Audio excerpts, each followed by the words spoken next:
Atomic Habits, a groundbreaking guide to mastering the small changes that lead to remarkable results. Imagine unlocking the potential within you by making tiny, seemingly insignificant adjustments to your daily routines. These are the very changes that, compounded over time, can revolutionize your life. James Clear, an expert on habit formation, brings you a masterpiece that isn't just about forming good habits and breaking bad ones. It's about understanding the very essence of human behavior and harnessing it to achieve greatness. In a world where we're often bombarded with quick fixes and instant gratification, Atomic Habits offers a refreshing perspective. Clear delves into the science of habits, explaining how they are formed and why they can be so difficult to change. He reveals the hidden forces that shape our behavior, often without us even realizing it. Through engaging storytelling and relatable examples, you'll discover how habits are the compound interest of self-improvement. Just as money multiplies through compound interest, the effects of your habits multiply as you repeat them. They seem to make little difference on any given day, yet the impact they deliver over months and years can be enormous. Clear's approach is methodical and practical, breaking down complex psychological concepts into actionable steps. You'll learn about the 4 laws of behavior change, a simple yet powerful framework that can help you build better habits in any area of your life. These laws: make it obvious, make it attractive, make it easy, and make it satisfying, serve as a blueprint for creating a system where good habits flourish and bad habits wither away. One of the most compelling aspects of Atomic Habits is its focus on identity. Clear emphasizes that the ultimate form of intrinsic motivation is when a habit becomes part of your identity. Rather than focusing solely on the outcomes you want to achieve, he encourages you to focus on the type of person you wish to become. This shift in mindset transforms habits from mere tasks to integral parts of who you are. When your habits align with your identity, they become self-sustaining and far more resilient to disruption. Throughout this book, you will encounter inspiring stories of real people who have transformed their lives through the power of Atomic Habits. From Olympic gold medalists to successful entrepreneurs, these stories provide tangible proof of how small changes can lead to extraordinary outcomes. You'll also find yourself reflecting on your own experiences and how your habits have shaped your life. By the end of this journey, you'll be equipped with the knowledge and tools to reshape your habits, and ultimately, your destiny. James Clear's writing is not only insightful but also deeply relatable. He understands the challenges we all face in trying to change our behaviors and provides compassionate guidance to help you navigate these obstacles. His pragmatic approach is devoid of jargon and full of practical advice that you can start implementing immediately. Whether you're looking to improve your health, your career, your relationships, or any other aspect of your life, the principles in Atomic Habits will help you get there. As you embark on this journey, remember that the power of Atomic Habits lies in their simplicity and consistency. It's not about making radical changes overnight, but about making small, sustainable changes that, over time, lead to profound transformation. Each chapter of this book is designed to build upon the last, creating a comprehensive guide that will help you develop habits that last a lifetime. So get ready to explore the world of Atomic Habits. Prepare to uncover the science behind habit formation, discover the power of tiny changes, and unlock your full potential. This book is more than just a collection of tips and tricks. It's a roadmap to a better you. Let the journey begin. The power of small incremental changes. The power of small, incremental changes often goes unnoticed in our daily lives. Yet it holds the potential to transform our futures in profound ways. This concept was brilliantly demonstrated by the remarkable turnaround of British cycling, a story that serves as a compelling testament to the effectiveness of marginal gains. In 2003, British cycling was languishing in mediocrity. For nearly a century, British riders had achieved little of note on the international stage, with just a single gold medal at the Olympic Games since 1908 and a complete absence of victories in the prestigious Tour de France. The situation was so dire that some European bike manufacturers refused to sell their products to the British team, fearing that association with such underperformers would harm their brand. Enter Dave Brailsford, the newly appointed performance director who would change the course of British cycling history. Brailsford's approach was revolutionary in its simplicity. He focused on making tiny 1% improvements across all aspects of cycling performance. This strategy, which he termed the aggregation of marginal gains, was based on the belief that the cumulative effect of numerous small enhancements would lead to significant overall improvement. Brailsford and his team left no stone unturned in their quest for these marginal gains. They made obvious tweaks, such as redesigning bike seats for improved comfort and applying alcohol to tires for better grip. But they also delved into less apparent areas. They introduced electrically heated overshorts to maintain optimal muscle temperature, utilized biofeedback sensors to fine-tune workout responses, and even tested various fabrics in wind tunnels to create more aerodynamic racing suits. The team's commitment to this philosophy extended far beyond the bicycle. They brought in a surgeon to teach riders the most effective hand-washing techniques to reduce the risk of illness. They meticulously selected the best pillows and mattresses for each rider to ensure quality sleep. In a particularly striking example of their attention to detail, they painted the interior of the team truck white to more easily spot dust that could potentially impact the performance of their precisely calibrated bikes. The results of this approach were nothing short of astounding. Within just 5 years, British cycling dominated the 2008 Beijing Olympics, securing an impressive 60% of the available gold medals in cycling events. They continued this success at the 2012 London Olympics, breaking multiple world and Olympic records. Perhaps most impressively, British riders went on to win 5 Tour de France titles in 6 years, a feat that would have seemed impossible just a decade earlier. This remarkable transformation serves as a powerful illustration of a broader principle: the compound effect of small habits over time. It's a concept that challenges our natural inclination to seek out dramatic overnight changes. We often fall into the trap of believing that significant results require equally significant actions. We dream of losing substantial weight, launching successful businesses, or achieving other lofty goals, and we imagine that these outcomes must be the result of singular, heroic efforts. However, the reality is far more nuanced and in many ways more accessible. The British cycling story shows us that sustained incremental progress can yield extraordinary results. When we consistently improve by just 1% each day, the compounded effect over a year is a 37-fold improvement. Conversely, if we allow ourselves to decline by 1% daily, we risk reducing our performance to near zero over the same period. This mathematical reality underscores the immense power of habits, both positive and negative. Good habits, like compound interest in finance, accumulate value over time. A single workout might not transform your physique, but a year of consistent exercise can reshape your body and health. Similarly, reading a few pages each day might not make you an expert overnight, but maintaining this habit for years can lead to profound knowledge and wisdom. The challenge lies in our perception of progress. Small improvements often feel insignificant in the moment.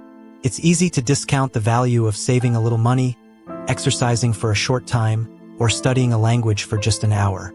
The results aren't immediately apparent, which can lead to discouragement and a return to old, less productive habits. Equally insidious is the ease with which we can slip into negative habits. A single unhealthy meal doesn't cause immediate weight gain. Neglecting your relationships for one day doesn't instantly destroy them. Procrastinating on a project once doesn't immediately derail your career. But when these small negative choices compound over time, they can lead to significant problems.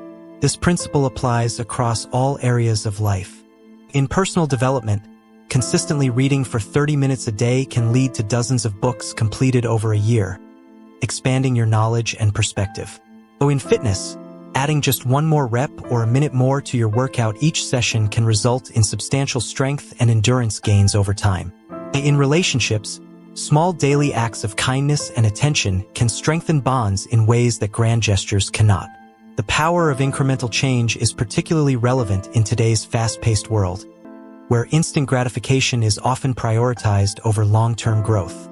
It's a reminder that true, lasting change rarely happens overnight. Instead, it's the result of consistent small actions repeated over time. Moreover, this approach to improvement is inherently more sustainable than attempting drastic changes.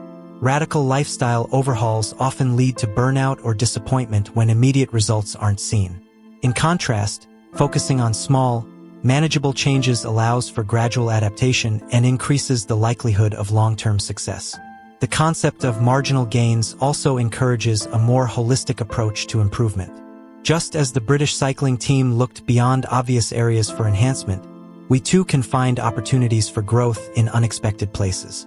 This might mean improving our sleep habits, refining our decision-making processes, or enhancing our learning techniques. It's important to note that while the focus is on small improvements, the mindset behind this approach is anything but small. It requires a commitment to continuous improvement, a willingness to experiment and adapt, and the patience to trust in a process that may not yield immediate visible results. The story of British cycling's transformation is more than just a tale of sporting success. It's a powerful metaphor for personal and professional growth. It challenges us to reconsider our approach to change and improvement.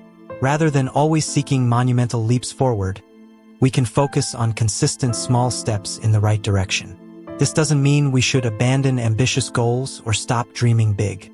Instead, it suggests a more practical path to achieving those aspirations. By breaking down our larger objectives into smaller daily habits, we make progress more manageable and sustainable.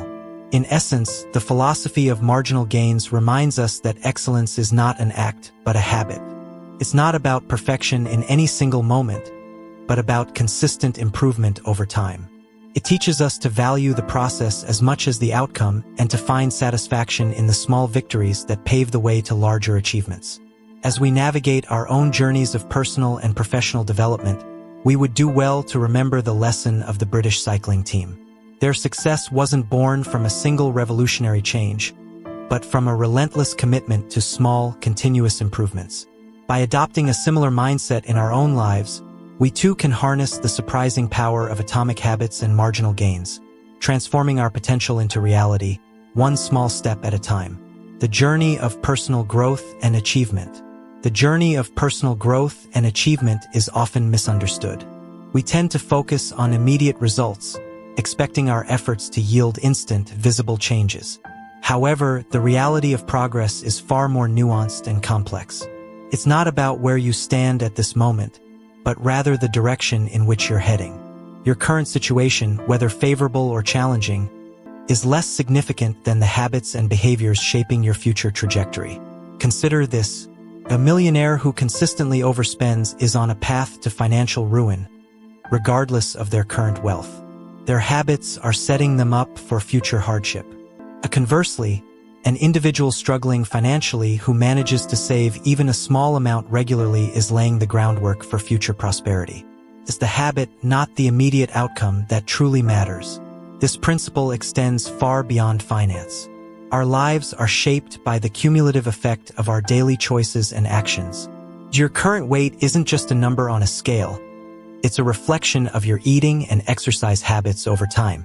Your knowledge base isn't static. It's constantly evolving based on your learning habits. Even the state of your living space is a direct result of your cleaning and organizing habits. Understanding this concept is crucial because it highlights the power of small, consistent actions. Every choice you make is like a vote for the person you wish to become. Are you consistently choosing actions that align with your goals and values? Are you making decisions that will compound positively over time? These are the questions that truly matter when considering your long-term success and fulfillment. The compounding nature of habits works both ways. Positive habits can create an upward spiral of growth and improvement, and negative habits can lead to a downward spiral of decline. This is why it's so important to be mindful of the habits we cultivate. Let's explore some examples of positive compounding. 1. Productivity compounds in fascinating ways. Imagine completing one extra task each day. It might not seem significant in the moment, but over the course of a year, that's 365 additional accomplishments. Over a decade, it's 3,650. The impact becomes even more profound when you consider that each completed task often opens up new opportunities or frees up mental space for more complex endeavors. 2. Knowledge is another area where compounding yields remarkable results. Reading one book might provide some interesting insights, but a lifetime habit of reading can transform your entire worldview. Each new piece of information doesn't just add to your knowledge base. It interacts with existing knowledge, creating new connections and deeper understanding. This is why lifelong learners often display a kind of intellectual compounding, where their rate of learning and insight generation accelerates over time. 3. Relationships too compound in powerful ways.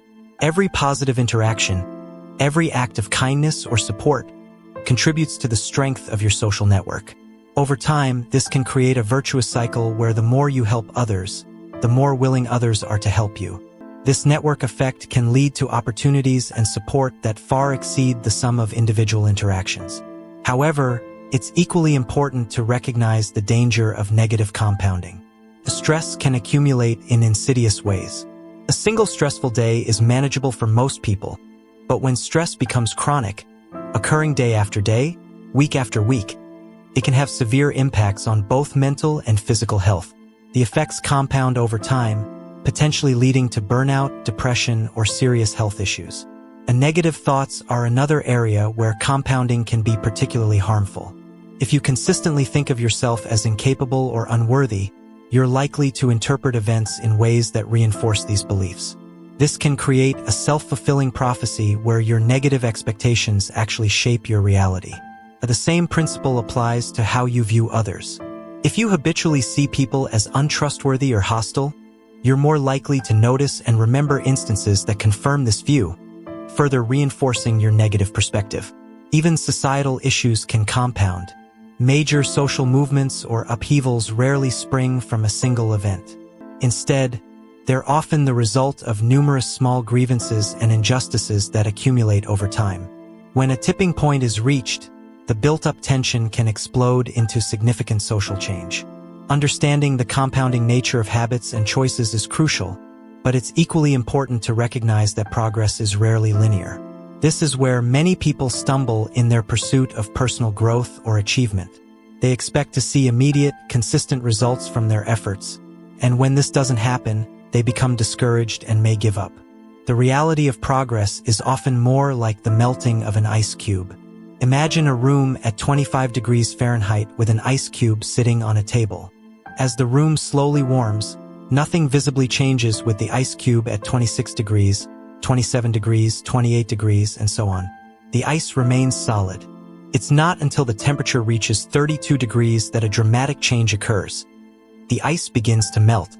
This sudden change wasn't caused by the final degree of temperature increase alone does not determine the melting of an ice cube.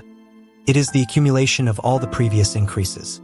This analogy perfectly illustrates how progress often works in real life. You might be working consistently toward a goal, exercising regularly, learning a new skill, or building a business, without seeing any noticeable results for a long time. This period of apparent stagnation is what we might call the valley of disappointment.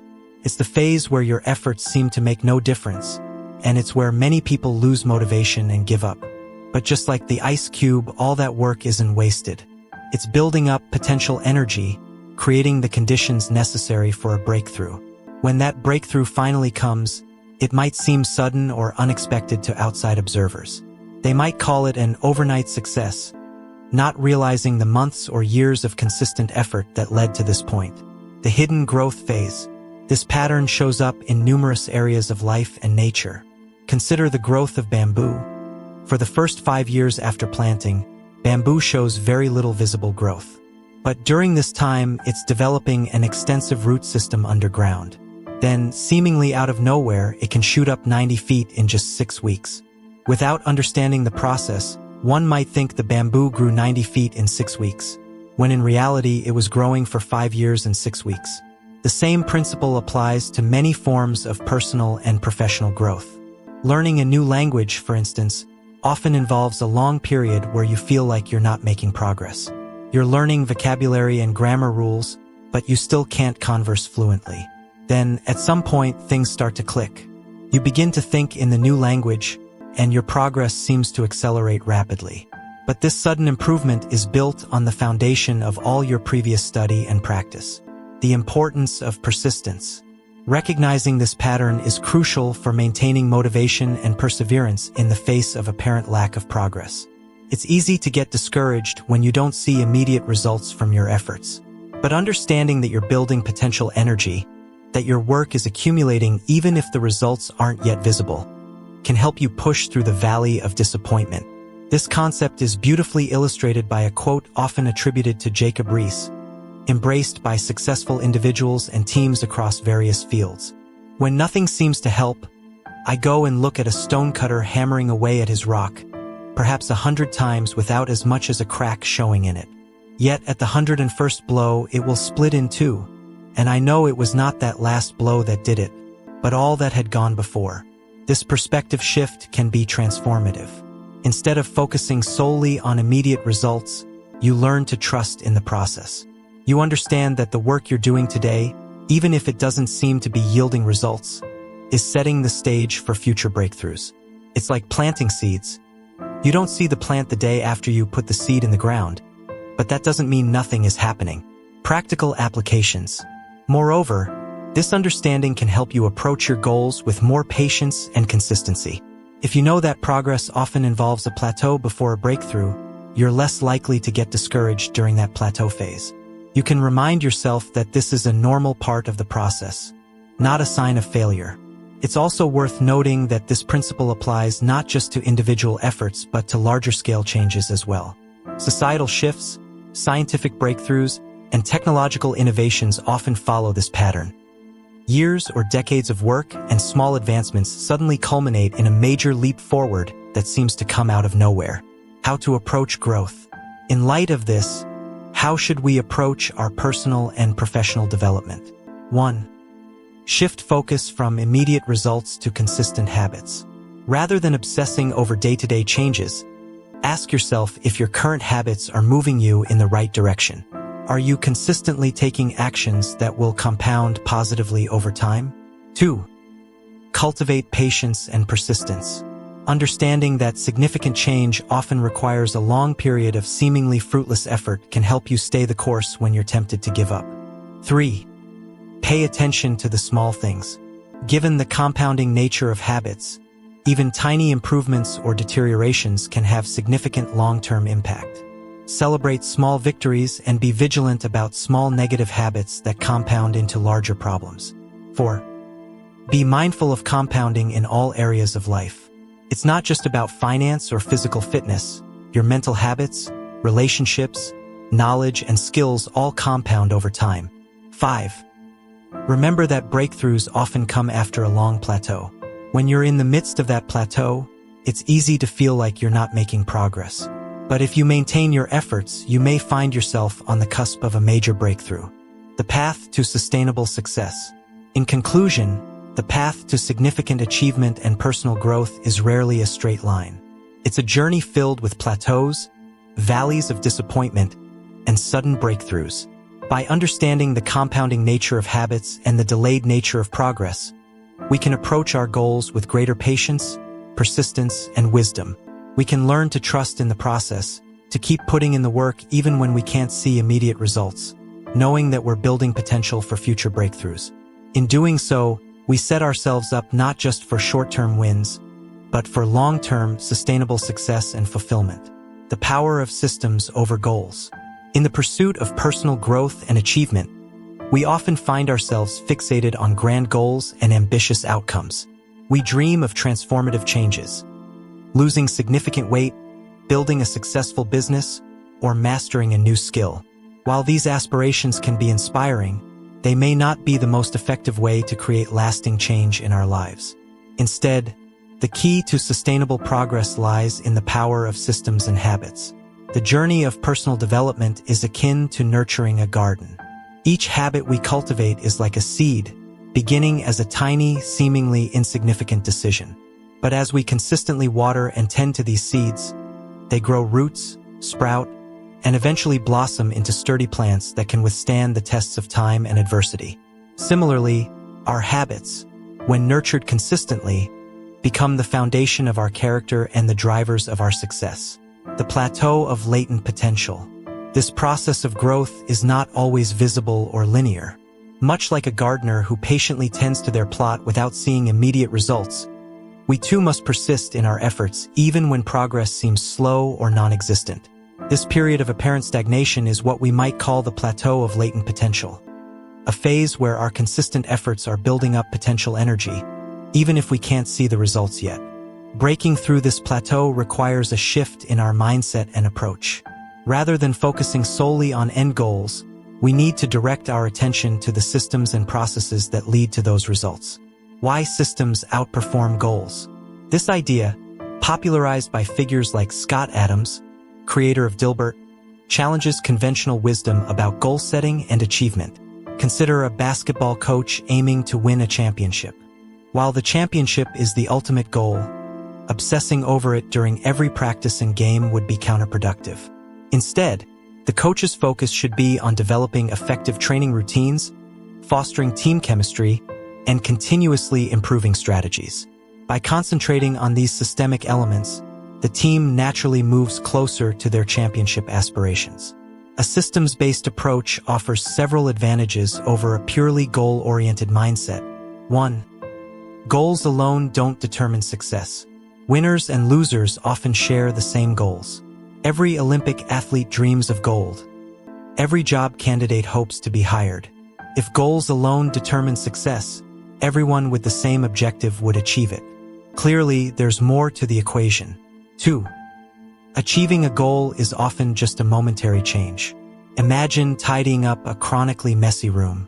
The act of cleaning provides immediate satisfaction, but unless the underlying habits and systems change, the room will inevitably return to its cluttered state. 3. Goal-centric thinking restricts happiness. When we tie our contentment to specific outcomes, we create an either-or scenario where we're only allowed to be happy once we've reached our target. This not only postpones happiness, but also narrows our definition of success. Falling in love with the process. A systems-first mentality offers a more sustainable path to satisfaction. When we learn to love the process rather than fixating on the product, we open ourselves up to a continuous stream of fulfillment. Every day that we engage with our system, whether writing, exercising, or learning, becomes an opportunity for satisfaction, regardless of the immediate outcome. Furthermore, goal-oriented thinking can create a yo-yo effect in our efforts. Many people work intensely toward a goal, only to lose motivation once it's achieved. Runners train rigorously for a race, then stop exercising once they cross the finish line. This pattern of intense effort followed by inactivity is counterproductive to long-term progress. In contrast, a systems approach encourages consistent engagement and continuous improvement. It's not about winning a single game, but about playing the game indefinitely and getting better with each iteration. Building atomic habits. Implementing a systems-based approach requires a shift in how we think about change. Instead of setting ambitious goals and hoping for massive transformations, we need to focus on building robust systems of small, manageable habits. These atomic habits, as James Clear calls them, are the building blocks of significant change. The power of atomic habits lies in their compounding nature. Just as compound interest turns small financial investments into substantial wealth over time, consistently practiced small habits lead to remarkable personal growth. The key is to make these habits so small and manageable that they're almost impossible to skip. For instance, rather than setting a goal to get in shape, you might establish a system of exercising for just 5 minutes every day. This tiny commitment is easy to keep, and over time, it's likely to naturally expand as you build momentum. Flexibility and resilience. The beauty of a systems-based approach is its flexibility and resilience. Unlike rigid goals that can be derailed by unexpected circumstances, systems can adapt and evolve. If one small habit isn't working, you can adjust it without feeling like you've failed. Moreover, focusing on systems allows for a holistic approach to personal development. Instead of compartmentalizing different areas of your life, you can create interconnected systems that support overall growth. For example, a system of regular exercise might naturally lead to better eating habits, improved sleep, and increased productivity at work. The role of goals. Adopting a systems-first mentality doesn't mean completely abandoning goals. Goals can still serve as useful North Stars, providing direction and inspiration. The key is to not let goals overshadow the importance of the daily systems that lead to their achievement. In practice, This might look like setting a broad directional goal, e.g., improve physical fitness, and then focusing intently on creating and maintaining systems that support that direction, e.g., daily exercise, balanced meals, consistent sleep. The long-term mindset. Implementing a systems-based approach requires patience and persistence. It's easy to get discouraged when you don't see immediate results, but remember the principle of the plateau of latent potential. Your consistent efforts are building up, even if the effects aren't immediately visible. It's also crucial to regularly review and refine your systems. What works today might not be as effective tomorrow. Treat your systems as living entities that need regular care and adjustment. The ripple effect of systems. Another powerful aspect of systems thinking is its ability to compound across different areas of your life. As you build effective systems in one area, you'll likely find that the skills and mindset transfer to others. Furthermore, a systems approach helps mitigate the effects of willpower depletion. By establishing habits, you reduce the need for constant decision-making. Your positive behaviors become automatic, making it easier to stay on track even when you're tired or stressed. Final thoughts. In conclusion, while goals can provide direction and motivation, it's the systems and habits we establish that truly drive long-term success and fulfillment. By shifting our focus from lofty objectives to manageable, consistent actions, we set ourselves up for sustainable growth. As you embark on your journey of personal growth, ask yourself, are the systems I'm building aligned with the person I want to become? Am I focusing on consistent, manageable actions rather than waiting for motivation to strike? By nurturing a garden of positive habits and robust systems, you create an environment where success can naturally flourish. Life is less about the destinations we reach and more about the paths we walk. By focusing on systems, we ensure that every step of that journey is meaningful. Regardless of where it ultimately leads, start small, be consistent, trust the process, and watch as your atomic habits compound into remarkable transformations over time. The journey of personal transformation is often misunderstood. Many of us embark on this path with grand aspirations and lofty goals, yet find ourselves struggling to make lasting changes. We set ambitious targets like losing weight, quitting smoking, or starting a successful business. But despite our best intentions, we often fall short. The reason for this common struggle lies not in our lack of desire or effort, but in our fundamental approach to change itself. At the heart of this issue is a profound truth: the power of habits. Habits are the invisible architecture of our daily lives, shaping our actions, decisions, and ultimately our destinies. They are like the atoms of our existence, small, often unnoticed, yet incredibly potent when compounded over time.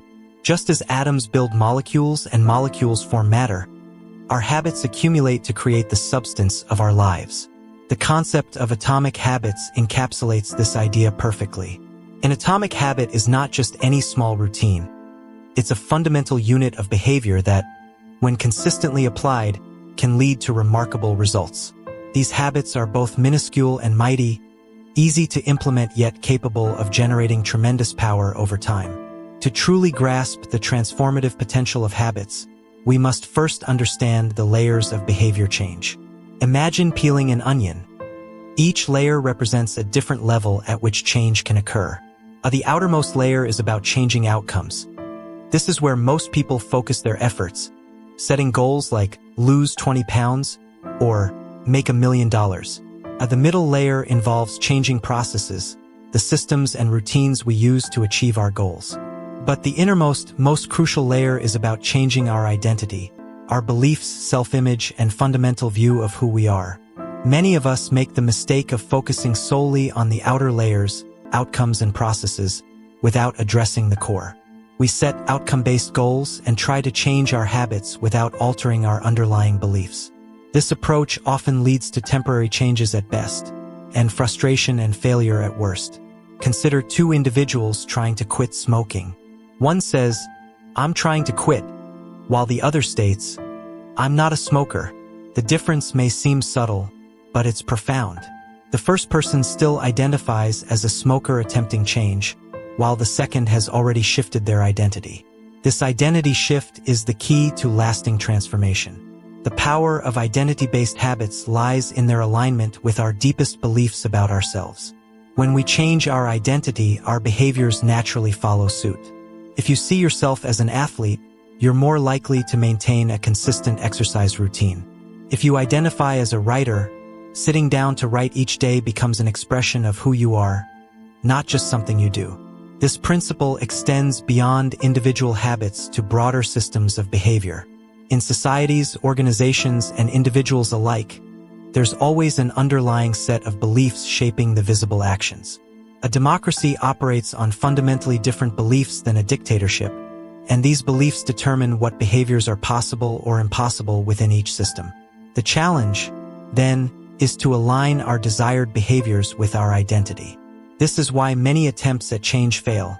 We try to adopt new habits that are incongruent with our self-image.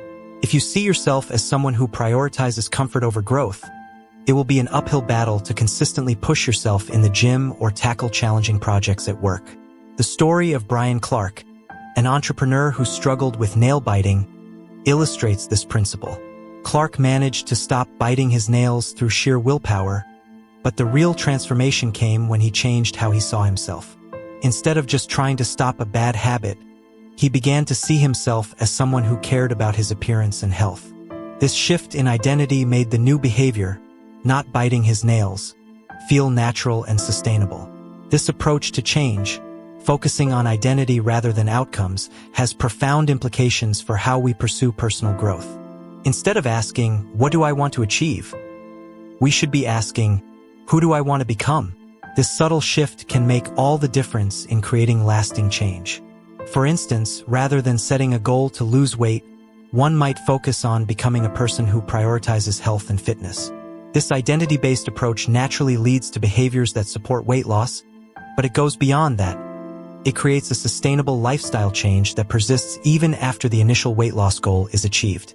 The power of this approach lies in its ability to create a positive feedback loop. As we act in alignment with our new identity, we reinforce that identity, which in turn makes it easier to maintain the new behaviors over time. What started as a conscious effort becomes an automatic expression of who we are. However, changing our identity is not an overnight process. It requires consistent, small actions that gradually reshape our self-image. This is where the concept of atomic habits becomes crucial. By focusing on tiny, manageable changes that align with our desired identity, we can slowly but surely transform ourselves. For example, if you want to become a writer, start by writing just 50 words a day.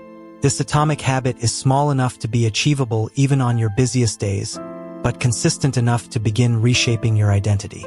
Over time, you'll naturally find yourself writing more, not because you're forcing yourself to meet a word count goal, but because writing has become an integral part of who you are. This approach also helps in breaking bad habits. Instead of trying to quit a negative behavior through willpower alone, focus on cultivating an identity that's incompatible with that behavior. If you want to stop procrastinating, start seeing yourself as someone who takes immediate action. Small, consistent steps in this direction will gradually shift your self-image, making procrastination feel increasingly at odds with who you are. It's important to note that this process of identity change is not about denying your current reality or pretending to be someone you're not. It's about consciously choosing and nurturing the aspects of yourself that you want to grow. We all have multiple facets to our identity, and by deliberately focusing on and developing certain traits, we can shape our overall self-image in positive ways. The beauty of this approach is its flexibility and resilience. Unlike rigid, outcome-based goals that can be derailed by setbacks, identity-based habits are more adaptable. If you see yourself as a healthy person, a single unhealthy meal doesn't negate that identity. Instead, it becomes an outlier, prompting you to return to behaviors that align with your self-image. Moreover, focusing on identity change can lead to more holistic personal growth. When you change how you see yourself in one area, it often has positive ripple effects in other areas of your life. For instance, developing the identity of a disciplined person in your fitness routine might naturally extend to increased discipline in your work or personal relationships. However, it's crucial to approach this process with patience and self-compassion. Changing deeply ingrained beliefs and habits takes time. There will be setbacks and moments of doubt. The key is to view these not as failures, but as part of the learning process, opportunities to reinforce your commitment to your new identity. It's also worth noting that while we focus on personal identity, our habits and beliefs are often influenced by our environment and social circles. Surrounding yourself with people who embody the traits you aspire to can significantly aid in your transformation. If you want to become more entrepreneurial, spending time with entrepreneurs can help shift your self-perception and reinforce behaviors aligned with that identity. As you embark on this journey of identity-based habit change, remember that the goal is not perfection, but progress. Each small action that aligns with your desired identity is a step in the right direction. Over time, these atomic habits compound, leading to significant personal transformation. In conclusion, the path to lasting change lies not in setting ambitious goals or relying on sheer willpower, but in reshaping our fundamental identity. By focusing on who we want to become rather than just what we want to achieve, we set the stage for sustainable, meaningful change. Through the power of atomic habits, small, consistent actions aligned with our desired identity, we can gradually transform ourselves. This approach requires patience, self-reflection, and a willingness to challenge our existing beliefs about ourselves. But the rewards are immense. Not only do we achieve our desired outcomes, but we do so in a way that feels natural and sustainable. We don't just change what we do, we change who we are. As you reflect on your own goals and aspirations, consider shifting your focus from outcomes to identity. Ask yourself not just what you want to achieve, but who you need to become to achieve it. Then, identify the small atomic habits that will help you embody that identity. Remember, every great achievement, every personal transformation, begins with a single small step. Your atomic habits are the building blocks of your future self. Choose them wisely, implement them consistently, and watch as they compound into remarkable results. To quit smoking through willpower alone, one might focus on developing the identity of a health-conscious person who values clean air and physical well-being. It is important to note that this process of identity change through habit formation is not always linear or easy. There will be setbacks and moments of doubt. The key is to view these not as failures but as part of the learning process, opportunities to reinforce our commitment to our new identity. Each time we choose to act in alignment with our desired identity, even after a setback, we strengthen our new self-image. As we embark on this journey of identity-based habit change, it is helpful to regularly reflect on our progress and adjust our approach as needed. This might involve journaling about our experiences, seeking feedback from trusted friends or mentors, or periodically reassessing our goals and the habits we're cultivating to support them. It's also worth considering how this approach to personal change can impact broader social change. As individuals reshape their identities and behaviors, they can influence their immediate social circles and, by extension, larger communities. This ripple effect of personal transformation can contribute to more significant societal shifts over time. In conclusion, the path to lasting personal change lies not in setting ambitious goals or relying on fleeting motivation, but in reshaping our fundamental identity through consistent, identity-aligned habits. By focusing on who we want to become rather than just what we want to achieve, we set the stage for sustainable, meaningful transformation. This approach requires patience, self-reflection, and a willingness to challenge our existing beliefs about ourselves. But the rewards are immense. Not only do we achieve our desired outcomes, but we do so in a way that feels natural and sustainable. We don't just change what we do, we change who we are. As you reflect on your own goals and aspirations, consider shifting your focus from outcomes to identity. Ask yourself not just what you want to achieve, but who you need to become to achieve it. Then identify the small, consistent habits that will help you embody that identity. Remember, every great achievement, every personal transformation, begins with a single small step. Your habits are the building blocks of your future self. Choose them wisely, implement them consistently, and watch as they compound into remarkable results, shaping not just your actions but your very identity. The journey of personal growth and habit formation is a fascinating exploration of human behavior and psychology. At its core, this journey begins with a crucial first step: awareness. We often go through life on autopilot, our actions guided by deeply ingrained habits that operate below the level of conscious thought. However, to truly transform our lives and build positive habits, we must first shine a light on these automatic behaviors. One powerful technique for increasing awareness is the simple act of verbalizing our actions and intentions. There is a profound difference between thinking about doing something and actually saying it out loud. When we vocalize our habits or plans, we engage more of our senses and create a stronger mental imprint. This verbalization can take many forms, from simply stating a task we need to complete to acknowledging a habit we want to change. For instance, imagine you're trying to break the habit of mindlessly scrolling through social media before bed. Instead of silently recognizing this behavior, try saying out loud, "I'm about to waste time on my phone instead of getting restful sleep." This verbal acknowledgement makes the consequences of the action more tangible and real. It's harder to ignore the implications when they are hanging in the air, spoken in your own voice. This principle extends beyond breaking bad habits. It is equally effective for reinforcing positive behaviors or simply remembering important tasks. If you have a busy day ahead, try verbalizing your to-do list in the morning. Today, I need to finish the report by noon, call the client at 2 p.m., and pick up groceries on the way home. By saying these tasks aloud, you are more likely to remember them and feel a stronger sense of commitment to completing them. The power of verbalization is rooted in the way our brains process information. When we only think about something, we are primarily using the language centers of our brain. But when we speak, we engage additional neural pathways, including those associated with hearing and the motor control of speech. This multisensory engagement creates a stronger memory trace and a more robust commitment to action.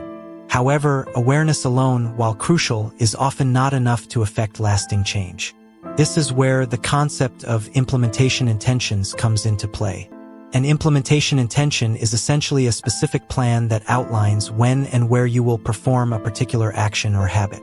It is a simple yet powerful tool that bridges the gap between intention and action.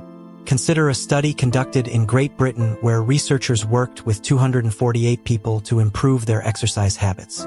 The participants were divided into 3 groups. The first group simply tracked their workouts, while the second group received motivational material about the benefits of exercise. The third group, however, was asked to create a specific plan for when and where they would exercise in the coming week. The results were striking. In the first 2 groups, only about 35% to 38% of participants exercised at least once per week, but in the third group, a whopping 91% followed through with their exercise plans. This dramatic difference highlights the power of having a concrete plan in place. The formula for an implementation intention is straightforward. When situation X arises, I will perform response Y. This simple structure forces you to consider the specific circumstances under which you'll carry out your intended behavior. It eliminates the vagueness that often plagues our good intentions and replaces it with a clear, actionable plan. For example, instead of saying, "I want to read more," you might create an implementation intention like, "When I finish dinner each evening, I will read for 30 minutes in my favorite armchair." This specificity makes it much more likely that you'll follow through, as you've clearly defined both the trigger, finishing dinner, and the action, reading for 30 minutes in a specific location. Implementation intentions are effective across a wide range of behaviors and goals. They have been shown to increase adherence to health-related behaviors, like getting flu shots or attending medical appointments. They have also been used successfully in civic engagement initiatives, boosting voter turnout by prompting people to plan the specifics of their trip to the polling station. The power of implementation intentions lies in their ability to remove decision-making from the equation. When the moment to act arrives, and you've predetermined exactly when and where you'll perform a behavior, you don't have to rely on motivation or willpower in the moment. You simply follow through on the plan you've already made. This principle can be applied to virtually any habit or goal you want to pursue. Want to start a meditation practice? Try setting an implementation intention like, "I will meditate for 10 minutes at 7 a.m. each morning in my spare room." Looking to improve your language skills? Your intention might be, I will practice Spanish for 20 minutes at 6 p.m. each evening at my desk. The key is to be as specific as possible about the time, location, and nature of the action you intend to take. This specificity serves two important purposes. It makes the action concrete and therefore more likely to be carried out, and it helps to anchor the new habit to existing routines or environmental cues, making it easier to remember and integrate into your daily life. It's worth noting that the most effective cues for habits are often tied to time and location. Our brains are particularly adept at forming associations with specific times and places. By leveraging these natural tendencies, we can create powerful triggers for our desired behaviors. When implementing this strategy, it can be helpful to start with small, manageable actions. While it's admirable to have big goals, trying to make dramatic changes all at once can be overwhelming and unsustainable. Instead, focus on creating implementation intentions for small habits that you can consistently perform over time. These small actions can compound into significant changes. Another powerful technique that builds on the concept of implementation intentions is habit stacking. This approach, popularized by B.J. Fogg, involves linking a new habit to an existing one. The formula for habit stacking is, after current habit, I will new habit.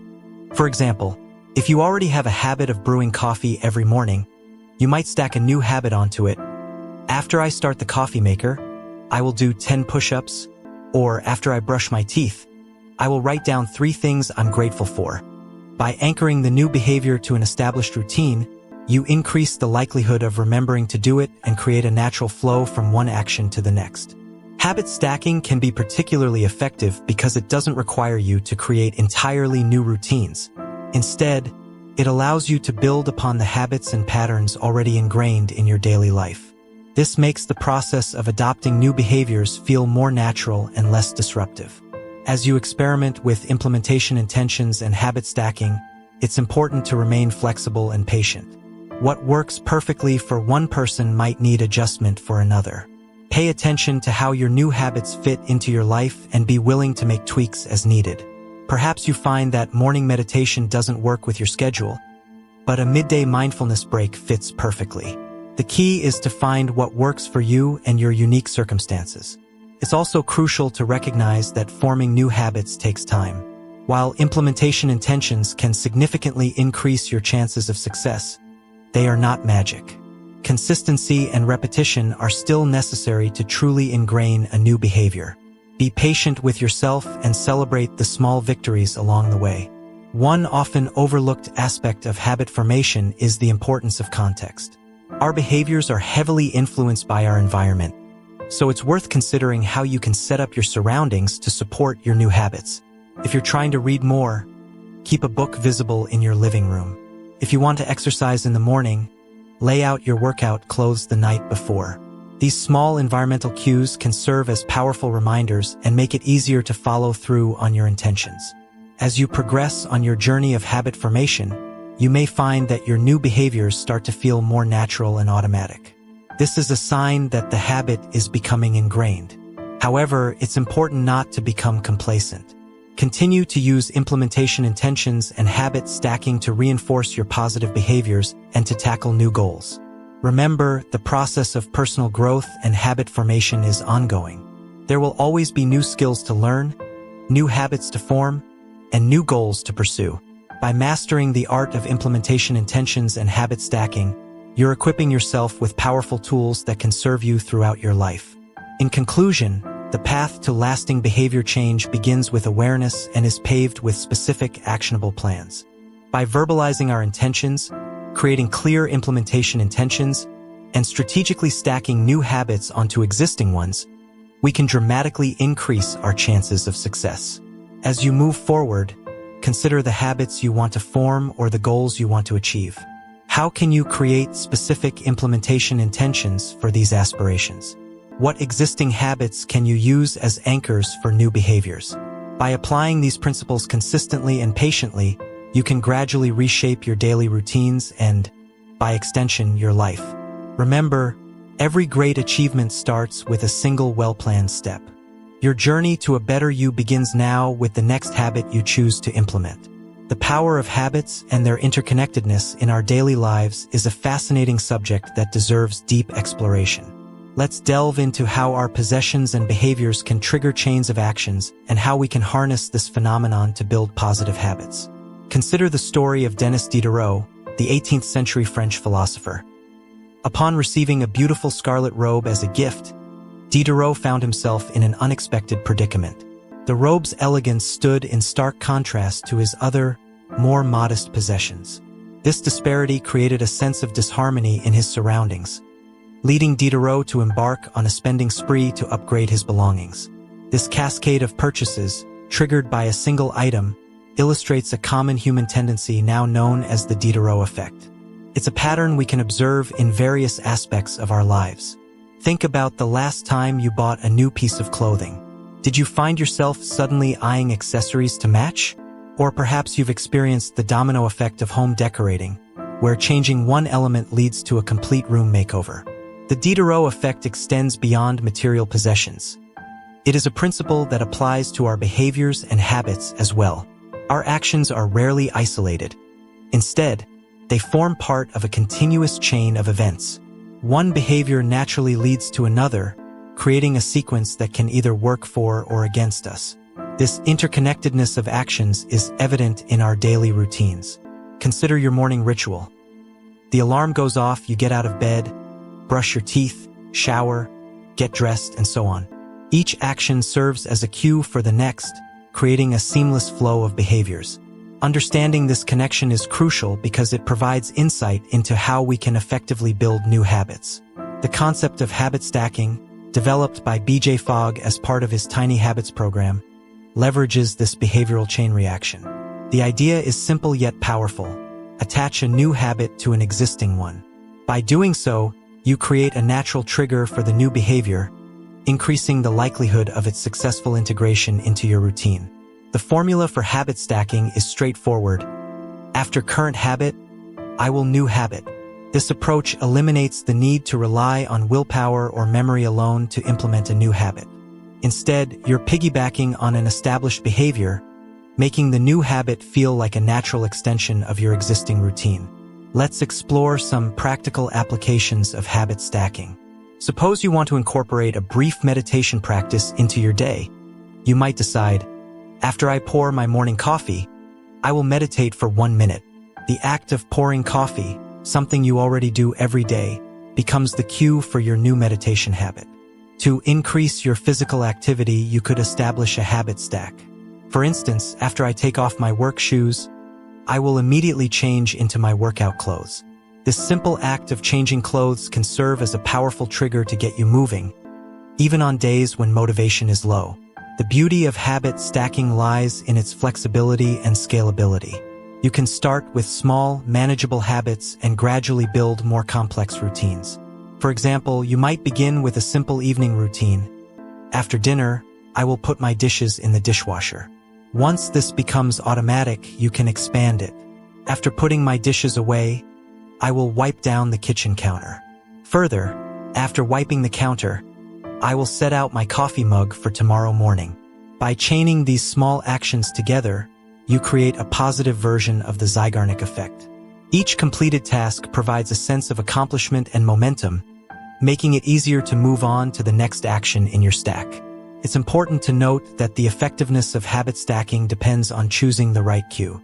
The trigger should be specific and actionable. For example, when I take a break for lunch is less effective than when I close my laptop for lunch. The latter provides a clear, unmistakable signal to initiate the next action.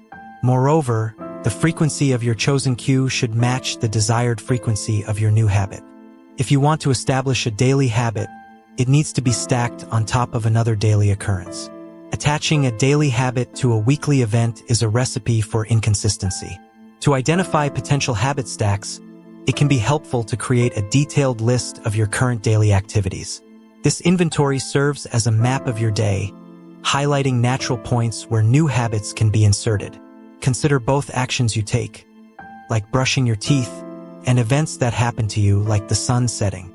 This comprehensive view of your day can reveal unexpected opportunities for habit formation. The power of habit stacking extends beyond personal development. It can be applied in various contexts, from improving social skills to managing finances. For instance, you might decide, when I walk into a party, I will introduce myself to someone I don't know yet. Or, when I want to buy something over $100, I will wait 24 hours before purchasing. These habit stacks can help automate beneficial behaviors, reducing the mental effort required to make good choices. One particularly intriguing application of habit stacking is in cultivating mindfulness and improving mood. By associating brief moments of reflection or positivity with routine actions, you can significantly impact your overall well-being. For example, when the phone rings, I will take one deep breath and smile before answering. This simple stack can transform potentially stressful moments into opportunities for calm and positivity. It's worth noting that habit stacking isn't just about adding new behaviors. It can also be used to break undesirable habits. By identifying the cues that trigger negative habits, you can insert alternative positive actions. This approach allows you to redirect the chain of behaviors in a more beneficial direction. As you experiment with habit stacking, remember that flexibility and patience are key. What works for one person may not work for another, and what works at one point in your life may need adjustment as circumstances change. Be willing to tweak your habit stacks if they're not quite clicking. The goal is to create a system that feels natural and sustainable for you. Moreover, don't underestimate the power of small habits. While it might seem insignificant to meditate for just 1 minute or do only 10 push-ups, these small actions serve a crucial purpose. They help establish the neural pathways associated with the new behavior, making it easier to expand the habit over time. Starting small reduces the activation energy required to begin, making it more likely that you'll follow through consistently. Another interesting aspect of habit stacking is its potential to create a ripple effect in your life. As you successfully implement one positive habit, you may find yourself more motivated and capable of tackling other areas of self-improvement. This can lead to a virtuous cycle of personal growth, where each new habit builds upon the last, gradually transforming your daily routines and, by extension, your life. It's also worth considering how habit stacking can be applied in professional settings. Organizations can use this principle to improve workflows, enhance productivity, and foster a positive company culture. For instance, a team might implement a habit stack like, after our weekly meeting, we will spend 5 minutes acknowledging team members' contributions. This simple addition can boost morale and reinforce a culture of appreciation. As we navigate an increasingly complex world, the ability to form and maintain beneficial habits becomes ever more crucial. Habit stacking offers a powerful tool in this pursuit, allowing us to harness the natural flow of our daily lives to effect positive change. By understanding and applying this principle, we can transform the domino effect from a potential source of unnecessary consumption into a force for personal growth and improvement. In essence, habit stacking is about more than just forming new habits. It's about redesigning our lives in intentional ways. It's a reminder that our days are made up of countless small decisions and actions, each of which has the potential to steer us toward our goals. By carefully curating these actions and linking them together, we can create a daily experience that aligns more closely with our aspirations and values. As you move forward, consider the habits you'd like to cultivate in your own life. What existing routines could serve as anchors for these new behaviors? How might you chain several small habits together to create a more significant positive impact? Remember, the journey of personal growth is ongoing, and habit stacking provides a flexible, powerful framework to support this journey. By embracing the interconnected nature of our behaviors and leveraging it through habit stacking, we open up new possibilities for self-improvement. Whether your goal is to boost productivity, enhance well-being, or simply bring more intentionality to your daily life, this approach offers a practical, accessible path forward. So why not start today? Choose one small habit you'd like to cultivate, find a suitable existing routine to stack it onto, and take that first step toward positive change. After all, as the domino effect shows us, one small change can set in motion a far-reaching transformation.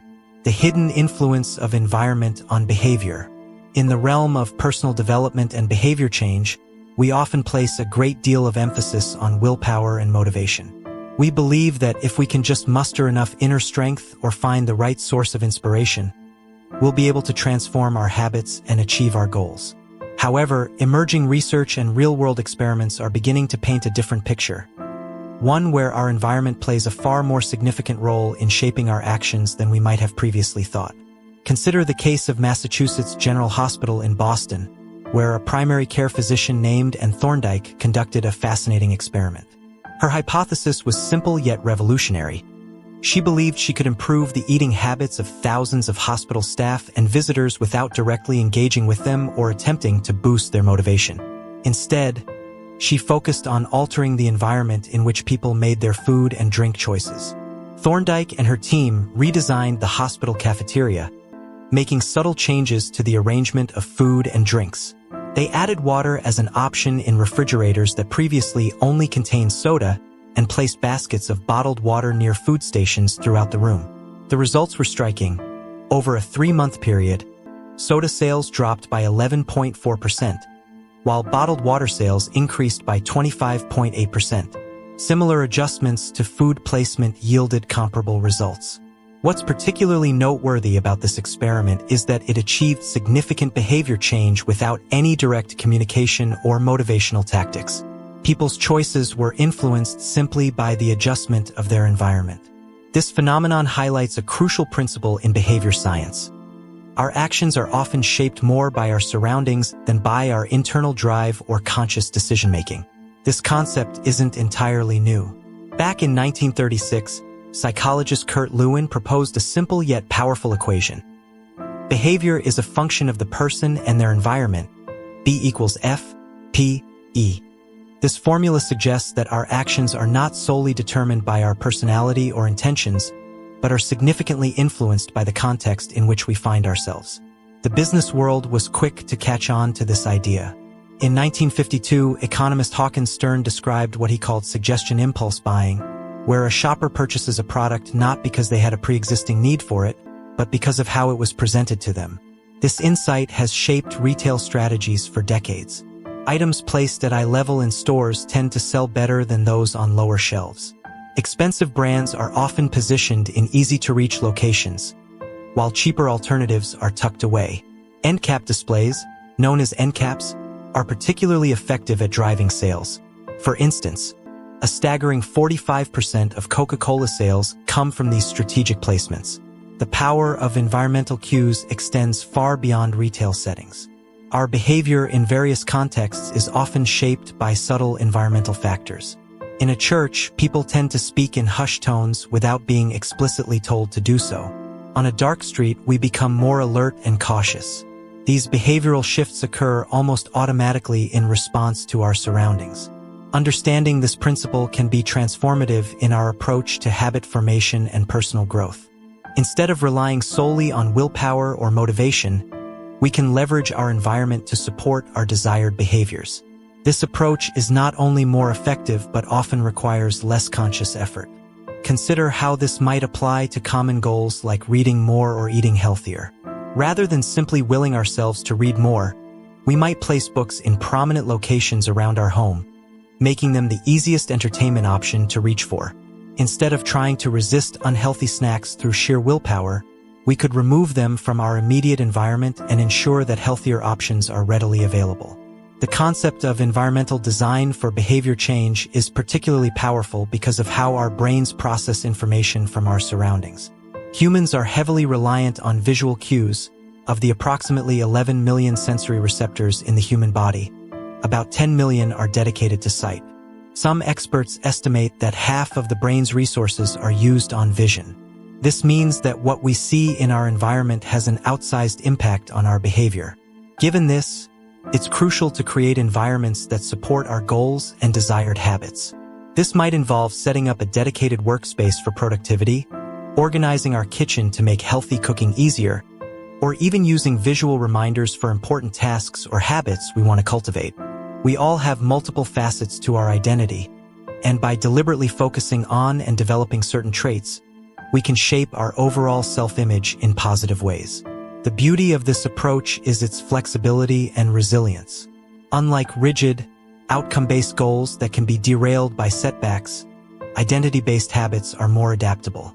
If you see yourself as a healthy person, a single unhealthy meal doesn't negate that identity. Instead, it becomes an outlier, prompting you to return to behaviors that align with your self-image. Moreover, focusing on identity change can lead to more holistic personal growth. When you change how you see yourself in one area, it often has positive ripple effects in other areas of your life. For instance, developing the identity of a disciplined person in your fitness routine might naturally extend to increased discipline in your work or personal relationships. However, it's crucial to approach this process with patience and self-compassion. Changing deeply ingrained beliefs and habits takes time. There will be setbacks and moments of doubt. The key is to view these not as failures, but as part of the learning process, opportunities to reinforce your commitment to your new identity. It's also worth noting that while we focus on personal identity, our habits and beliefs are often influenced by our environment and social circles. Surrounding yourself with people who embody the traits you aspire to can significantly aid in your transformation. If you want to become more entrepreneurial, spending time with entrepreneurs can help shift your self-perception and reinforce behaviors aligned with that identity. As you embark on this journey of identity-based habit change, remember that the goal is not perfection, but progress. Each small action that aligns with your desired identity is a step in the right direction. Over time, these atomic habits compound, leading to significant personal transformation. In conclusion, the path to lasting change lies not in setting ambitious goals or relying on sheer willpower, but in reshaping our fundamental identity. By focusing on who we want to become rather than just what we want to achieve, we set the stage for sustainable, meaningful change. Through the power of atomic habits, small, consistent actions aligned with our desired identity, we can gradually transform ourselves. This approach requires patience, self-reflection, and a willingness to challenge our existing beliefs about ourselves. But the rewards are immense. Not only do we achieve our desired outcomes, but we do so in a way that feels natural and sustainable. We don't just change what we do, we change who we are. As you reflect on your own goals and aspirations, consider shifting your focus from outcomes to identity. Ask yourself not just what you want to achieve, but who you need to become to achieve it.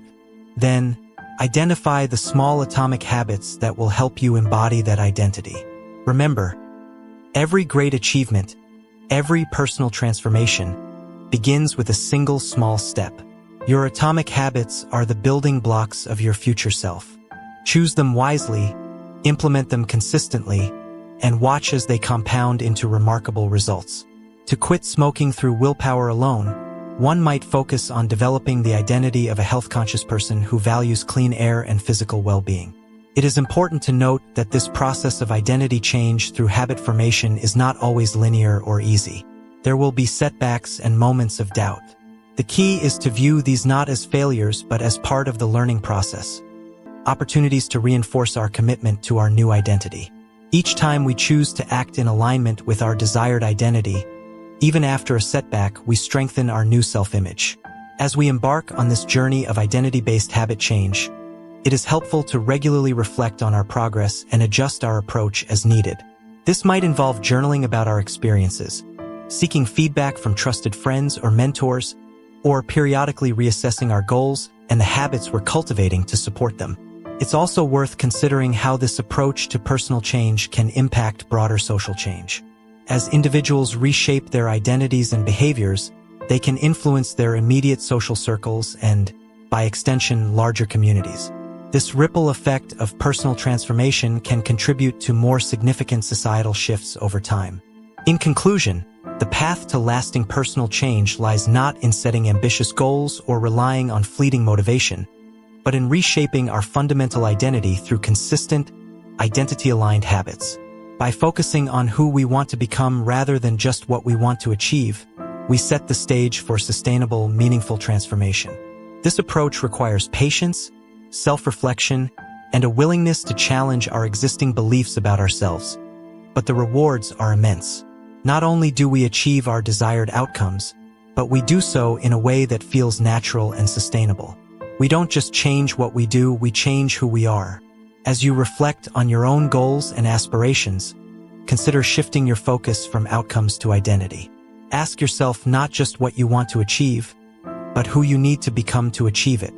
Then identify the small, consistent habits that will help you embody that identity. Remember, every great achievement, every personal transformation, begins with a single small step. Your habits are the building blocks of your future self. Choose them wisely, implement them consistently, and watch as they compound into remarkable results, shaping not just your actions but your very identity. The journey of personal growth and habit formation is a fascinating exploration of human behavior and psychology. At its core, this journey begins with a crucial first step: awareness. We often go through life on autopilot, our actions guided by deeply ingrained habits that operate below the level of conscious thought. However, to truly transform our lives and build positive habits, we must first shine a light on these automatic behaviors. One powerful technique for increasing awareness is the simple act of verbalizing our actions and intentions. There is a profound difference between thinking about doing something and actually saying it out loud. When we vocalize our habits or plans, we engage more of our senses and create a stronger mental imprint. This verbalization can take many forms, from simply stating a task we need to complete to acknowledging a habit we want to change. For instance, imagine you're trying to break the habit of mindlessly scrolling through social media before bed. Instead of silently recognizing this behavior, try saying out loud, "I'm about to waste time on my phone instead of getting restful sleep." This verbal acknowledgement makes the consequences of the action more tangible and real. It's harder to ignore the implications when they are hanging in the air, spoken in your own voice. This principle extends beyond breaking bad habits. It is equally effective for reinforcing positive behaviors or simply remembering important tasks. If you have a busy day ahead, try verbalizing your to-do list in the morning. Today, I need to finish the report by noon, call the client at 2 p.m., and pick up groceries on the way home. By saying these tasks aloud, you are more likely to remember them and feel a stronger sense of commitment to completing them. The good news is that while we are influenced by our environment, we also have the power to shape it. We can be the architects of our surroundings, deliberately designing them to support our goals and desired behaviors. This approach to behavior change is often more sustainable and less mentally taxing than relying on constant conscious effort. An interesting example of the power of environmental design comes from a study conducted in the Netherlands during the 1970s energy crisis. Researchers found that in one suburb, some homeowners used 30% less energy than their neighbors, despite living in similar homes and paying the same price for electricity. The key difference? The location of the electrical meter. Owners with the meter in the main hallway used significantly less electricity than those with meters in the basement. The visibility of energy usage in daily life was enough to influence behavior without any other intervention. This principle can be applied to various aspects of our lives. Want to drink more water? Keep a filled water bottle within arm's reach at all times. Trying to exercise more? Leave your workout clothes and shoes by your bed so they're the first thing you see in the morning. Want to eat more fruit? Keep a bowl of fresh fruit on your kitchen counter. The key is to make the cues for your desired habits obvious and the cues for undesired habits less visible. This might mean hiding the TV remote if you want to watch less television or keeping your phone in another room if you're trying to reduce screen time. By manipulating your environment, you can make good habits easier and bad habits harder. It's important to note that while environmental design is powerful, it's not a magic solution. It works best when combined with other strategies for habit formation, such as setting clear intentions, starting with small manageable changes, and being consistent in your efforts. The environment serves as a support system for your intentions, making it easier to follow through on your goals. Moreover, the most effective environmental designs are often personalized. What works for one person might not work for another. It's crucial to pay attention to your own behavior patterns and adjust your environment accordingly. This might involve some trial and error, but the process of refining your environment can be an enlightening journey of self-discovery. Another interesting aspect of environmental design is its potential for creating ripple effects. When you change one aspect of your environment to support a particular habit, you might find that it influences other behaviors as well. For instance, Setting up a meditation corner in your home might not only increase your meditation practice, but also lead to more reading or journaling time in that peaceful space. It's also worth considering how this principle applies in shared spaces or organizational settings. How might a company design its office to promote collaboration or creativity? How can a school arrange its classrooms to enhance learning? These are questions that move beyond individual habit formation and into the realm of collective behavior change. The concept of environmental design for behavior change also raises some ethical considerations. While it can be used for positive outcomes, like promoting healthier eating or energy conservation, it could potentially be misused for manipulation or to promote behaviors that aren't in people's best interests. As we become more aware of how our environment shapes our behavior, it's important to be mindful of who is designing the environments we inhabit and for what purpose. In conclusion, while motivation and willpower certainly have their place in behavior change, the role of our environment is often underestimated. By understanding and leveraging the power of environmental cues, we can create contexts that naturally support our desired behaviors and make positive change more sustainable. Whether you're trying to build a new habit, break an old one, or simply optimize your daily routines, consider how you can design your environment to work for you rather than against you. Remember, you are not just a passive participant in your environment, you have the power to shape it. By becoming the architect of your surroundings, you can create a world that nudges you toward your goals and aspirations. This approach to personal growth and habit formation is not about forcing change through sheer will, but about creating an ecosystem that supports and nurtures the person you want to become.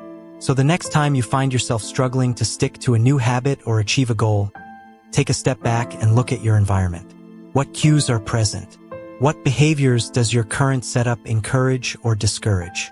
How might you adjust your surroundings to make your desired actions easier and more natural? By asking these questions and making deliberate changes to your environment, you can harness the invisible forces that shape behavior and use them to your advantage. In the end, lasting change often comes not from changing who you are, but from changing the world around you. By understanding and applying the principles of environmental design, you can create a context that supports your growth and makes your desired behaviors almost effortless. It helps you become the person you aspire to be. The power of our environment in shaping our behavior is often underestimated. We tend to believe that our actions are primarily driven by our willpower and conscious decisions, but the reality is far more nuanced. The spaces we inhabit and the objects that surround us play a crucial role in determining our habits and routines, often in ways we don't even realize. Consider for a moment the habits you'd like to cultivate or the ones you're struggling to break. Perhaps you want to read more books, exercise regularly, or cut down on snacking. Now take a look around your living space. Are there visible cues that support these desired behaviors, or is your environment working against you? The truth is, every habit begins with a cue or trigger that initiates the behavior. When these cues are hidden or subtle, it becomes all too easy to ignore them and fall back into old patterns. Think about that guitar tucked away in the closet, rarely played because it's out of sight, or the vitamins pushed to the back of the pantry, forgotten until they expire. These scenarios illustrate how our environment can inadvertently sabotage our best intentions. But what if we could harness this environmental influence to our advantage? By deliberately designing our spaces to support our goals, we can create a powerful ally in our quest for personal growth and habit formation. Let's explore a fascinating example from Schiphol Airport in Amsterdam. In the early 1990s, the cleaning staff faced a persistent problem with spillage around the urinals in men's restrooms. Their solution was brilliantly simple. They added a small sticker that looked like a fly near the center of each urinal. This tiny environmental change had a remarkable effect. Men instinctively aimed at what they perceived to be an insect, significantly improving their accuracy and reducing mess. This clever design not only solved a practical problem but also cut cleaning costs by 8% annually. This example demonstrates the profound impact that small, strategic changes to our environment can have on behavior.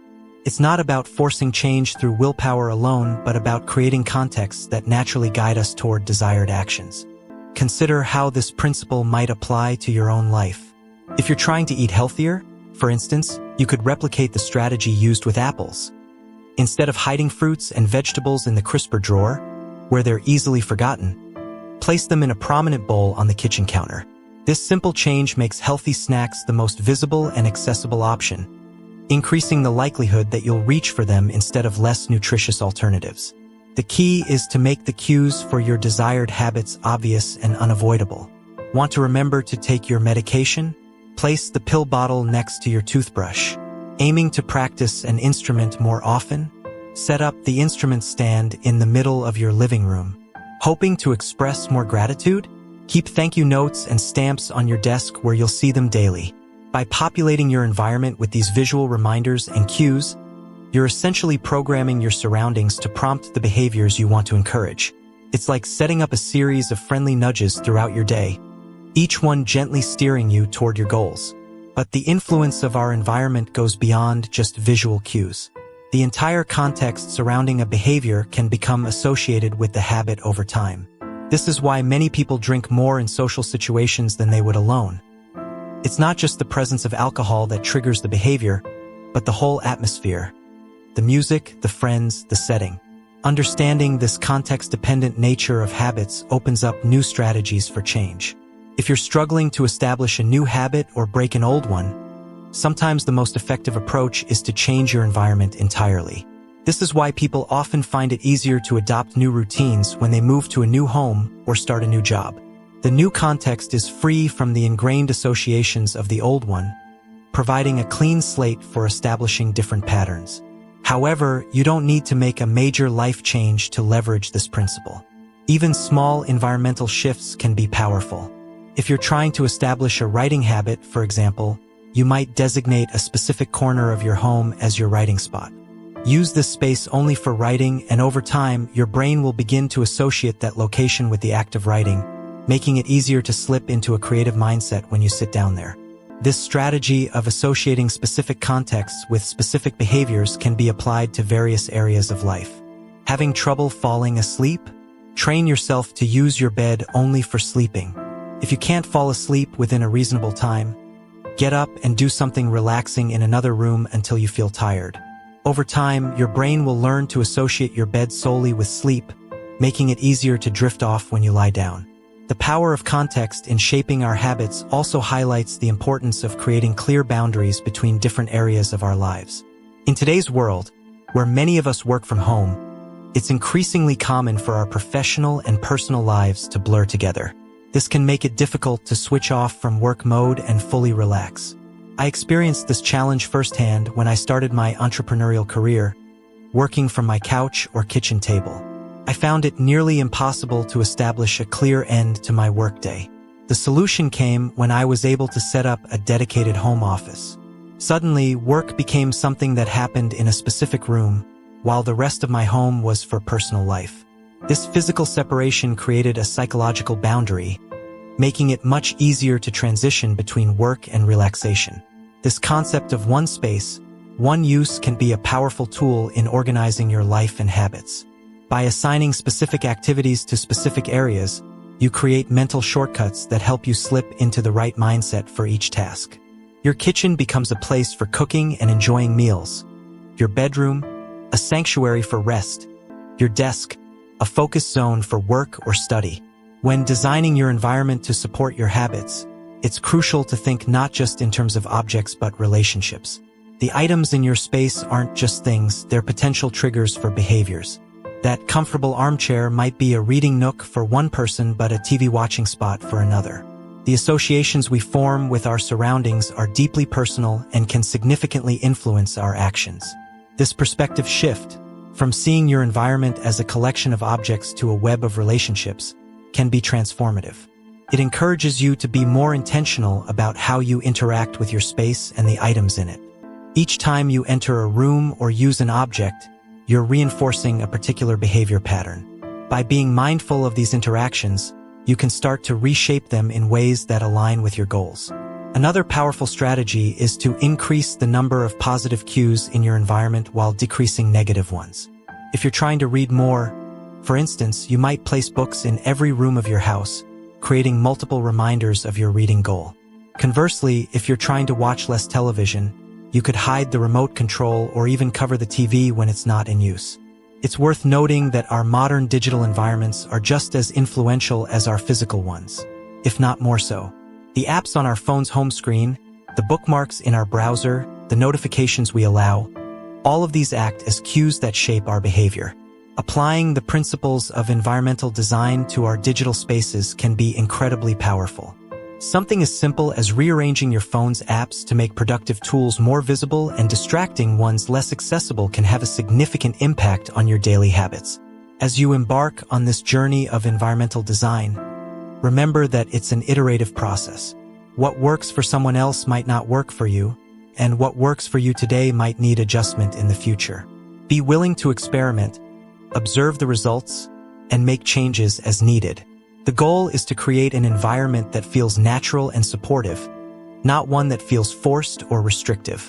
It's also important to approach this process with self-compassion. Changing habits is challenging, and there will likely be setbacks along the way.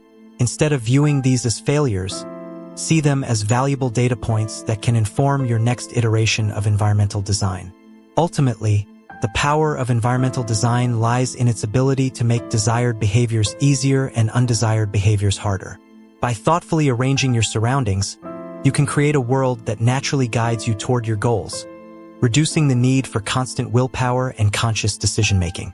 This approach to personal growth and habit formation is about working smarter, not harder.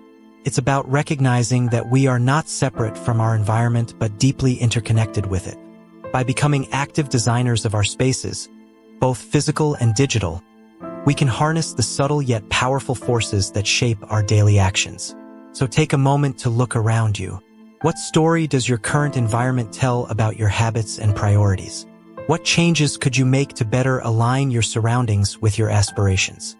Remember, you have the power to shape your world, and in doing so, to shape yourself. By creating spaces that support your goals and values, you're not just changing your environment. You're changing your life, one small cue at a time. The interplay between our environment and our habits is a fascinating area of study that challenges many long-held beliefs about willpower, addiction, and behavior change. To truly understand how we can shape our habits, and by extension our lives, we need to delve into the subtle yet powerful ways our surroundings influence our actions. Let's begin with a startling discovery made during the Vietnam War. In 1971, Congressman Robert Steele and Morgan Murphy uncovered a shocking fact. Over 15% of U.S. soldiers stationed in Vietnam were heroin addicts. Further research revealed that the problem was even more widespread, with up to 35% of service members having tried heroin and as many as 20% being addicted. This revelation sent shockwaves through Washington and led to the creation of the Special Action Office of Drug Abuse. The office was tasked with addressing this crisis, including tracking addicted service members upon their return home. What happened next would challenge everything we thought we knew about addiction.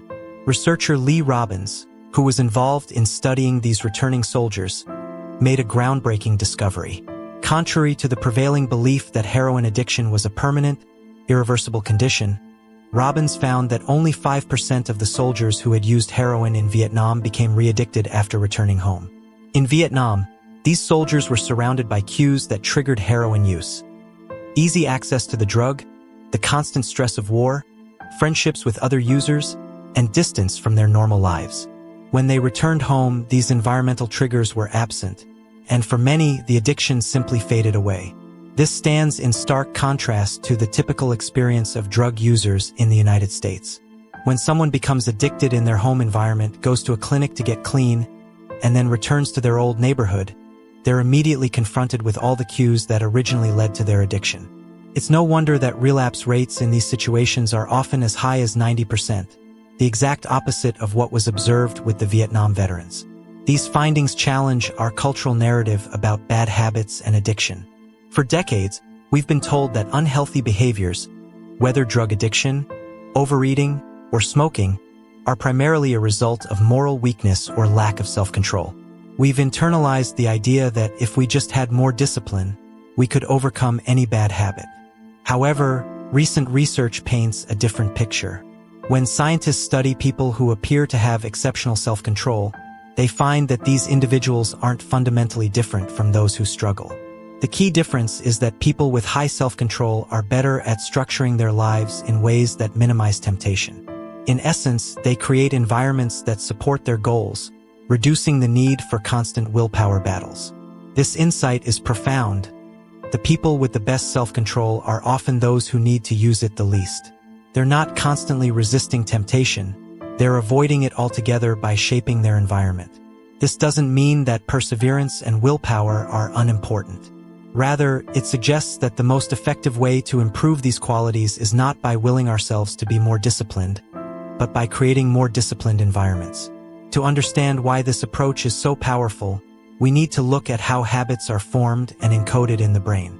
Once a habit is established, it becomes a ready-to-use pattern of behavior that can be triggered whenever the relevant situation arises. This encoding is so strong that it can persist for decades, even if the habit isn't practiced. Consider the case of Patty Olwell, a therapist from Austin, Texas. When she was younger, she often smoked while riding horses with a friend. She eventually quit smoking and stopped riding horses.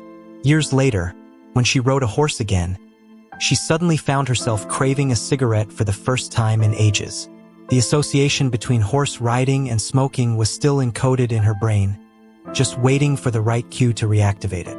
This persistence of encoded habits explains why many behavior change techniques can backfire. When we expose people to cues associated with their bad habits, we can inadvertently trigger the very behaviors we're trying to stop. For example, a shame-based weight loss presentations can stress obese individuals, leading them to turn to their familiar coping mechanism, overeating. Showing graphic images of damaged lungs to smokers can increase anxiety, driving them to reach for a cigarette to calm down. The power of environmental cues in triggering habits also explains why bad habits can be so persistent and self-reinforcing. They often create a negative feedback loop, what we might call an autocatalytic process. The habit feeds itself. You feel bad, so you eat junk food. Because you eat junk food, you feel bad. You feel sluggish from watching too much TV, so you continue watching because you lack the energy to do anything else. Do you worry about your health, which makes you anxious, so you smoke to ease the anxiety, which in turn worsens your health and increases your anxiety? It's a downward spiral that can feel impossible to escape. Understanding this dynamic is crucial for anyone looking to break bad habits or establish good ones. It highlights the importance of creating environments that support our goals rather than undermine them. This might mean removing temptations from our immediate surroundings, changing our routines to avoid triggering situations, intentionally introducing cues that prompt positive behaviors. For instance, if you're trying to eat healthier, simply willing yourself to make better choices isn't enough. You need to reshape your food environment. This could involve removing junk food from your home, meal prepping in advance, avoiding routes that take you past your favorite fast food restaurants. By reducing your exposure to unhealthy food cues and increasing healthy ones, you make it easier to stick to your goals without constantly battling temptation.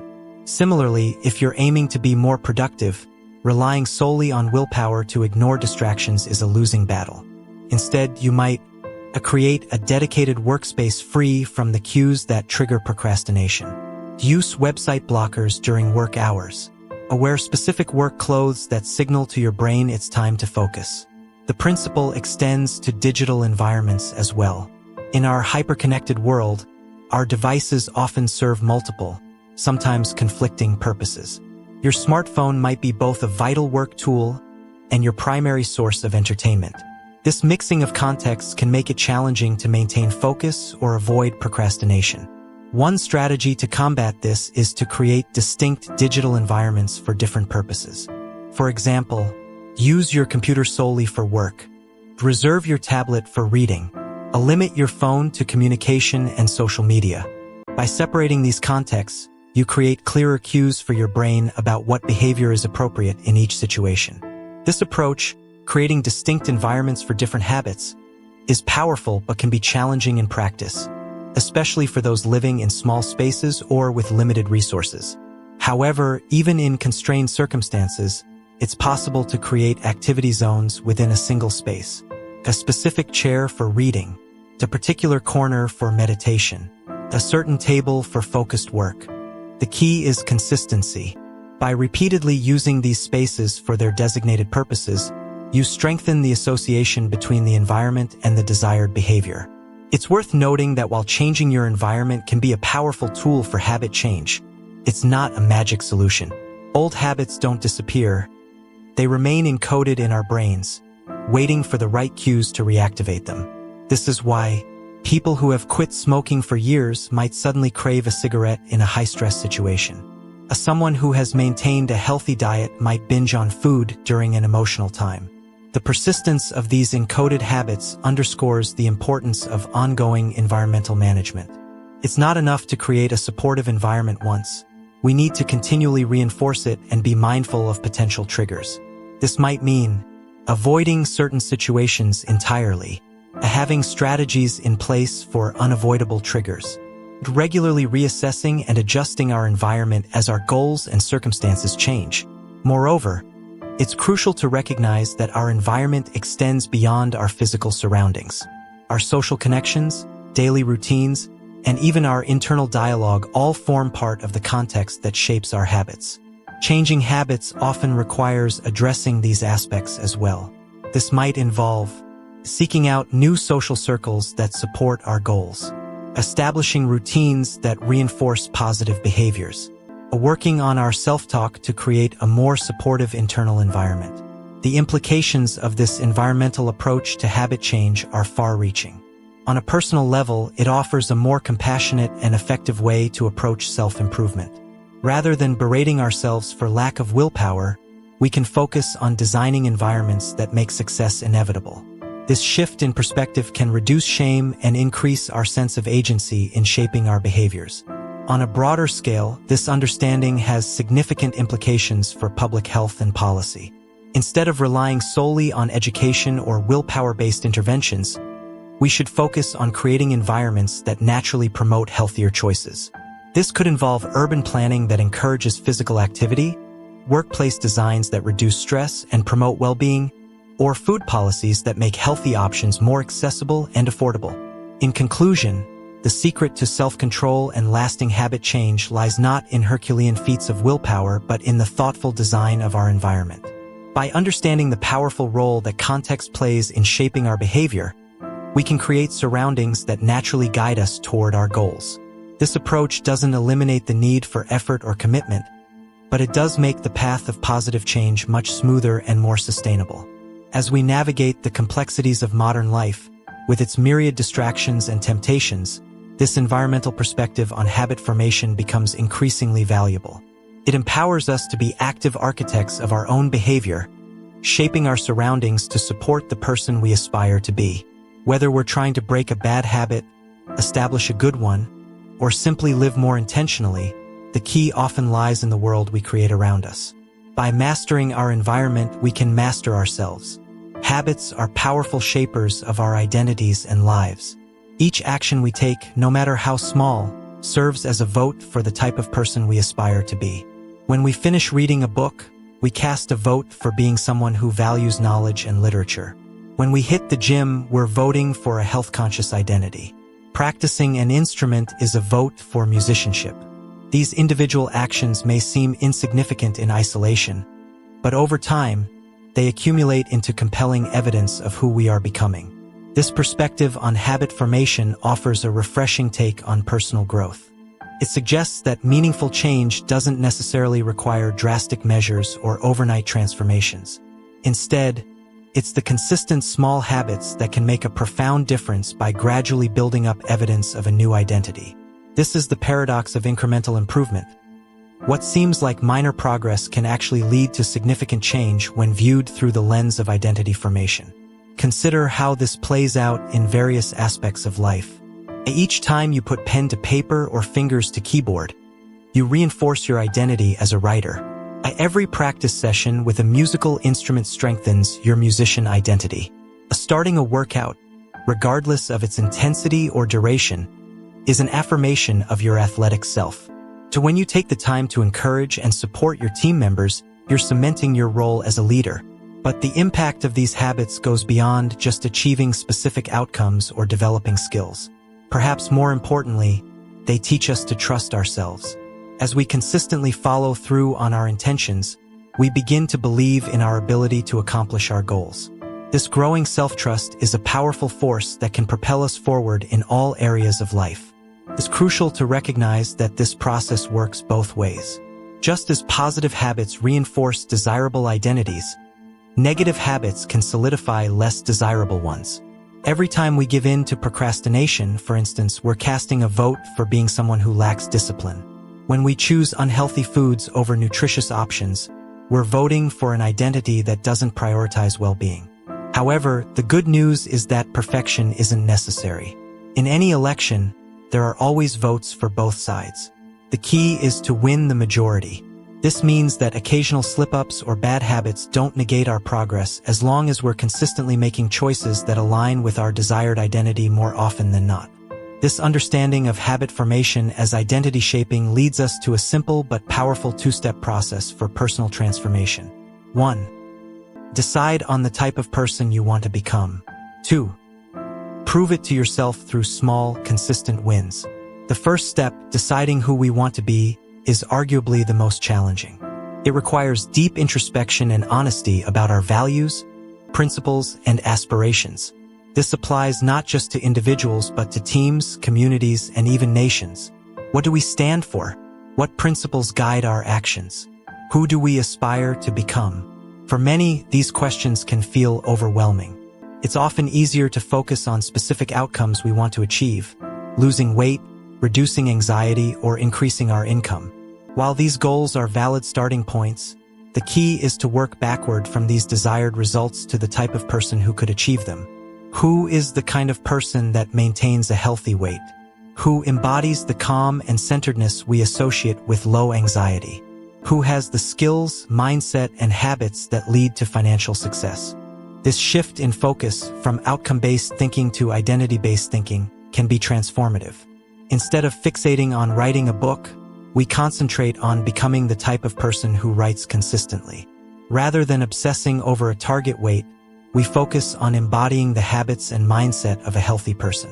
This approach aligns our daily actions with our deepest values and aspirations. Once we've clarified our desired identity, the second step is to reinforce it through small, consistent actions. These don't need to be grand gestures or dramatic changes. In fact, it's often the seemingly insignificant choices that have the most profound impact over time. Choosing to walk instead of driving, opting for a salad over fast food, or spending 10 minutes reading before bed. These small decisions, repeated consistently, shape our identity far more than occasional bursts of motivation or short-lived resolutions. This process creates a powerful feedback loop. Our habits shape our identity, and our identity in turn influences our habits. As we consistently act in alignment with our desired identity, we strengthen our belief in that identity, which makes it easier to maintain those habits. This virtuous cycle can lead to profound and lasting change. It's important to note that this approach to habit formation and personal growth is not about achieving specific external measures of success. While habits can certainly help us reach goals like earning more money, losing weight, or reducing stress, their true value lies in their ability to shape our identity. They are the means through which we develop and reinforce our deepest beliefs about ourselves. This perspective on habits offers a more holistic and sustainable approach to personal development. Instead of chasing fleeting goals or external validation, we focus on becoming the type of person we aspire to be. This shift in focus can lead to more meaningful and lasting change, as our actions become aligned with our core values and desired identity. Moreover, this approach to habit formation acknowledges the fluid nature of identity. We are not fixed entities but rather dynamic beings capable of growth and change. Our identity is not set in stone. It's a choice we make in every moment through our actions and habits. This realization is empowering, as it puts the power of change squarely in our own hands.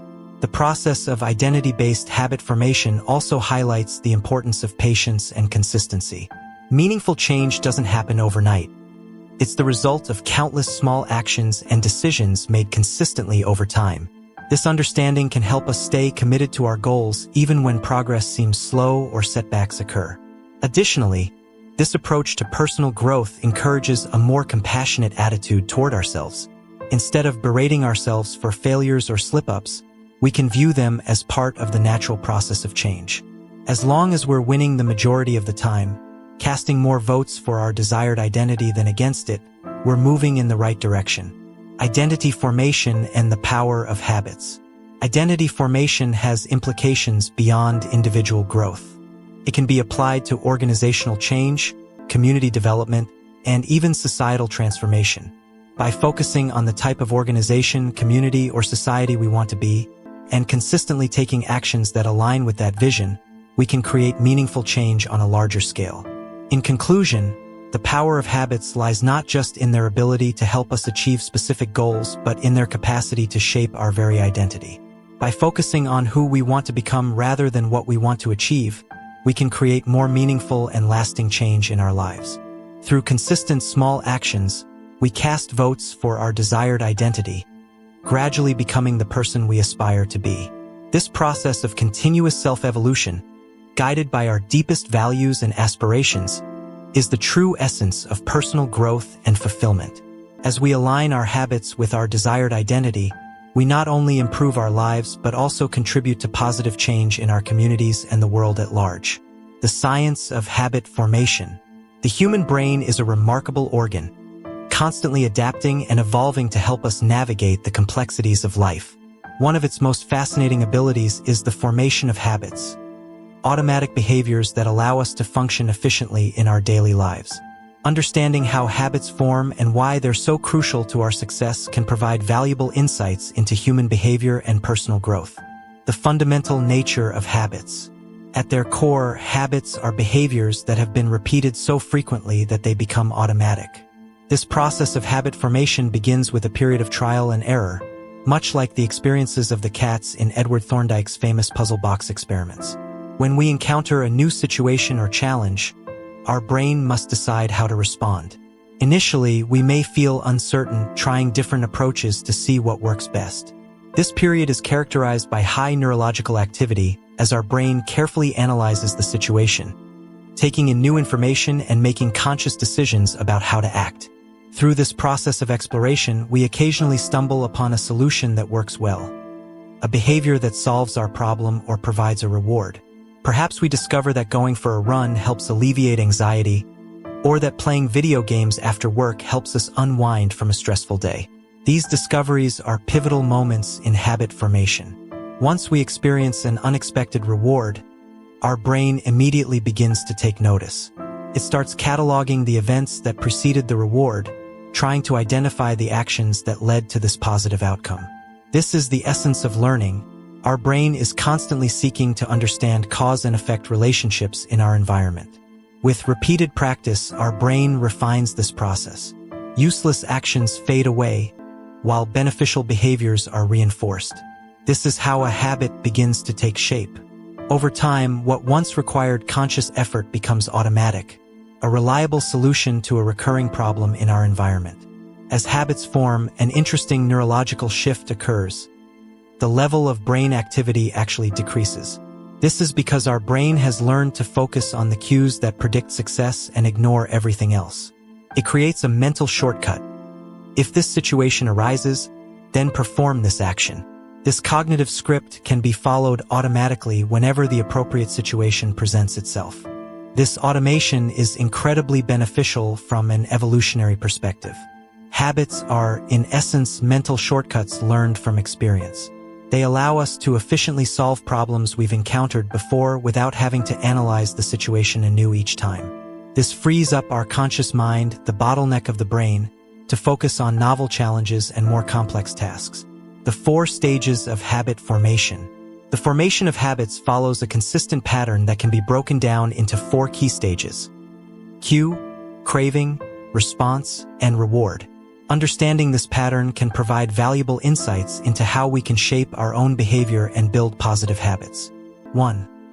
Cue. The process begins with a cue, a bit of information that predicts a reward.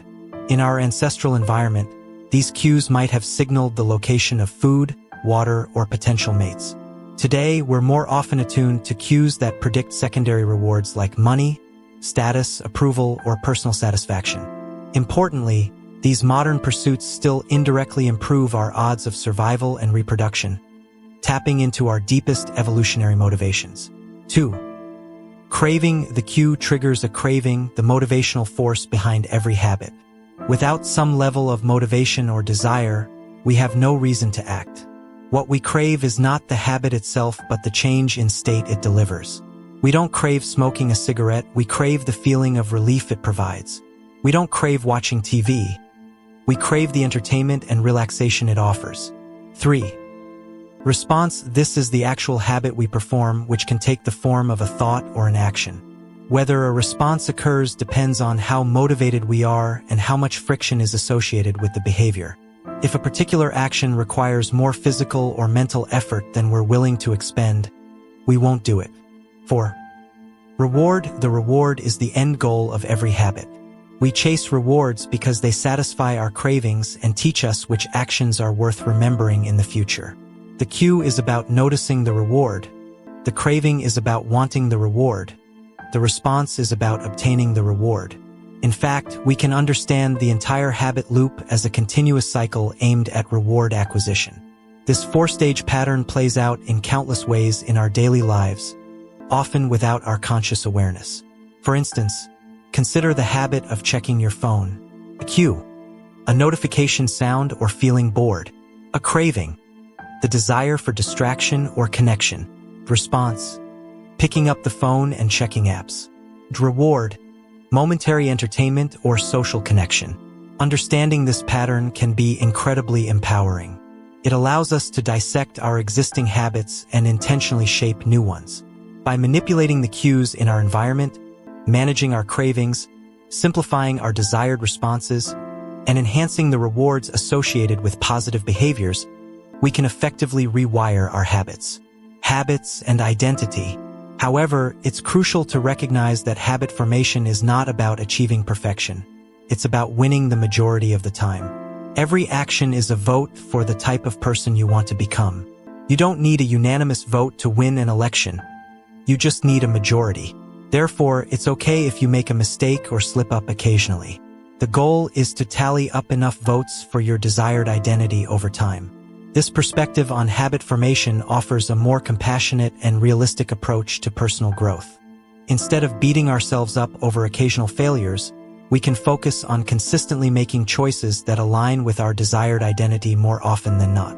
Moreover, this approach to habit formation acknowledges the fluid nature of identity.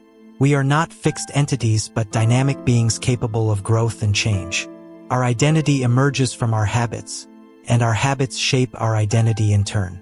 This creates a powerful feedback loop that can lead to profound personal transformation over time. Habits and freedom. It's worth noting that while habits can be incredibly beneficial, some people worry that too much routine might make life dull or restrict their freedom. However, this concern sets up a false dichotomy between habits and freedom. In reality, good habits create freedom by automating the mundane aspects of life, freeing up mental resources for more important tasks and decisions. Consider financial habits, for instance. Good financial habits, like regularly saving a portion of your income or tracking expenses, might seem restrictive in the short term. However, these habits ultimately create more freedom by providing financial stability and options in the long run. Similarly, good health habits might require some discipline initially, but they provide the energy and vitality needed to fully engage in life's experiences. In essence, habits are tools that can be leveraged to create the life we desire. They are not about restricting our choices, but about aligning our automatic behaviors with our deepest values and aspirations. By thoughtfully cultivating positive habits, we can automate the fundamentals of life, creating the mental space needed for creativity, growth, and the pursuit of our most meaningful goals. Habits in society. It's also important to recognize that habits exist on a spectrum of automaticity.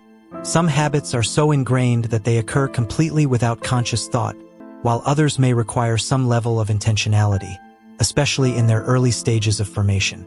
This spectrum allows for flexibility in how we approach habit formation and modification. Furthermore, habits don't exist in isolation. They are part of larger systems in our lives, often interconnected in complex ways.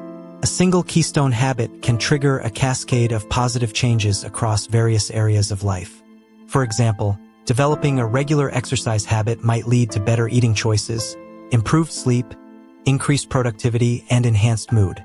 As we deepen our understanding of habits, we can also appreciate their role in shaping not just individual lives but entire societies. Collective habits form the basis of culture, and changing societal norms often involves shifting the habits of many individuals.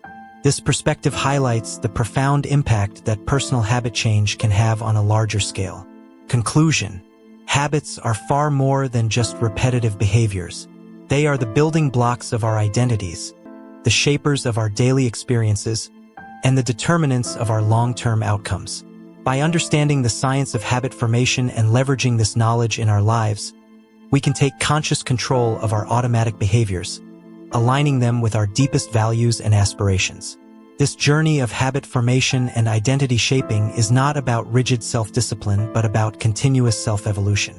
It's about becoming the best version of ourselves, one small action at a time, gradually sculpting us into the individuals we aspire to be. It's a process of continuous growth and refinement, where each small action is a vote for our desired identity.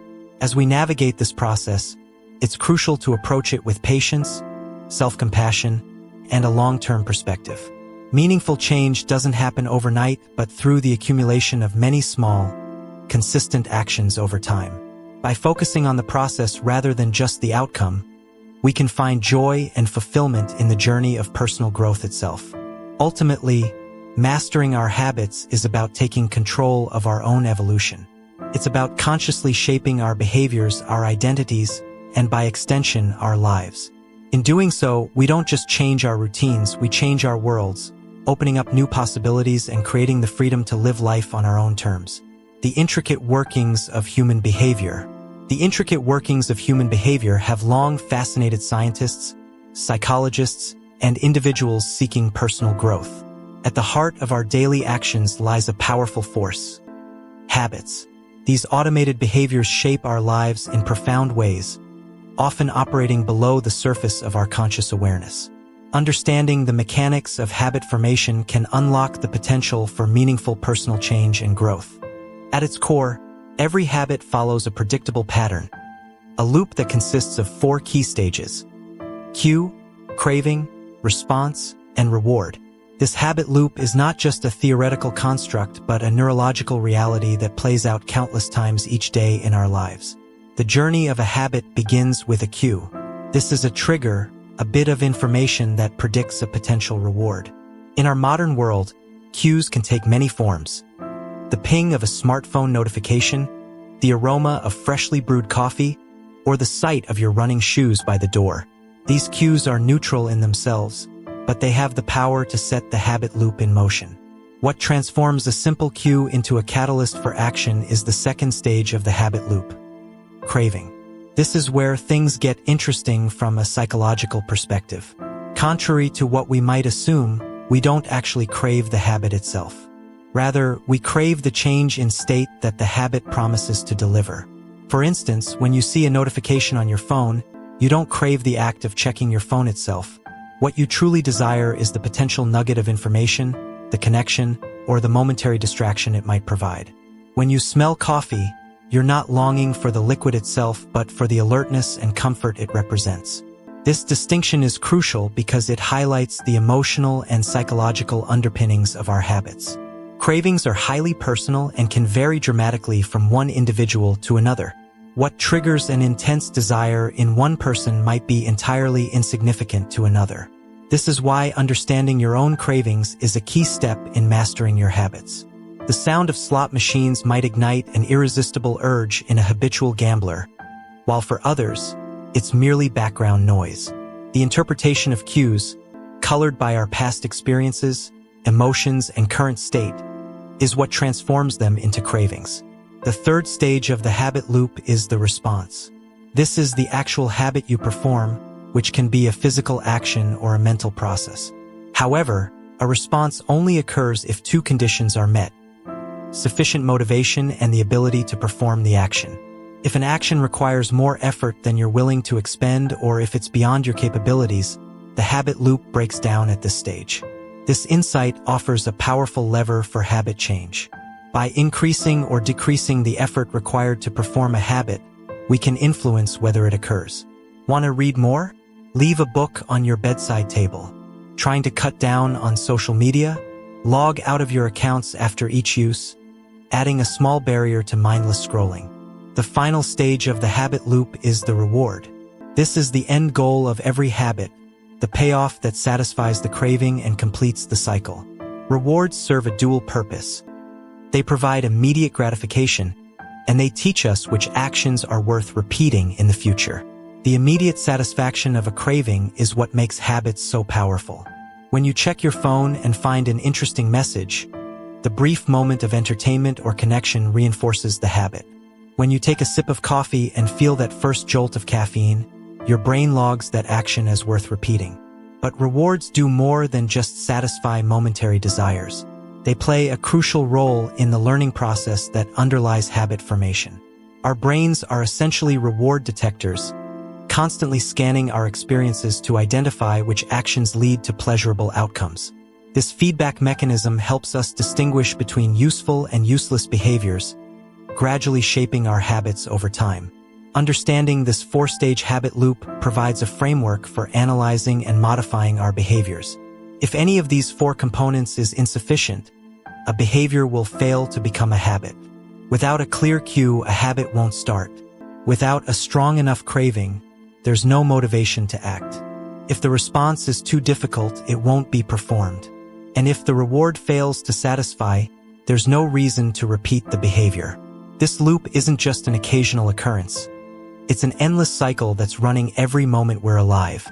Our brains are constantly scanning the environment, predicting outcomes, trying responses, and learning from the results. Most of the time, this process happens so quickly and automatically that we're not even aware of it. We can think of the habit loop as having two distinct phases: the problem phase and the solution phase.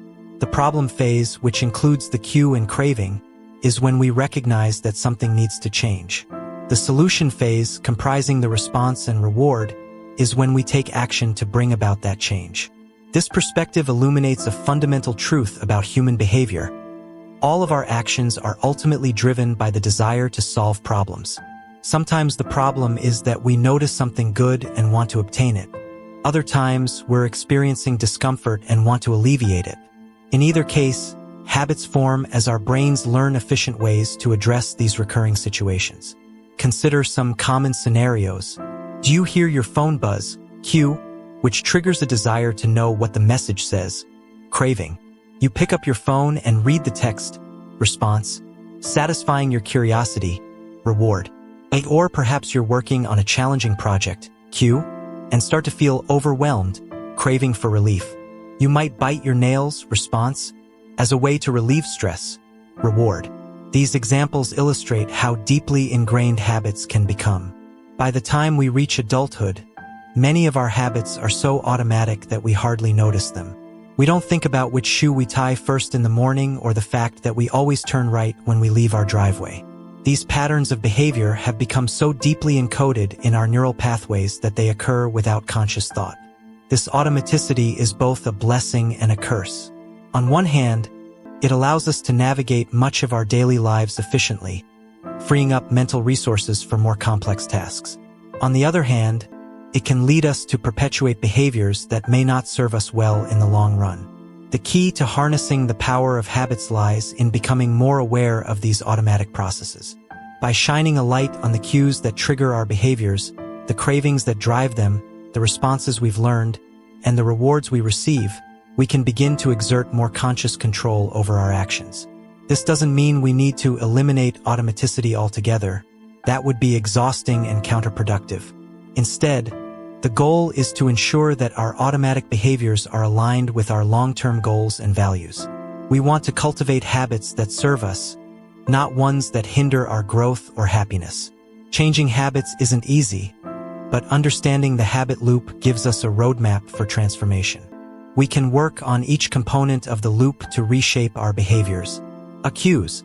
We can manage our environment to reduce exposure to cues that trigger undesirable habits and increase exposure to cues that prompt positive behaviors. Mastering the habit loop. The 4 stages of habit formation. We can reshape our habits by focusing on each component of the habit loop. 1. Cravings. We can reframe our mental associations to link desired behaviors with positive emotions and outcomes. 2. Response. We can make good habits easier to do and bad habits more difficult, tilting the scales in favor of positive behaviors. 3. Rewards. We can engineer immediate rewards for good habits to make them more satisfying in the short term. It's important to note that habit change is not about achieving perfection. It's about consistently making choices that align with the person we want to become. Every action is a vote for the type of person we wish to be. We don't need to win every vote, but we need to win the majority to see real change. Moreover, habits don't exist in isolation. They're part of larger systems in our lives, often interconnected in complex ways. Changing one habit can have ripple effects, influencing other behaviors and aspects of our lives. This interconnectedness can work in our favor. Sometimes, altering a single keystone habit can lead to a cascade of positive changes across various areas. As we work on our habits, it's crucial to approach the process with patience and self-compassion. Habit formation and change take time. Our brains require repeated experiences to forge new neural pathways and strengthen them to the point of automaticity. This process can't be rushed, but it can be guided. It's also worth considering the broader implications of habit formation beyond individual behavior. Collective habits form the basis of culture, and societal change often involves shifting the habits of many individuals. By understanding and mastering our own habits, we not only improve our personal lives but potentially contribute to positive changes on a larger scale. Conclusion: the science of habit formation. The science of habit formation offers powerful insights into human behavior and personal growth. By understanding the habit loop, cue, craving, response, and reward, we gain a framework for analyzing and modifying our automatic behaviors. This knowledge empowers us to shape our habits intentionally, aligning our automatic actions with our deepest values and aspirations. The journey of habit change is not about achieving perfection or adhering to rigid routines. It's about making consistent, small choices that compound over time, gradually sculpting us into the individuals we aspire to be.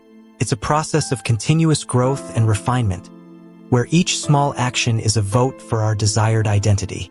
As we navigate this process, we must approach it with patience, self-compassion, and a long-term perspective.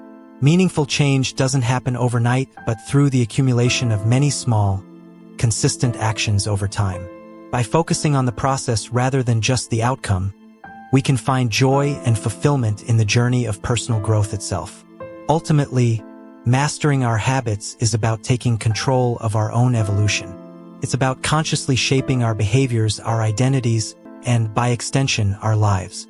In doing so, we don't just change our routines. We change our worlds, opening up new possibilities and creating the freedom to live life on our own terms.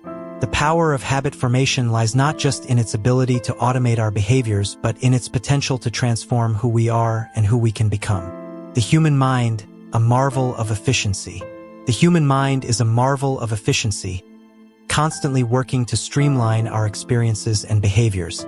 At the heart of this process lies the formation of habits, automatic behaviors that allow us to navigate daily life with minimal conscious effort.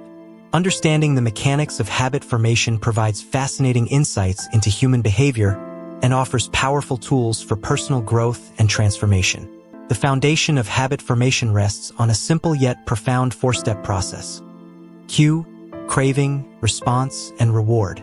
This habit loop is the backbone of every habit, from the most trivial to the most impactful. By understanding and manipulating these 4 components, we gain the ability to shape our behaviors intentionally, cultivating habits that serve our goals and dismantling those that hinder us. Breaking down the habit loop. 1. The cue, the trigger that initiates a habit. It can be anything in our environment that our brain associates with a particular behavior. To harness the power of cues, we need to make them obvious for habits we want to cultivate and invisible for those we wish to break.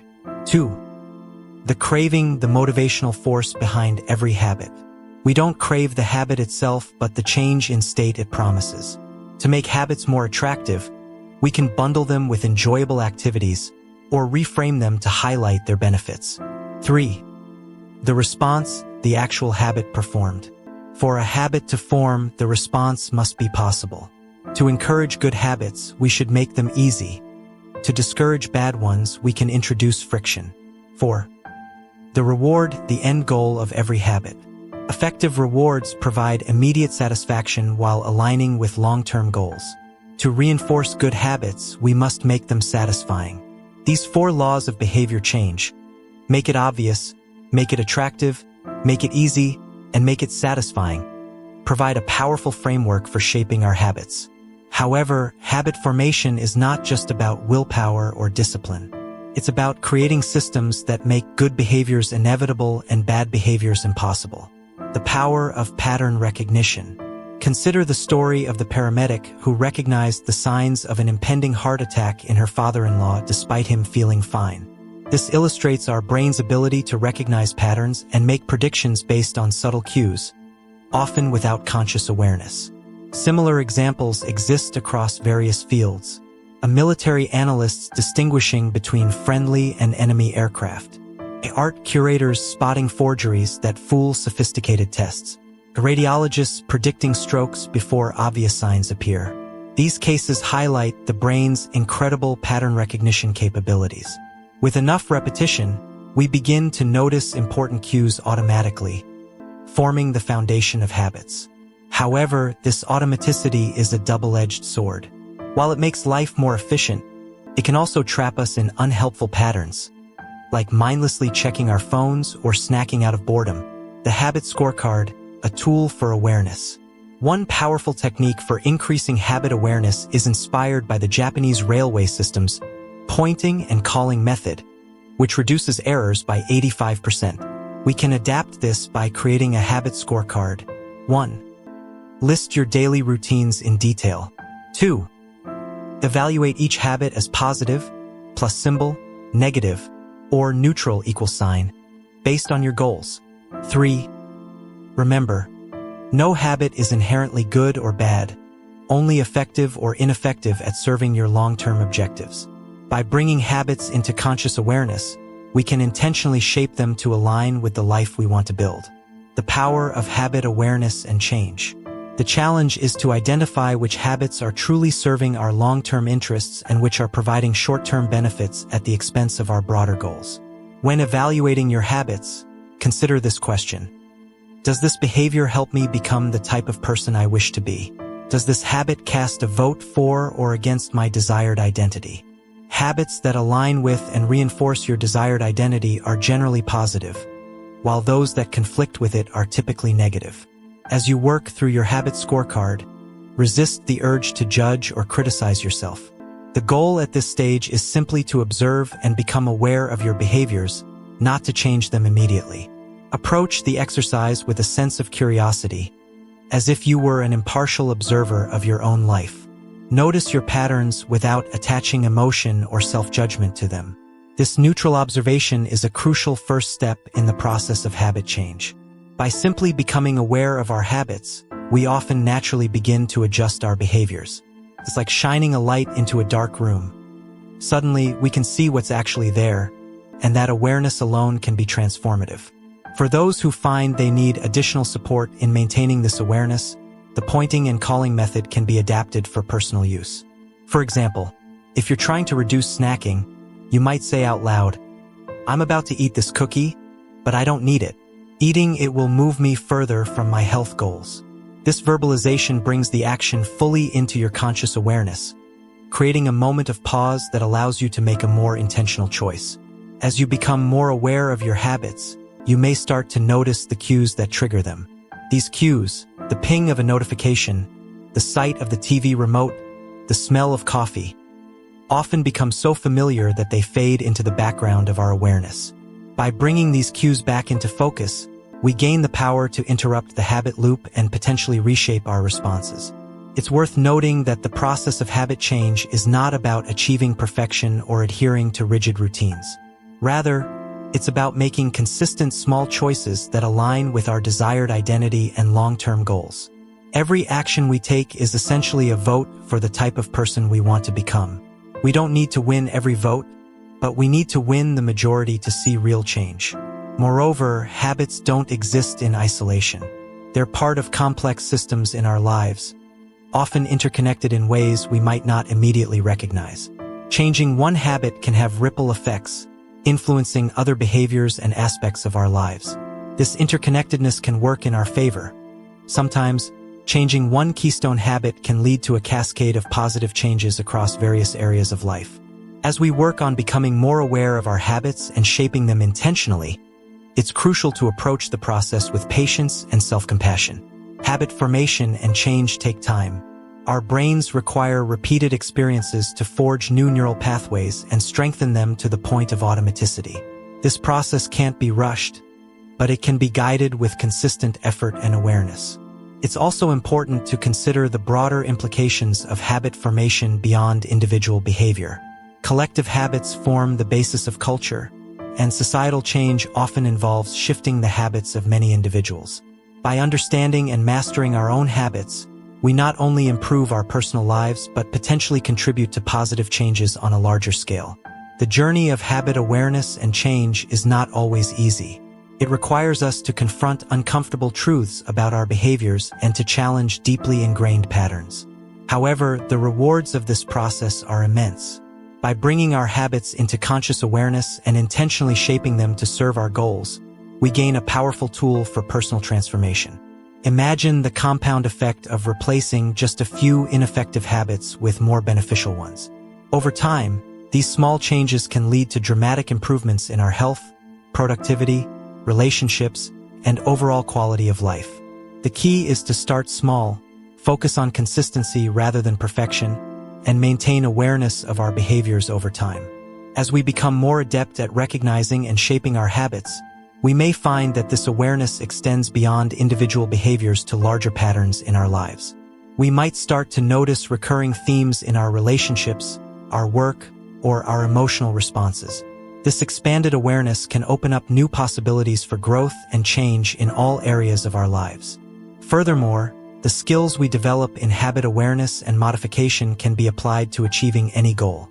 Whether we're aiming to advance in our careers, improve our health, or cultivate better relationships, the ability to intentionally shape our habitual behaviors is a powerful tool.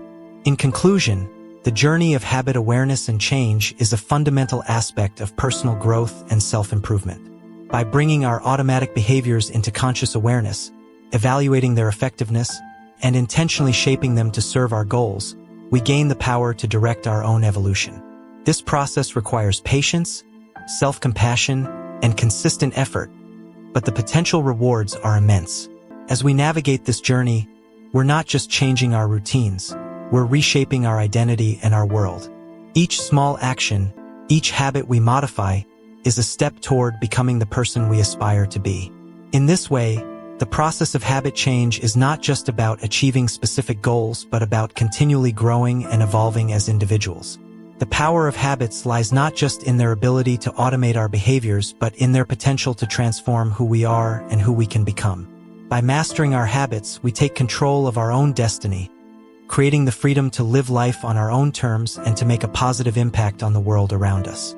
The challenge lies in distinguishing which habits genuinely serve our long-term interests from those offering only short-term gratification at the expense of our broader aspirations. When evaluating your habits, ask yourself, does this behavior help me become the person I wish to be? Does this habit reinforce or undermine my desired identity? Habits aligning with your ideal self are inherently constructive, while those conflicting with it tend to be detrimental. As you catalog your habits, suspend self-judgment. This initial stage demands observation, not immediate transformation. Adopt the mindset of a neutral researcher studying your own behavior. Note patterns without emotional attachment. This detached awareness is revolutionary. Merely shining light on our automatic behaviors often initiates organic adjustment. For those needing reinforcement, vocalize your intentions using the pointing and calling technique. Before reaching for that unnecessary cookie, declare aloud, "I'm about to eat this, but it contradicts my health objectives."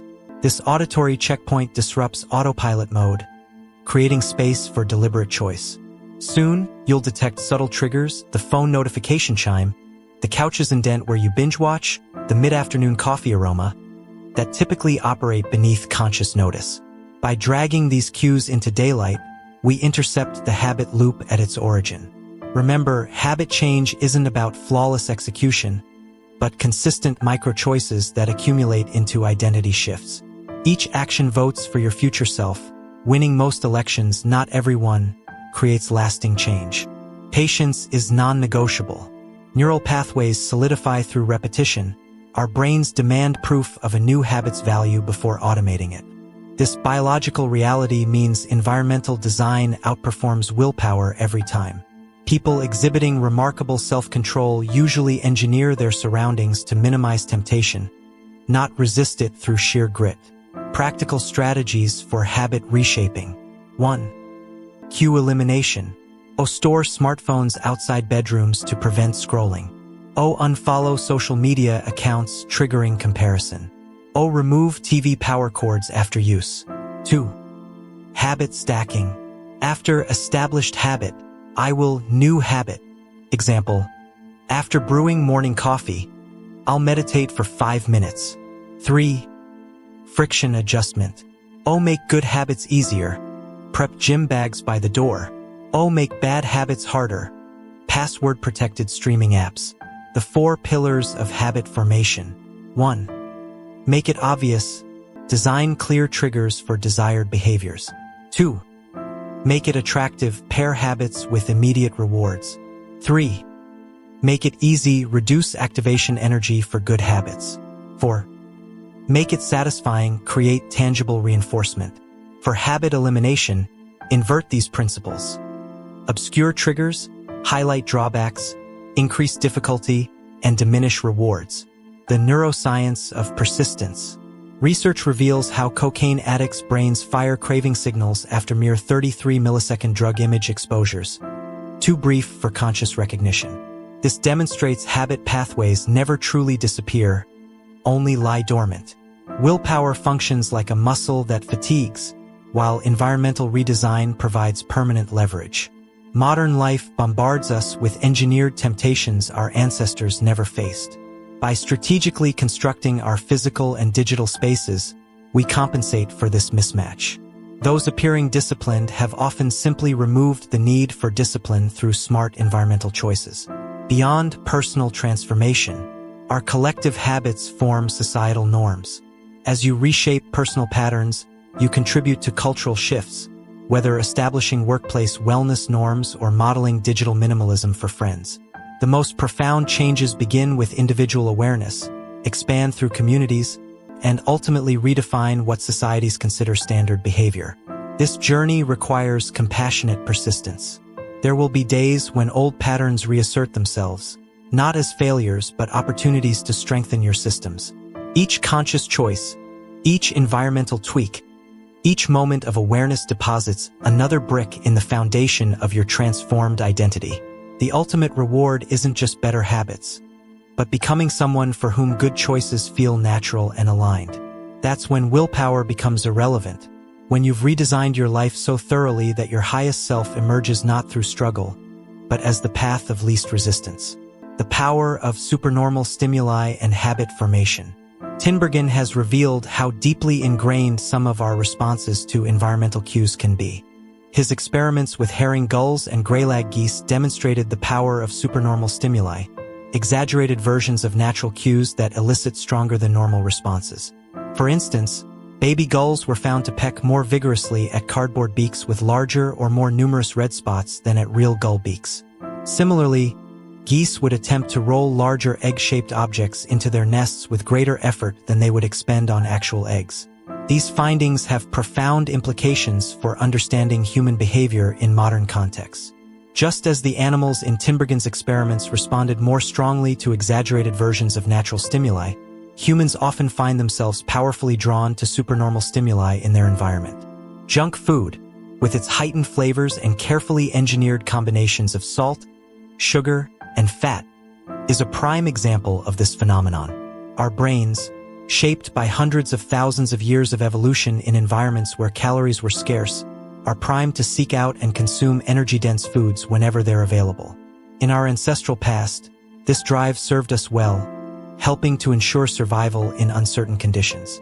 Today, however, in an environment of abundance, these same instincts can lead us astray, driving overconsumption and contributing to health problems. This mismatch between our evolutionary programming and our current environment extends beyond food to many other aspects of modern life. The instant gratification offered by social media, the immersive experiences provided by video games, and the constant stream of novel information available at our fingertips can all be seen as supernormal stimuli that hijack our reward systems in ways our ancestors never had to contend with. Understanding these dynamics can help us approach habit change with greater compassion for ourselves and others. It's not a matter of weak will or moral failing when we struggle with bad habits. We're often fighting against deeply ingrained instincts that served our species well for millennia but may be maladaptive in our current context.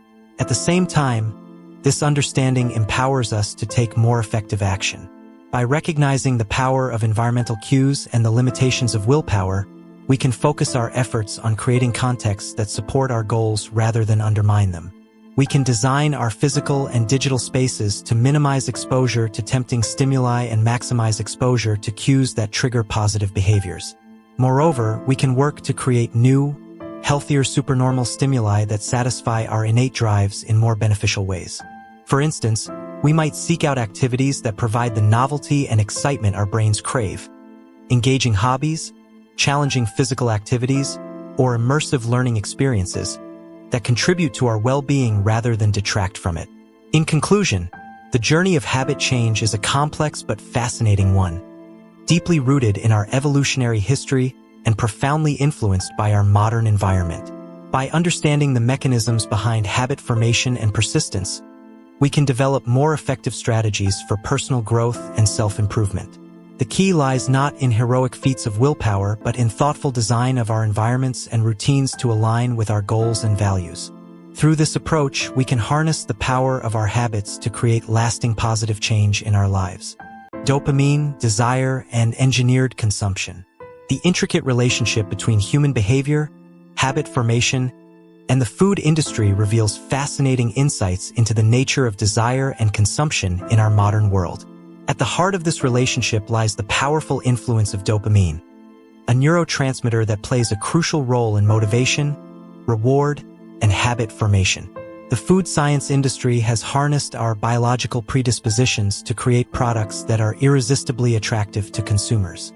By manipulating factors such as texture, flavor, and sensory experience, food scientists have developed techniques to make processed foods exceptionally appealing. The concept of dynamic contrast in food, the combination of different sensations, like crunchiness and creaminess, keeps our brains engaged and interested, encouraging continued consumption beyond the point of satiety. This optimization extends to finding the perfect bliss point, a precise balance of salt, sugar, and fat that maximizes palatability and appeal.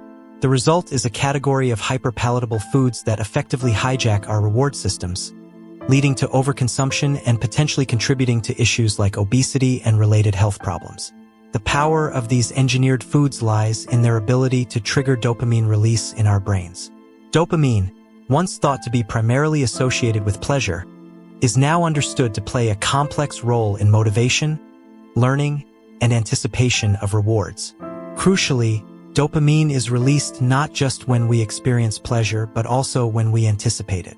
This anticipatory aspect is key to understanding why certain habits, including those related to food consumption, can become so deeply ingrained and difficult to break. The dopamine-driven feedback loop that underlies habit formation extends far beyond food.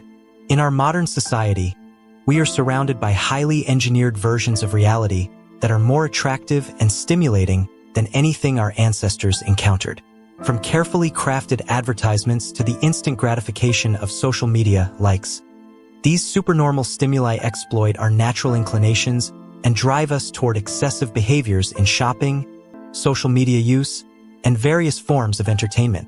The trend toward more concentrated rewards and more enticing stimuli is likely to continue, presenting ever greater challenges to our ability to regulate our behavior and make healthy choices. Junk food, hard liquor, and video games are all examples of how natural rewards have been concentrated and amplified in ways that make them particularly hard to resist. Understanding the role of dopamine in craving and habit formation provides valuable insights for those seeking to change their behavior. The key realization is that it's the anticipation of reward, not necessarily the reward itself, that drives much of our behavior. This explains why the excitement of planning a vacation can sometimes exceed the enjoyment of the trip itself, or why the anticipation of a special event can be more thrilling than the event. This knowledge can be leveraged to make positive habits more attractive, and thus more likely to stick. By increasing the anticipation of rewards associated with beneficial behaviors, we can harness the power of our dopamine system to work in our favor. Similarly, understanding the role of environmental cues in triggering cravings can help us design our surroundings to support our goals rather than undermine them. The challenge we face is significant. Our brains evolved in an environment of scarcity, but are now confronted with abundance and hyperstimulation at every turn. The very mechanisms that once ensured our survival, like the drive to consume calorie-dense foods, can now lead us astray in a world of plenty. However, by understanding these mechanisms, we gain the power to make informed choices and design strategies to align our behavior with our long-term goals and values. As we navigate this landscape of engineered experiences and supernormal stimuli, it's crucial to maintain awareness of how our environments and choices shape our habits. By consciously designing our surroundings and routines to support positive behaviors, we can work with our dopamine systems rather than against them. This might involve creating rewarding rituals around healthy activities, making beneficial habits more immediately gratifying, structuring our environments to minimize exposure to tempting cues. Moreover, this understanding calls for a broader societal conversation about the ethics of designing products and experiences that exploit our psychological vulnerabilities. As our ability to create irresistible stimuli grows, so too does our responsibility to consider the long-term impacts on individual and public health. In conclusion, the interplay between our ancient reward systems and our modern engineered environment presents both challenges and opportunities. By deepening our understanding of the dopamine-driven processes underlying habit formation and craving, we equip ourselves with powerful tools for personal growth and societal progress. The key lies in harnessing these insights to create environments and habits that support our well-being, while remaining mindful of the potent forces shaping our desires and behaviors in the modern world. The engineered allure of modern consumption. In our modern world, we find ourselves surrounded by an array of products and experiences meticulously designed to captivate our attention and spark our desires. At the forefront of this phenomenon is the food industry, where science and consumer psychology intersect to create irresistible edibles that keep us coming back for more. But this is just the tip of the iceberg in a society increasingly shaped by supernormal stimuli and engineered experiences that exploit our deepest biological drives. The food science industry has elevated the creation of appealing products to an art form, investing millions in research to perfect every aspect of the eating experience. From the satisfying crunch of a potato chip to the fizz of a soda, no detail is too small to escape scrutiny. The concept of oral sensation, how a food feels in your mouth, has become a key focus, with entire departments dedicated to optimizing this sensory experience. Consider the humble French fry, a seemingly simple food that embodies this approach. Its appeal lies in the contrast between its crispy exterior and soft interior, a combination that lights up our pleasure centers with each bite. This principle of dynamic contrast is a powerful tool in the food scientist's arsenal, creating products that offer a variety of sensations in a single item. The gooey cheese atop a crisp pizza crust or the interplay between a crunchy cookie and its creamy filling are prime examples of this strategy in action. These techniques serve a singular purpose: to keep us engaged and eating long past the point where we might normally feel satisfied. Natural, unprocessed foods tend to become less appealing as we consume them, a phenomenon known as sensory-specific satiety. Your brain gradually loses interest in the repetitive sensations, signaling that it's time to stop eating. However, foods high in dynamic contrast circumvent this natural mechanism, maintaining novelty and interest bite after bite. The ultimate goal of this scientific approach to food design is to find the bliss point, that perfect balance of salt, sugar, and fat that makes a product irresistible to the human palate. This combination triggers a powerful response in our brains, overriding natural satiety signals and encouraging overconsumption. The result is a category of hyperpalatable foods that are incredibly attractive to our reward systems, often leading to overeating and associated health issues. But the implications of this approach extend far beyond the realm of nutrition. The principle at work here, making something more attractive to increase the likelihood of repeated engagement, is a fundamental aspect of habit formation. In essence, the food industry has become adept at creating habit-forming products by exploiting our natural tendencies and biological drives. This phenomenon is not limited to food. Our modern society is replete with examples of engineered experiences designed to be more appealing than anything our ancestors encountered. Retail stores use mannequins with exaggerated features to sell clothing, tapping into our instinctive responses to certain body shapes. Social media platforms deliver rapid-fire positive reinforcement, providing more likes and praise in minutes than we might receive in days of real-world interaction. The online entertainment, from pornography to video games, offers hyper-stimulating content at a pace impossible to replicate in real life. These are all examples of supernormal stimuli, artificial constructs that exaggerate the features we're naturally attracted to, eliciting a stronger response than we would have to natural stimuli. Our instincts, honed over millennia of evolution, are ill-equipped to handle these intensified versions of reality. As a result, we often find ourselves drawn into excessive behaviors, whether overeating, compulsive shopping, social media addiction, or other habits detrimental to our well-being. The trend toward more concentrated rewards and more enticing stimuli shows no signs of slowing down. If anything, history suggests that future opportunities for gratification will be even more attractive than those available today. Final thoughts.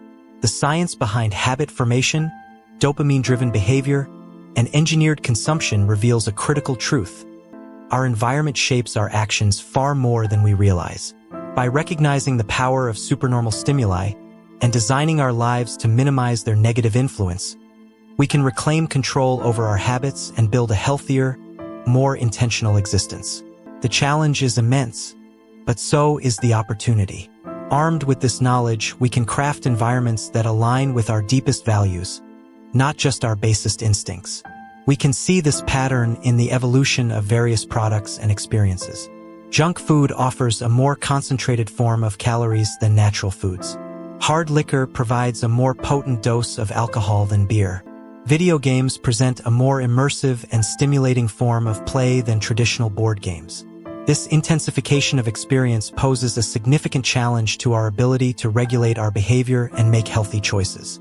We find ourselves equipped with brains that evolved in an environment of scarcity, now faced with abundance and hyperstimulation at every turn. The very mechanisms that once ensured our survival, like the drive to consume calorie-dense foods when available, can now lead us astray in a world of plenty. To understand why these engineered experiences are so powerful, we need to delve into the neuroscience of habit formation and craving. At the heart of this process is dopamine, a neurotransmitter that plays a crucial role in motivation, reward, and learning. For many years, scientists believed that dopamine was primarily associated with pleasure. However, more recent research has revealed that its role is far more complex and central to a wide range of neurological processes.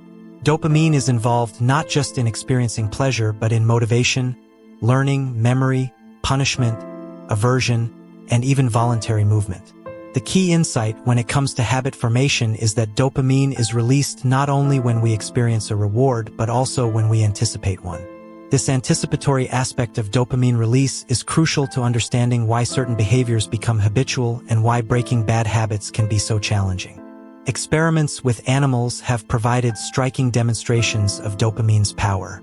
When researchers blocked dopamine release in rats, the animals lost all motivation, refusing to eat, drink, or engage in any goal-directed behavior. They quite literally lost the will to live. Conversely, when scientists flooded the reward centers of animal brains with dopamine, the subjects engaged in repetitive behaviors at an astonishing rate, such as mice poking their noses into a box hundreds of times per hour in pursuit of a dopamine hit. Human behavior shows similar patterns, albeit in more complex forms. Gambling addicts experience a surge of dopamine just before placing a bet, not after winning. Cocaine users get a dopamine spike at the sight of the drug before actually consuming it. This anticipatory release of dopamine is what drives us to action, creating the motivation to pursue rewards. This understanding of dopamine's role helps explain why the anticipation of an experience can often be more enjoyable than the experience itself. The excitement of planning a vacation or looking forward to a special event can surpass the actual pleasure of the moment when it arrives. Scientists describe this as the difference between wanting and liking, two related but distinct processes in the brain.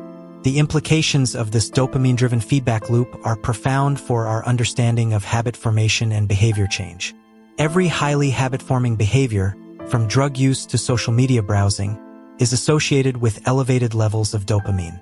Even our most basic habitual behaviors, like eating, drinking, and social interaction, operate on this same principle. Recognizing the power of anticipation in driving behavior provides valuable insights for those seeking to change their habits or cultivate new ones. Rather than relying solely on willpower to resist temptation, we can focus on manipulating our environment and routines to make desirable behaviors more attractive and undesirable ones less so. For instance, if we want to establish a habit of regular exercise, we might focus on creating positive anticipation around the activity. This could involve planning enjoyable routes for runs, choosing workout music that excites us, or rewarding ourselves with a pleasant post-workout ritual. By associating the anticipation of exercise with positive feelings, we can harness our dopamine system to reinforce the habit. Conversely, to break a bad habit, we might focus on reducing the anticipatory pleasure associated with it. This could involve removing cues from our environment that trigger cravings or consciously focusing on the negative consequences of the behavior rather than its short-term rewards. However, it's important to recognize that we're not just passive recipients of our environment's influences. We have the power to consciously design our surroundings and routines in ways that support our goals. This might involve creating physical spaces that encourage productive behaviors, carefully curating our digital environments to minimize exposure to addictive content, or structuring our daily schedules to prioritize activities that align with our long-term aspirations. Moreover, understanding the role of dopamine and anticipation in driving behavior can help us develop more compassion for ourselves and others when it comes to struggling with bad habits or addictions.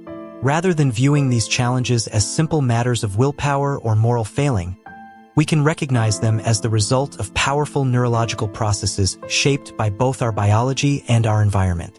This perspective also raises important questions about the ethics of designing products and experiences that exploit these psychological vulnerabilities. As our ability to create irresistible stimuli grows, so too does our responsibility to consider the long-term impacts on individual and public health. There's a need for broader societal conversations about how we can balance innovation and consumer appeal with ethical considerations and public well-being. Conclusion: the intricate dance between our ancient reward systems and our modern engineered environment presents both challenges and opportunities. By deepening our understanding of the dopamine-driven processes underlying habit formation and craving, we equip ourselves with powerful tools for personal growth and societal progress. The key lies in harnessing these insights to create environments and habits that support our well-being, while remaining mindful of the potent forces shaping our desires and behaviors in the modern world. As we navigate this landscape of supernormal stimuli and carefully crafted experiences, maintaining awareness of how our choices and surroundings influence our habits becomes crucial. By consciously designing our environments and routines to support positive behaviors, we can work with our dopamine systems rather than against them. This might involve creating rewarding rituals around healthy activities, finding ways to make beneficial habits more immediately gratifying, or structuring our surroundings to minimize exposure to tempting cues. Ultimately, the goal is not to eliminate all sources of pleasure or to live in denial of our natural drives. Rather, it's to create a balance where we can enjoy the fruits of human ingenuity and progress while maintaining control over our behaviors and staying true to our deeper values and aspirations. By understanding the science behind habit formation and applying these insights thoughtfully, we can cultivate lives rich in meaningful experiences and sustainable pleasures, rather than being driven by the fleeting highs of engineered stimuli. In doing so, We reclaim our agency in a world increasingly designed to push our buttons, charting a course toward greater well-being and fulfillment. The power of anticipation in habit formation. The intricate dance between our brains and behavior reveals fascinating insights into the nature of habit formation and the power of anticipation. At the heart of this process lies dopamine, a neurotransmitter that plays a far more complex role than simply signaling pleasure. Understanding how dopamine functions in our brains can provide valuable tools for shaping our habits and improving our lives.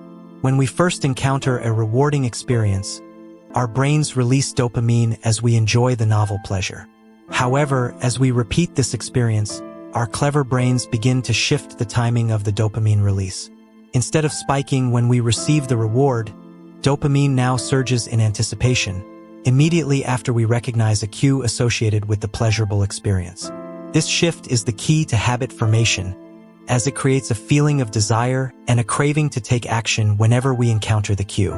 This anticipatory dopamine release explains why the excitement of looking forward to a vacation can sometimes exceed the enjoyment of the trip itself, or why the build-up to a special event often feels more thrilling than the actual moment. Our brains are wired to motivate us through anticipation, pushing us to pursue rewards based on the expectation of pleasure rather than the pleasure itself. Interestingly, once a habit is firmly established, dopamine no longer increases when we experience the expected reward. However, if we encounter a cue and anticipate a reward that doesn't materialize, dopamine levels drop sharply, leading to feelings of disappointment and frustration.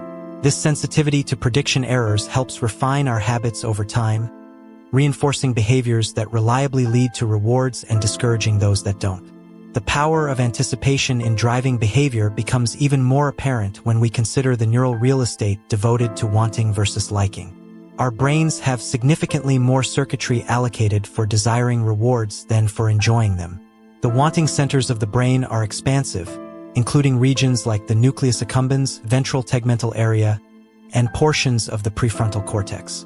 In contrast, the liking centers are much smaller, consisting of scattered hedonic hotspots throughout the brain. This disproportionate allocation of neural resources to wanting over liking underscores the crucial role that desire and anticipation play in motivating our actions. It's not the fleeting moment of pleasure that drives us, but the persistent craving that precedes it. This insight has profound implications for how we approach habit formation and behavior change. Recognizing the power of anticipation, we can employ strategies to make our desired habits more attractive and thus more likely to stick. One such approach is temptation bundling, a clever technique that links an action we want to do with one we need to do. By pairing a necessary but unappealing task with a highly desirable activity, we can leverage our brain's reward system to motivate positive behavior. Consider the story of Ronan Byrne, an engineering student who hacked his stationary bike to only allow Netflix to play while he was pedaling at a certain speed. By bundling the enjoyment of watching his favorite shows with the physical activity he knew he should be doing, Byrne created a powerful incentive for exercise. This ingenious solution not only made his workout more appealing, but also added an element of immediate reward to an otherwise challenging task. Businesses often employ similar strategies on a larger scale. The American Broadcasting Company, ABC, masterfully used temptation bundling in promoting their Thursday night television lineup. By encouraging viewers to pair watching their shows with enjoyable activities like drinking wine and eating popcorn, ABC associated their programming with relaxation and indulgence. Over time, this association strengthened, making the habit of tuning in on Thursday nights more attractive to viewers. The effectiveness of temptation bundling is rooted in a psychological principle known as the Premack principle, which states that more probable behaviors will reinforce less probable behaviors. In other words, by linking a desired activity, like watching TV, with a less appealing but necessary task like exercising, we can condition ourselves to engage in the less enjoyable activity more consistently. This principle can be applied to a wide range of habits. For instance, someone might allow themselves to read gossip magazines only while at the gym or permit themselves to get a pedicure only while catching up on work emails. The key is to identify activities you genuinely enjoy and use them as rewards for completing necessary but less appealing tasks. To maximize the effectiveness of temptation bundling, it can be combined with habit stacking, another powerful behavior change strategy. Habit stacking involves linking a new habit you want to form with an existing habit you already perform consistently. By creating a formula that pairs a current habit with a needed habit followed by a wanted habit, you can create a chain of behaviors that reinforces positive change. For example, someone trying to cultivate gratitude and stay informed might adopt the following routine. 1. After I get my morning coffee, I will say one thing I'm grateful for. 2. After I express gratitude, I will read the news. This sequence links an existing habit, getting coffee, with a desired new habit, practicing gratitude, and a rewarding activity, reading the news.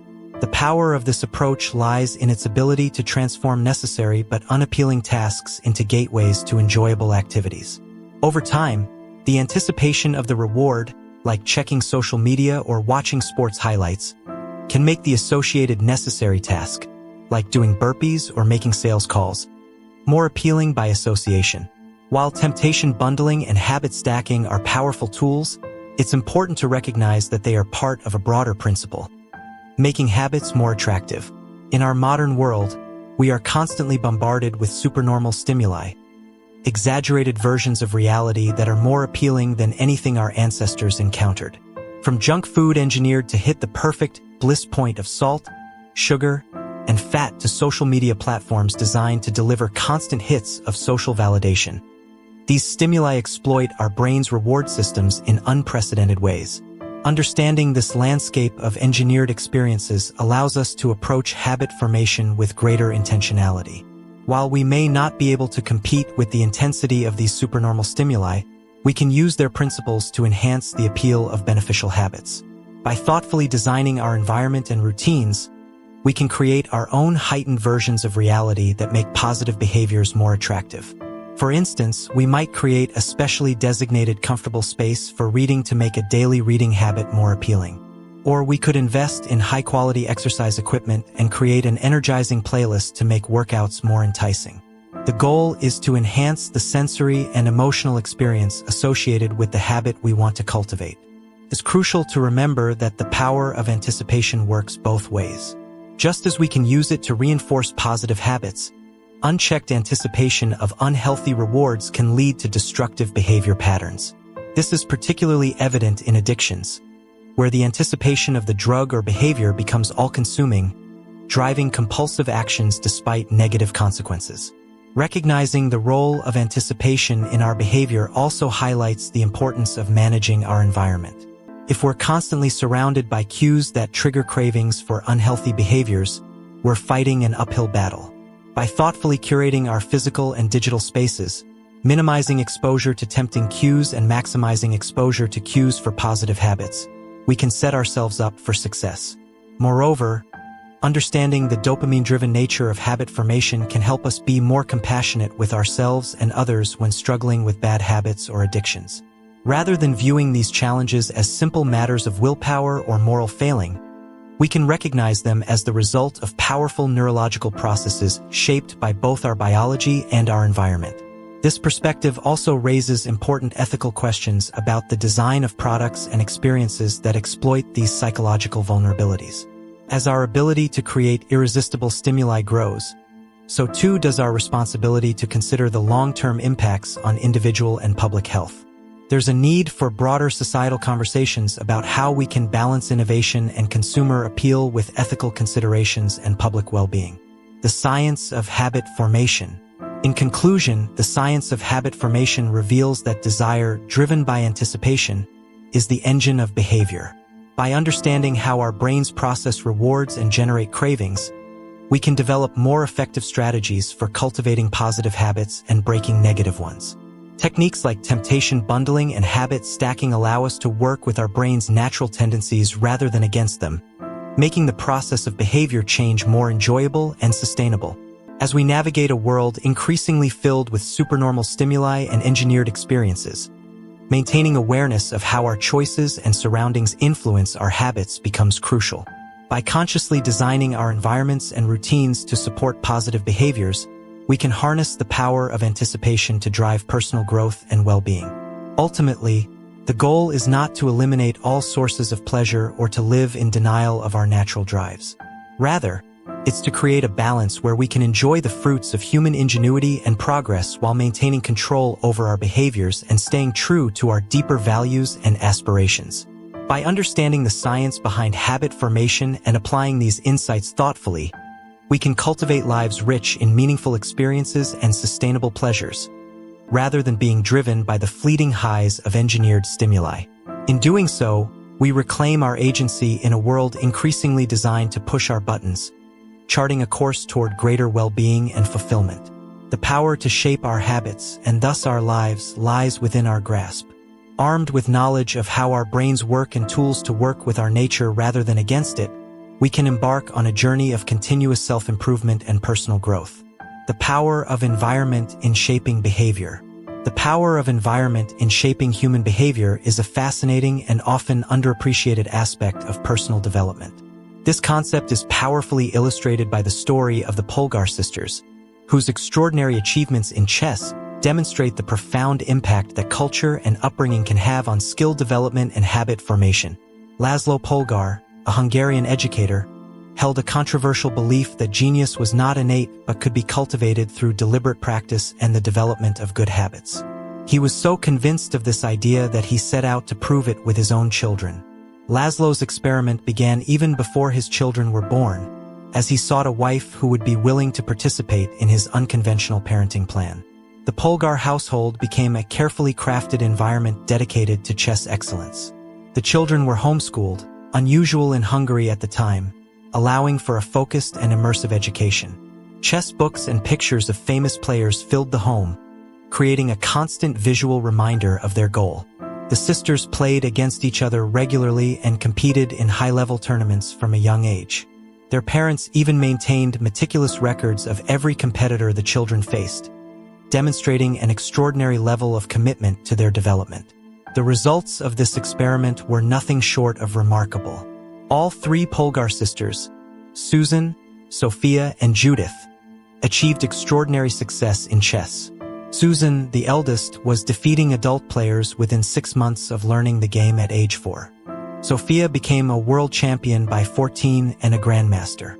Judith, the youngest, surpassed even her sister's achievements, becoming the youngest grandmaster of all time and holding the title of the world's top-ranked female chess player for an astonishing 27 years. What's particularly intriguing about the Polgar sisters' story is their perspective on their unusual upbringing. Far from viewing their childhood as oppressive or grueling, they describe it as enjoyable and engaging. They loved chess so much that they would even play in secret when they were supposed to be sleeping. This highlights a crucial aspect of habit formation and skill development. When an activity is normalized and celebrated within a culture, it becomes inherently attractive and rewarding. The influence of social environment. The Polgar sisters' experience exemplifies a broader principle of human behavior. We are profoundly influenced by our social environment. As inherently social creatures, humans have a deep-seated need to belong and fit in with their group. This instinct, which served our ancestors well in tribal societies, where isolation could mean death, continues to exert a powerful influence on our behavior today. Our earliest habits are often not chosen but imitated from those around us. We absorb the customs, expectations, and standards of our family, community, and broader society. These social norms act as invisible guides for our behavior, influencing everything from our daily routines to major life decisions. Often, we follow these norms without conscious thought or questioning, simply because they feel natural and expected within our cultural context. This tendency to conform to social norms is not inherently negative. In fact, it often doesn't feel like a burden at all because the desire to belong is so fundamental to human nature. If you grow up in an environment where a particular skill or behavior is highly valued, like chess in the Polgar household, engaging in that activity feels natural and rewarding. Similarly, if you work in a professional environment where everyone dresses in a certain way, you're likely to adopt that style without much resistance. 3 categories of social influence. The power of social influence on our habits can be broken down into 3 main categories: the close, the many, and the powerful. Each of these groups offers opportunities to make our desired habits more attractive and easier to adopt. 1. The influence of close relationships on our habits is particularly strong. We tend to pick up behaviors, attitudes, and even speech patterns from those we spend the most time with. Studies have shown that obesity can spread through social networks, with a person's chances of becoming obese increasing significantly if a close friend becomes obese. The same principle applies to positive habits, with weight loss often occurring in pairs within relationships. 2. The many, our broader social circles, including classmates, coworkers, and community members, also shape our perception of what's normal and attainable. If you're in an environment where many people are achieving a particular goal, like becoming an astronaut or proving their IQ, those achievements start to seem more feasible and attractive. 3. The powerful, we often emulate the behaviors of successful individuals in our field or society at large, believing that by adopting their habits, we might achieve similar success. Designing a supportive environment. Understanding these influences allows us to be more intentional about shaping our environment to support the habits we want to develop. One of the most effective strategies for building better habits is to immerse ourselves in a culture where the desired behavior is the norm. When we see others regularly engaging in the habits we want to adopt, those behaviors seem more achievable and natural. This principle can be applied across various areas of life. If you want to be more physically active, surrounding yourself with fitness enthusiasts can make regular exercise seem like a normal, expected part of daily life. If you aspire to be more creative, immersing yourself in a community of artists or innovators can normalize the habits of regular practice and experimentation. However, it's important to note that this environmental influence works both ways. Just as positive habits can be reinforced by our social surroundings, negative habits can also be perpetuated or exacerbated by the wrong environment. This is why it's crucial to be mindful of the influences we expose ourselves to and to actively seek out environments that support our goals and values. Nature versus nurture and ethical considerations. The story of the Polgar sisters also raises interesting questions about the nature versus nurture debate in talent development. While their achievements demonstrate the power of focused training and a supportive environment, it's worth considering whether they may have had some innate aptitude for chess that was then nurtured to an extraordinary degree.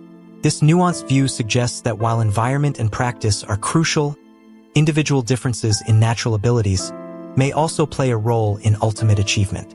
Moreover, the Polgar experiment prompts us to reflect on the ethics and practicality of such intensive, specialized upbringing. While the sisters report positive feelings about their childhood, such an approach might not be suitable or desirable for every family. It's important to balance the cultivation of specific skills with the need for a well-rounded education and personal development. The digital environment. In our modern, interconnected world, the concept of our environment extends beyond our physical surroundings to include our digital spaces as well. The content we consume online, the social media networks we engage with, and the virtual communities we participate in all contribute to shaping our habits and perceptions of normal behavior. This digital influence adds another layer of complexity to the task of curating a supportive environment for positive habit formation. Self-compassion and realistic expectations. As we navigate the challenge of developing beneficial habits, it's crucial to approach the process with self-compassion and realistic expectations. Changing ingrained behaviors or adopting new ones is rarely a linear or easy process. It often involves setbacks and requires persistent effort. Understanding the powerful role that our social environment plays in this process can help us be more strategic and patient in our approach to personal growth. Furthermore, recognizing the impact of social influence on our habits can foster greater empathy and understanding for others who may be struggling with behavior change.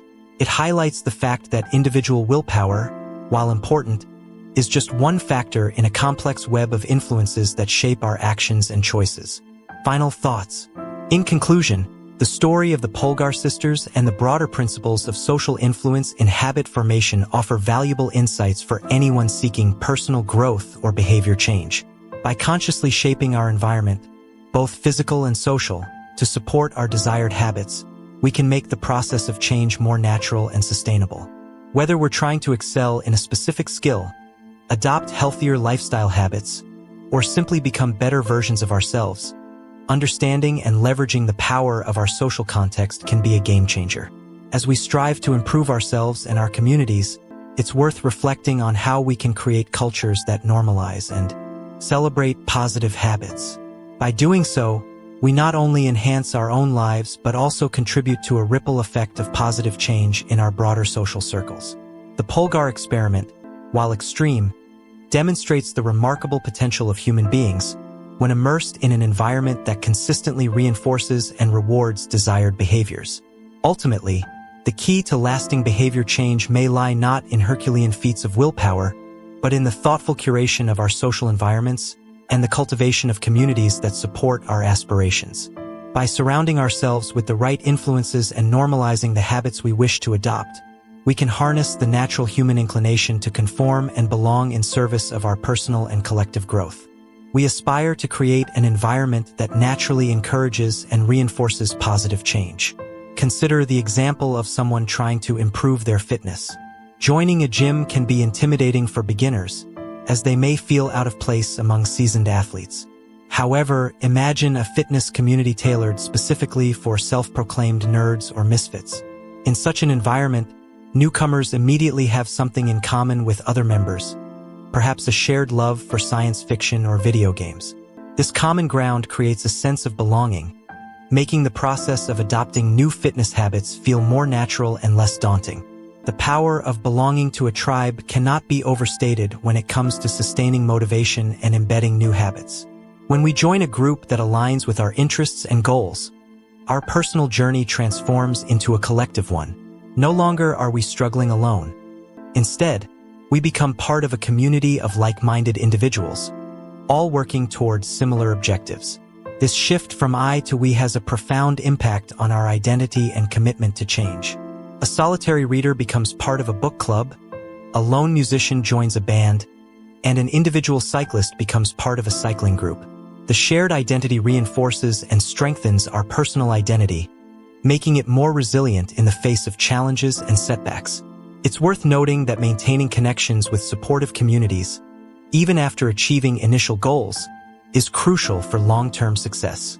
The friendships and sense of belonging fostered within these groups help cement new identities and ensure that positive habits persist over time. This is why many people who successfully lose weight or quit smoking find it beneficial to continue attending support group meetings or engaging with their communities long after reaching their primary objectives. The influence of group behavior on individual choices is a well-documented phenomenon in psychology. One classic example is the series of conformity experiments conducted by Solomon Asch in the 1950s. These experiments revealed our startling tendency to doubt our own judgment and conform to group opinion, even when the group is clearly incorrect. In Asch's experiments, participants were asked to perform a simple visual task, matching the length of a line to one of 3 comparison lines. Unbeknownst to the actual subject, the other participants were confederates of the experimenter, instructed to unanimously give wrong answers on certain trials. The results were striking. Faced with unanimous opposition, many subjects began to doubt their own perception and conform to the group's incorrect judgments. This tendency to conform to group behavior extends far beyond simple perceptual tasks. In our daily lives, we constantly look to others for cues on how to act, what to buy, where to eat, and countless other decisions. We rely on reviews and ratings to guide our choices, assuming that the wisdom of the crowd will lead us to the best options. While this strategy often serves us well, it can also lead us astray. The pressure to conform to group norms can be so strong that it overrides our individual judgment and even our own best interests. This phenomenon isn't unique to humans. Studies have shown that even chimpanzees will abandon more effective techniques in favor of less efficient methods used by their new group members simply to fit in. The desire to be accepted by our peers is a powerful motivator, often outweighing the desire to be right or to find the truth. This instinct to conform is deeply rooted in our psychology and has likely played a crucial role in our survival as a species. After all, throughout human history, going against the group could have dire consequences. However, this tendency can also hold us back from positive change, especially when our desired habits conflict with the norms of our current social group. Changing our behavior in ways that challenge the status quo requires significant effort and courage.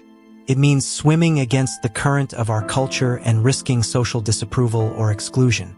On the flip side, When our desired changes align with the values and behaviors of our social group, change becomes much more attractive and achievable.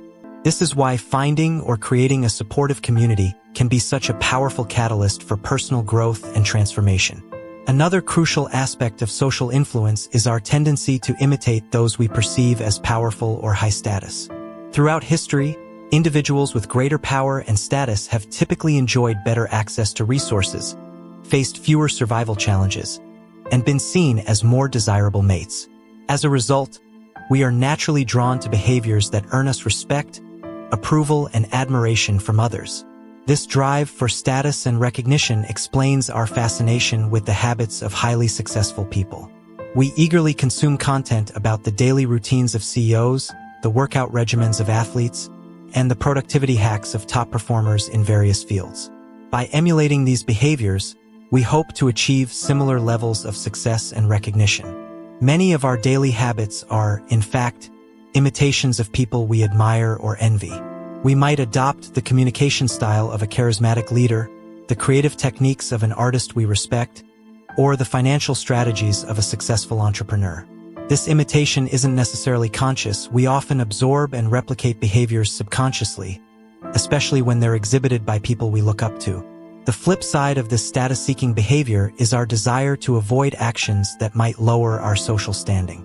We maintain our homes and appearances not just for personal satisfaction, but also to avoid negative judgments from our neighbors, friends, and family. The constant underlying question, "What will others think of me?" shapes many of our decisions and actions, often without us even realizing it. The power of social influence on habit formation and behavior change is perfectly illustrated by the story of the Polgar sisters, chess prodigies who achieved remarkable success through dedicated practice. While their individual efforts were undoubtedly crucial, the supportive culture created by their parents and the broader chess community played a significant role in sustaining their motivation and commitment over many years. The sisters' dedication to chess was reinforced not just by parental encouragement, but also by the respect and admiration they received from the chess world. Achieving milestones like becoming grandmasters provided external validation and status, further cementing their identities as exceptional chess players. This combination of internal drive and external recognition created a powerful feedback loop that sustained their intense practice regimen for decades. Understanding the profound impact of social influence on our behavior offers valuable insights for anyone seeking to make lasting changes in their life. Rather than relying solely on willpower and individual effort, we can leverage the power of social connections and cultural norms to support our goals. For those looking to adopt new habits or break old ones, finding or creating a supportive community can be transformative. This might involve joining existing groups aligned with our goals, or even starting our own communities centered around shared interests and aspirations. By surrounding ourselves with people who embody the traits and habits we wish to cultivate, we create an environment that naturally encourages and reinforces positive change. It's also worth examining the cultural norms and social influences that shape our current behaviors. Are there aspects of our social environment that are hindering our growth or reinforcing negative habits? Recognizing these influences is the first step toward either changing our environment or developing strategies to resist unhelpful social pressures. At the same time, we should be mindful of our own potential to influence others. As we work toward our goals and adopt positive habits, we may find ourselves becoming role models for those around us. By openly sharing our journeys, struggles, and successes, we can contribute to creating a culture that values growth, resilience, and mutual support. Ultimately, the interplay between individual choice and social influence is complex and multifaceted. While we have the power to make conscious decisions about our behavior, we are also inevitably shaped by the cultural context in which we live. By understanding and harnessing the power of social influence, we can create environments and communities that support our personal growth and help us become the best versions of ourselves. As we navigate the challenges of changing habits and pursuing personal growth, it's crucial to remember that we're not alone in this journey. The very social nature that can sometimes hinder our progress can also be our greatest ally in achieving lasting change. By consciously choosing our social environments, seeking out supportive communities, and being mindful of the cultural forces that shape our behavior, we can harness the power of social influence to drive positive change in our lives and in the world around us. The human tendency to adopt habits that are praised and approved by our culture is a powerful force that shapes our behaviors and identities. This inclination stems from our deep-seated need to belong and fit in with our social groups. Throughout human history, being accepted by the tribe has been crucial for survival, and this evolutionary legacy continues to influence our actions today. We are particularly prone to imitating the habits of three key social groups: the close, our family and friends; the many, our broader community or tribe; and the powerful, those with status and prestige. This pattern of imitation is not arbitrary but serves important social and psychological functions. Our closest relationships, family and friends, have a profound impact on our habits because they are the people we interact with most frequently and whose opinions we value most highly. We often unconsciously adopt the mannerisms, attitudes, and behaviors of those closest to us. This can be both beneficial and detrimental, depending on the nature of those habits. For instance, growing up in a family that prioritizes education and intellectual curiosity can instill lifelong learning habits. Conversely, being surrounded by friends who engage in unhealthy behaviors like excessive drinking can normalize and encourage those habits. The influence of the many, our broader social group or community, is equally significant. Humans are inherently social creatures, and we have a strong drive to conform to the norms of our group. This tendency can be so powerful that it often overrides our individual judgment or preferences. As the saying goes, most days we'd rather be wrong with the crowd than be right by ourselves. This phenomenon explains why certain behaviors or trends can spread rapidly through a community, even when they may not be objectively beneficial. Consider the example of fashion trends. Often, these trends are not particularly comfortable or practical, yet they spread widely because of our desire to fit in and be seen as part of the group. The same principle applies to many other areas of life, from the way we speak to the food we eat and the activities we engage in. The habits of the powerful, those with status and prestige, also exert a strong influence on our behavior. We are naturally drawn to emulate those who have achieved success or prominence in society. This is why celebrity endorsements are so effective in marketing and why we often see trends start among the elite before trickling down to the broader population. If a behavior can earn us approval, respect, and praise, especially from those we admire or aspire to be like, we find it inherently attractive. Understanding these social dynamics is crucial when trying to build better habits or break detrimental ones. One of the most effective strategies for positive change is to join a culture where your desired behavior is already the norm and where you have something in common with the group. This approach leverages our natural tendency to conform and belong but channels it toward positive outcomes. For example, if you're trying to adopt a healthier lifestyle, joining a community of health enthusiasts who share your interests can be far more effective than trying to go it alone. Not only does this provide you with role models and support, but it also makes the desired behavior feel more natural and attainable. You're no longer swimming against the tide of your social group, but rather going with the flow of a new, supportive community. This principle extends to various areas of personal development. Want to become more entrepreneurial? Surround yourself with startups and small business owners. Trying to cultivate a meditation practice? Join a mindfulness group. The power of social influence can work in your favor when you consciously choose your environment. However, it's important to recognize that the flip side of this social influence can also hold us back. The normal behavior of the tribe often overpowers the desired behavior of the individual. This can make it extremely challenging to break away from unhealthy or unproductive habits if they are deeply ingrained in our social group. Consider the struggle many people face when trying to quit smoking. If all of your friends smoke and social gatherings revolve around this habit, quitting becomes not just a personal challenge but a social one as well. You're not just fighting against a physical addiction but also against the fear of social exclusion or the loss of shared experiences with your friends. This is where the power of reframing comes into play, as illustrated by the example of Alan Carr's approach to helping smokers quit. Changing the way we perceive a habit can dramatically alter its appeal. By systematically challenging the beliefs and associations we have about a particular behavior, we can reduce its attractiveness and weaken its hold on us. Carr's method involves repeatedly questioning and debunking the perceived benefits of smoking. He encourages smokers to see that they're not actually enjoying cigarettes but rather just feeding an addiction. By reframing smoking as an unattractive and unnecessary behavior, rather than a source of pleasure or stress relief, he helps people break free from the mental trap that keeps them addicted. This approach can be applied to various habits we wish to change.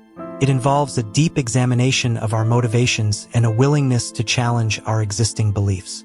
For instance, if you're trying to reduce your social media usage, you might reframe it from being a way to stay connected with friends to being a time-wasting activity that actually makes you feel more isolated. By changing the narrative around the habit, you can make it less appealing and easier to resist. Understanding the root of our cravings is another crucial aspect of habit change. Every behavior we engage in is ultimately driven by deeper underlying motives. These fundamental drives, such as the need to conserve energy, obtain food and water, find love and reproduce, connect with others, win social acceptance, reduce uncertainty, and achieve status, are hardwired into our biology. Chapter: The Psychology of Habits. Our specific habits are simply modern manifestations of these ancient desires. Social media platforms, for example, tap into our need for social connection and approval. Video games fulfill our drive for achievement and status. Fast food satisfies our instinct to consume high-calorie foods for survival. Recognizing this can be empowering because it allows us to see that there are multiple ways to satisfy these underlying motives. If we can identify healthier or more productive ways to meet these basic needs, we can replace harmful habits with beneficial ones. For instance, if you find yourself constantly checking your phone for social media notifications, recognize that this behavior is driven by a need for social connection and validation. Once you understand this, you can explore alternative ways to meet this need, such as scheduling more face-to-face time with friends or engaging in community activities. It's also crucial to understand the role of prediction in our habits. Our brains are constantly making predictions based on past experiences and environmental cues. These predictions shape our behavior in powerful ways. When we encounter a cue, our brain quickly categorizes it based on past experience and determines the appropriate response. This predictive nature of our behavior explains why breaking habits can be so challenging. Once we've formed a strong association between a cue and a response, our brain automatically predicts that this response is the appropriate action. Changing this requires conscious effort to override these automatic predictions and create new associations. Interestingly, it's not the objective reality of events that determines our behavior, but rather how we interpret these events. Two people can encounter the same situation and react in completely different ways based on their past experiences and the predictions their brains make. This is why changing our mindset and the way we interpret situations can be such a powerful tool for habit change. In conclusion, our habits are deeply influenced by our social environment and our innate human drives. By understanding these influences, we can more effectively shape our behavior, whether we're trying to break a bad habit or cultivate a good one. Strategies like joining supportive communities, reframing our perceptions, addressing underlying motives, and consciously changing our predictions can be powerful tools for personal growth. The journey of habit change is not always easy, but it is ultimately about aligning our behaviors with our true desires and values. By leveraging our understanding of social influence, cognitive framing, and the predictive nature of our brains, we can create lasting positive changes in our lives. Remember, every habit, good or bad, is ultimately our mind's attempt to solve a problem or meet a need. By finding better solutions to these fundamental human needs, we can create a life filled with habits that truly serve us.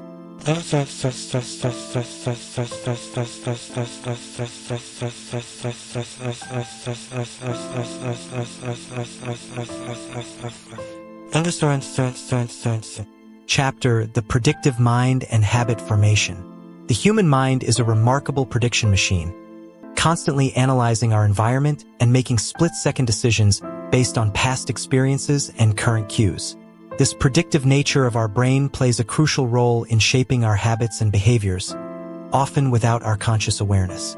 Understanding this process can provide valuable insights into how we can effectively change our habits and improve our lives. At the core of our behavior are cravings, those powerful urges that drive us to act in certain ways. But what exactly is a craving? It's not just a simple desire for a specific object or action. Rather, it's a complex interplay of predictions, emotions, and underlying motives that shape our perception of the world and guide our actions. Consider for a moment how you feel right now. Without consciously thinking about it, you're aware of the temperature around you. If it were to drop slightly, you might not notice or react. But if it plummeted 10 degrees, you'd likely feel cold and reach for a sweater. This seemingly simple reaction is actually a sophisticated process of prediction and response. Your brain is constantly monitoring your environment, making predictions about what different changes might mean for your well-being, and prompting you to act when it detects a significant discrepancy between your current state and your desired state. This gap between our current experience and our desired experience is the essence of a craving. It's the feeling that something is missing, the urge to change our internal state. When we feel cold, we crave warmth. When we feel lonely, we crave connection. When we feel stressed, we crave relaxation. These cravings are not just random impulses but signals from our brain telling us that there's a mismatch between our current state and what it predicts would be a more favorable state. Understanding this process can shed light on why we engage in certain behaviors, even when we know they might not be good for us in the long run. Take the example of social media use. When we scroll through our feeds, what we're really seeking isn't just information or entertainment. We're looking for a change in our emotional state. Perhaps a feeling of connection, validation, or distraction from our current worries. The act of checking social media has become associated in our minds with these positive changes in our internal state, which is why it can be so compelling and hard to resist. This understanding also reveals why it can be so challenging to break bad habits or form new beneficial ones. Our habits, both good and bad, are essentially our mind's attempts to address fundamental human needs and desires. These underlying motives are deeply ingrained in our biology and psychology, shaped by millions of years of evolution. They include basic drives like conserving energy, obtaining food and water, finding love and reproducing, connecting with others, winning social acceptance and approval, reducing uncertainty, achieving status and prestige. Our specific habits are modern-day manifestations of these ancient desires. Social media taps into our need for social connection and approval. Fast food satisfies our instinct to consume high-calorie foods for survival. Video games fulfill our drive for achievement and status. Recognizing this can be empowering because it allows us to see that there are multiple ways to satisfy these underlying motives. If we can identify healthier or more productive ways to meet these basic needs, we can replace harmful habits with beneficial ones. How to change our habits. But how do we go about changing our habits, especially when they're so deeply ingrained? One powerful approach is to reframe how we think about the habits we want to cultivate. Often, we approach new habits or challenging tasks with a sense of obligation or dread. We tell ourselves we have to do something, which immediately frames it as an unpleasant chore. But what if we changed that single word? What if, instead of saying we have to do something, we said we get to do it? This simple shift in language can have a profound impact on our mindset and motivation. When we say we get to do something, we're reframing it as an opportunity rather than an obligation. We're focusing on the benefits and privileges associated with the action rather than the difficulties or inconveniences. For example, instead of saying, I have to wake up early for work, try saying, I get to wake up early for work. This subtle change acknowledges the privilege of having a job in a challenging economy. Instead of, I have to cook dinner for my family, try I get to cook dinner for my family, recognizing the blessing of having loved ones to care for and the means to provide meals. This reframing technique can be applied to virtually any habit or task you're trying to cultivate. The exercise becomes an opportunity to build strength and improve health rather than a grueling chore. Saving money becomes a path to future freedom and opportunities rather than a restrictive limitation. A meditation transforms from a frustrating struggle against distraction into a chance to practice returning to the present moment. The key is to find the positive aspects of the habit or task and focus on those. This doesn't mean ignoring the challenges or difficulties, but rather choosing to emphasize the benefits and opportunities. Both perspectives are typically true. Any given task can be both a challenge and an opportunity. By consciously choosing to focus on the positive aspects, we can make the habit more attractive and easier to maintain. Creating positive associations through rituals. Another powerful technique for changing our relationship with habits is to create positive associations through rituals and cues. Our brains are incredibly adept at forming associations between different stimuli and experiences. We can leverage this ability to make challenging habits more appealing. Consider the example of a writer who always puts on headphones before beginning to write. Initially, they might play music to help them focus. Over time, however, they might find that simply putting on the headphones, even without playing any music, helps them enter a focused state. Without realizing it, they've conditioned their brain to associate the act of putting on headphones with increased concentration and productivity. Athletes often use similar techniques to prepare for competition. A baseball player might have a specific stretching and warm-up routine they perform before each game. While this routine serves a physical purpose in preparing the body for action, it also plays a crucial psychological role. By consistently performing the same actions before each game, the athlete creates a strong mental association between the routine and a competitive, focused mindset. Even on days when they don't feel particularly motivated, going through the routine can help shift their mental state into game mode. We can adapt this principle to create motivation rituals for various aspects of our lives. If you want to cultivate a more positive outlook, for instance, you might create a short routine that you perform each time before doing something you genuinely enjoy. This could be as simple as taking 3 deep breaths and smiling. By consistently pairing this action with a positive experience, you can train your brain to associate the routine with feeling good. Once established, you can use this routine as a tool to shift your emotional state when needed, even in situations unrelated to the original context. This technique of creating positive associations can be particularly powerful when trying to establish new habits or break old ones. For example, if you're trying to develop a regular exercise habit, you might create a pre-workout ritual that includes something you genuinely enjoy, like listening to your favorite upbeat song. Over time, your brain will begin to associate the anticipation of exercise with the positive feelings evoked by the music, making it easier to motivate yourself to work out. The importance of patience and self-compassion. It's important to note that while these techniques can be highly effective, they're not magic solutions. Changing deeply ingrained habits and thought patterns takes time, consistency, and patience. It's also crucial to remember that our habits, both good and bad, often serve important functions in our lives. Before trying to eliminate a habit, it's worth examining what need or desire it's fulfilling and considering healthier alternatives that might meet the same underlying motive. Moreover, it's essential to approach habit change with self-compassion and realistic expectations. Setbacks and slip-ups are a normal part of the process. Instead of viewing these as failures, try to see them as valuable learning opportunities. Each time you catch yourself falling into an old pattern, you're actually strengthening your awareness and creating an opportunity to make a different choice next time. Final thoughts. In conclusion, understanding the predictive nature of our brain and the role of cravings in our behavior provides powerful insights into how we can shape our habits, and, by extension, our lives. By reframing our perspective on challenging tasks, creating positive associations, and addressing our fundamental underlying motives in healthier ways, we can make significant strides in personal growth and development. Remember, every habit, whether it seems positive or negative on the surface, is ultimately our mind's attempt to meet a basic human need or desire. By recognizing this, we can approach habit change not as a battle against our nature, but as a process of aligning our behaviors more closely with our true values and long-term well-being.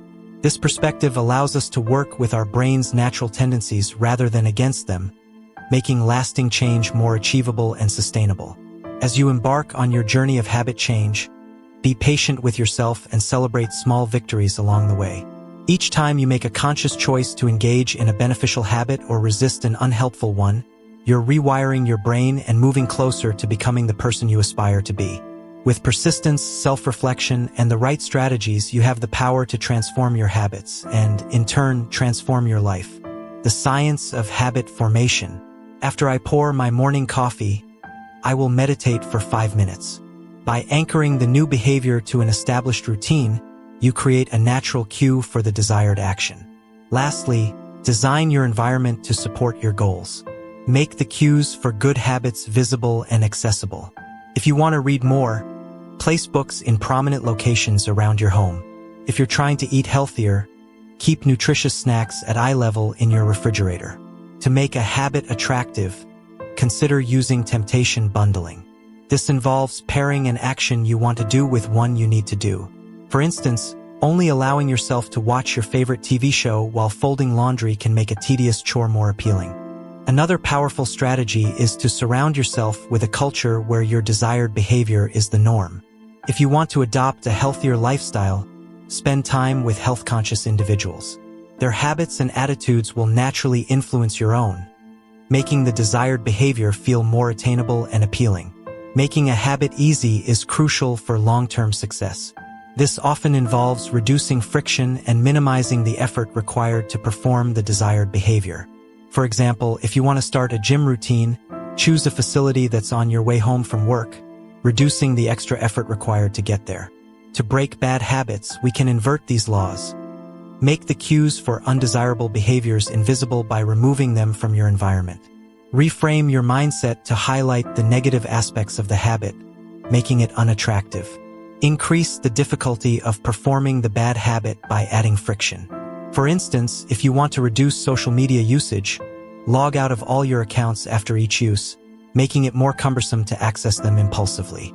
While these strategies provide a solid framework for habit formation, it's crucial to remember that the key to mastering any habit lies in repetition, not perfection. This principle is beautifully illustrated by an experiment conducted with photography students. One group was instructed to focus on quantity, producing as many photos as possible, while the other group was told to strive for a single perfect image. Surprisingly, the quantity group ended up producing the highest quality work. By engaging in frequent practice and experimentation, they honed their skills more effectively than those who were paralyzed by the pursuit of perfection. This lesson applies broadly to habit formation and skill development. Too often, we get caught up in finding the optimal approach, spending excessive time planning and strategizing rather than taking action. While preparation has its place, it's easy to use it as a form of procrastination, avoiding the risk of failure or criticism. The distinction between being in motion and taking action is crucial here. Motion involves planning, strategizing, and learning, all valuable activities, but ones that don't directly produce results. Action, on the other hand, is behavior that delivers an outcome.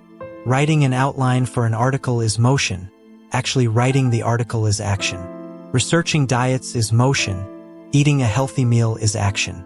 To make real progress, we need to prioritize action over motion. This doesn't mean abandoning planning altogether, but rather ensuring that our preparation leads to concrete steps forward. The focus should be on getting repetitions in, not on achieving perfection from the outset. This emphasis on repetition is supported by neuroscience.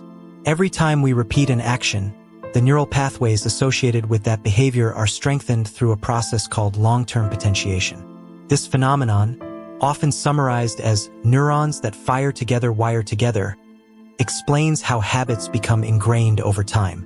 Research has shown remarkable physical changes in the brain resulting from repeated behaviors. Musicians, for instance, develop larger cerebellums, a region critical for physical movements. Mathematicians show increased gray matter in areas associated with computation. Even taxi drivers in London were found to have larger hippocampi, a region involved in spatial memory, compared to non-drivers, with the size correlating with their years of experience. These findings highlight the plasticity of our brains and the power of consistent practice. Each repetition of a habit, no matter how small, contributes to physical changes in our neural structure, making the behavior progressively more automatic. Understanding this process can be incredibly empowering. It means that we have the ability to literally reshape our brains through our actions. Every time we choose to perform a desired habit, we're not just completing a task. We're reinforcing neural pathways that make that behavior more natural and effortless in the future. However, it's important to note that habit formation is not a linear process. The often cited idea that it takes exactly 21 days to form a habit is an oversimplification. The reality is that the time required varies greatly depending on the individual and the complexity of the habit. Some simple behaviors might become automatic relatively quickly, while more complex habits can take months or even years to fully ingrain. This variability underscores the importance of patience and persistence in habit formation. Rather than focusing on an arbitrary timeline, it's more productive to concentrate on consistency. Each repetition, regardless of how small, is a step forward in rewiring your brain. Moreover, it's crucial to approach habit formation with self-compassion. Setbacks and occasional lapses are a normal part of the process. Instead of viewing these as failures, try to see them as valuable learning opportunities. Each time you notice yourself slipping into an old pattern, you're actually strengthening your awareness and creating an opportunity to make a different choice next time. Another valuable insight from neuroscience is the concept of neuroplasticity, the brain's ability to reorganize itself by forming new neural connections throughout life. This means that it's never too late to change your habits or learn new skills. While it's true that certain periods in life, such as childhood and adolescence, are characterized by greater neuroplasticity, our brains retain the ability to change and adapt well into adulthood. This understanding can be particularly encouraging for those who feel stuck in long-standing habits or believe they're too old to change. The brain's plasticity means that with consistent effort and the right strategies, significant personal growth is always possible. As you embark on your journey of habit formation, it can be helpful to view the process as an experiment. Approach each new habit with curiosity rather than judgment. What works? What doesn't?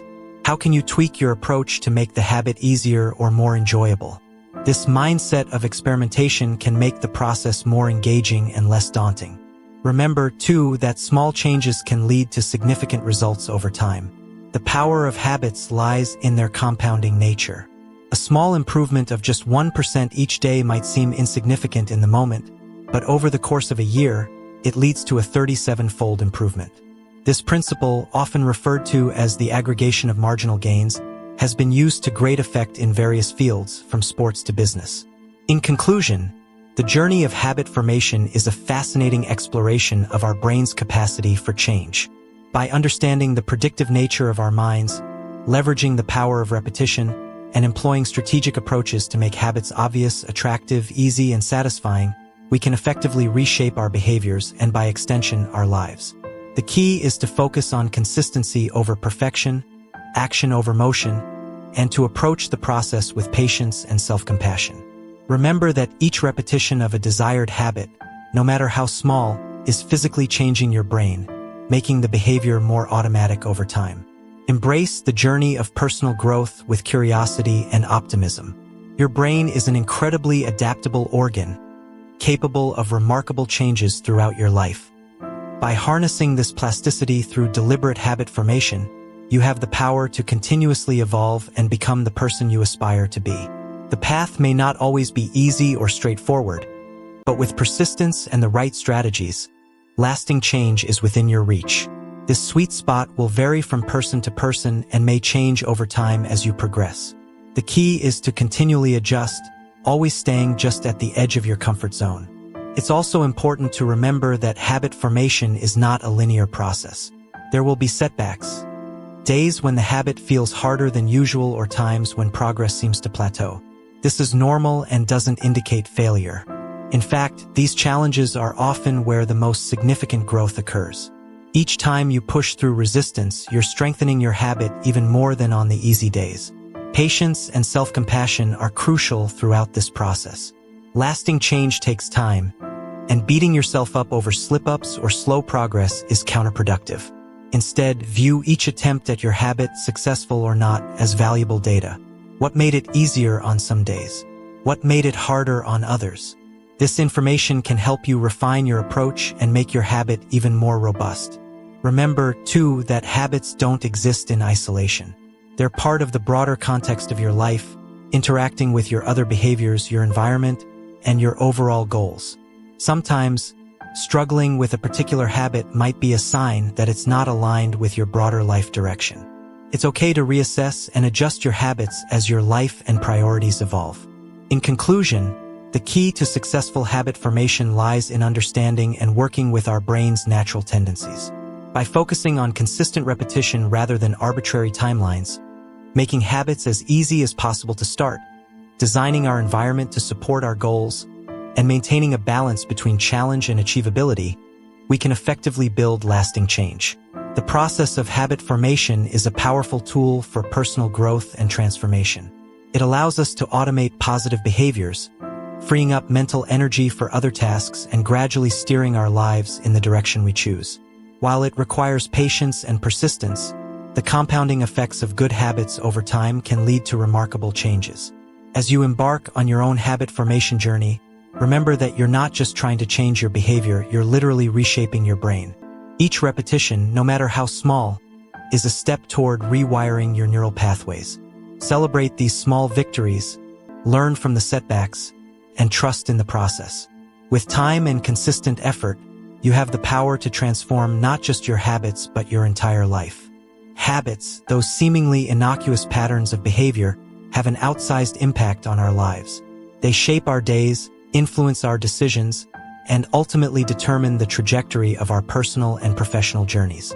Yet, paradoxically, many of our most pervasive habits require surprisingly little motivation to maintain. Consider how effortlessly we reach for our phones to scroll through social media, check our emails, or binge-watch television shows. These activities consume vast swaths of our time precisely because they demand so little from us. Their convenience is their power. This observation leads us to a crucial insight. Every habit at its core is an obstacle between us and our desired outcome. When we diet, we're not truly after the act of restricting our food intake. We're seeking the health and appearance benefits that come with it. Meditation isn't about sitting still. It's about achieving a state of calm and mental clarity. Journaling isn't the end goal, clear thinking is. Understanding this distinction is vital because it highlights the friction that exists between our current state and our aspirations. The more difficult a habit is to maintain, the more friction it introduces into our lives. This is why making our positive habits as effortless as possible is crucial for long-term success. By reducing the barriers to entry, we increase the likelihood of following through even on days when our motivation wanes. It's about creating a path of least resistance toward our goals. However, this emphasis on ease might seem at odds with human achievement. After all, history is replete with examples of individuals accomplishing incredibly challenging feats, from raising children to building businesses to scaling the world's highest peaks. Humans have demonstrated time and again their capacity for overcoming immense obstacles. How do we reconcile this with the idea that we're fundamentally lazy creatures? The answer lies in understanding the ebb and flow of human motivation. While we are indeed capable of Herculean efforts, our drive to tackle difficult tasks fluctuates. Some days we feel invincible, ready to take on the world. Other days, the simplest tasks feel insurmountable. It's on these challenging days that having systems and environments optimized for our success becomes crucial. By minimizing friction in our lives, we make it easier for our most motivated, capable selves to emerge and tackle the inevitable challenges life throws our way. This doesn't mean we should only pursue easy tasks. Rather, it suggests that we should strive to make the initial steps of important long-term habits as frictionless as possible. By doing so, we set ourselves up for success in the moments when our willpower is at its lowest. To illustrate this concept, imagine a garden hose with a kink in it. Water can still flow, but it's severely restricted. To increase the flow, you have two options. You can try to force more water through by cranking up the pressure, or you can simply remove the kink. Trying to boost your motivation to stick with a difficult habit is akin to forcing water through a kinked hose. It's possible, but it requires significant effort and creates unnecessary tension. Making your habits simpler and easier, on the other hand, is like straightening out the hose. You're not fighting against resistance, you're eliminating it altogether. One of the most effective strategies for reducing friction in our habits is through thoughtful environment design. This goes beyond simply making cues for our habits more obvious.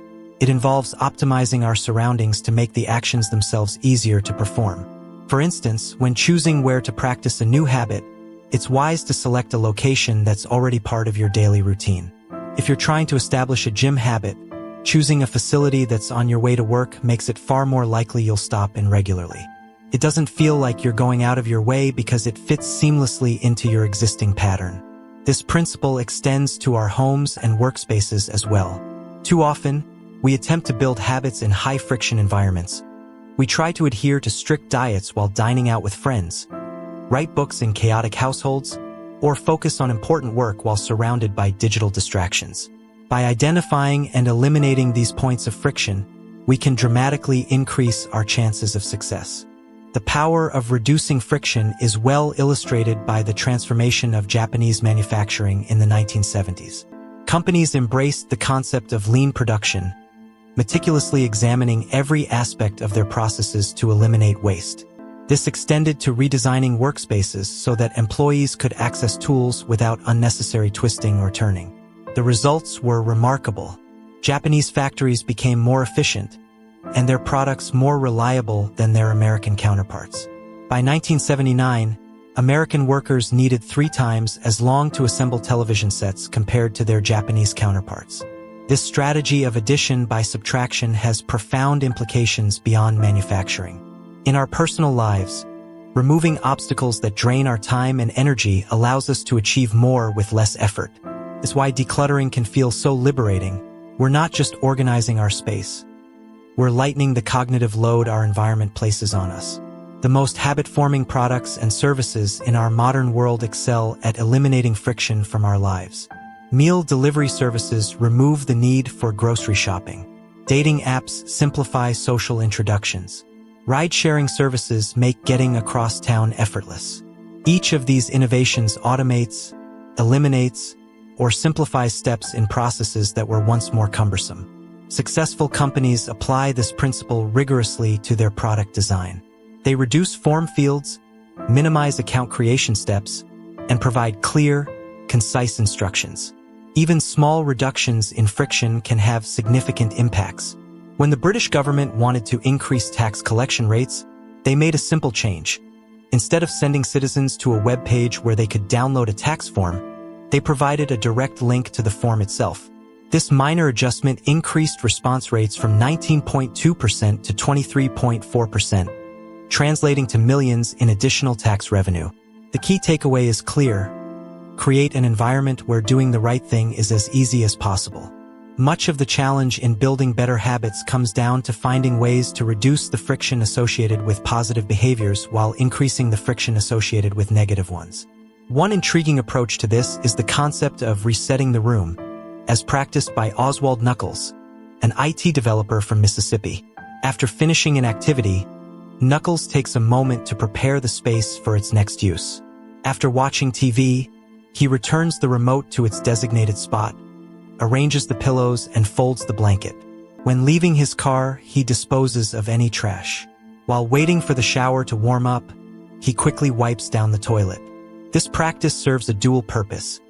It's not just about cleaning up after the last action, but about reducing friction for the next one.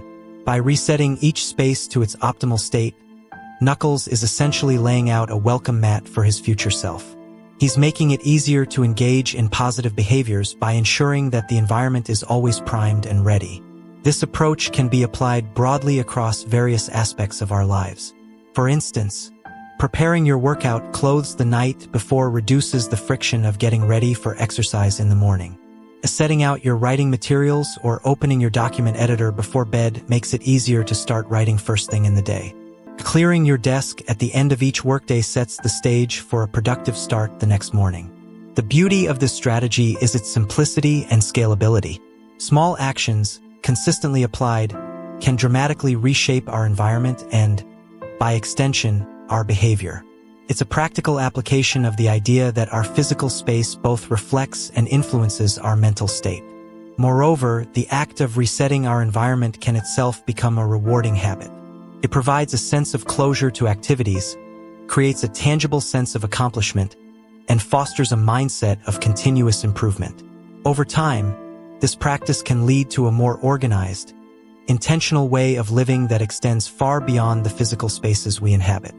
In conclusion, the path to lasting habit change is often more about smart engineering than brute force willpower. By understanding the role of friction in our behaviors, optimizing our environments, and consistently preparing for future actions, we can make significant strides toward our goals with less struggle and more sustainability. This approach acknowledges our human tendencies toward the path of least resistance while harnessing that same tendency to work in our favor. As we navigate the complexities of modern life, with its myriad distractions and competing priorities, these strategies offer a roadmap for reclaiming our time and energy. They remind us that often, the most profound changes come not from grandiose gestures, but from thoughtful adjustments to our daily routines and surroundings. By making our positive habits more convenient and our negative habits less so, we create an environment that naturally nudges us toward our best selves.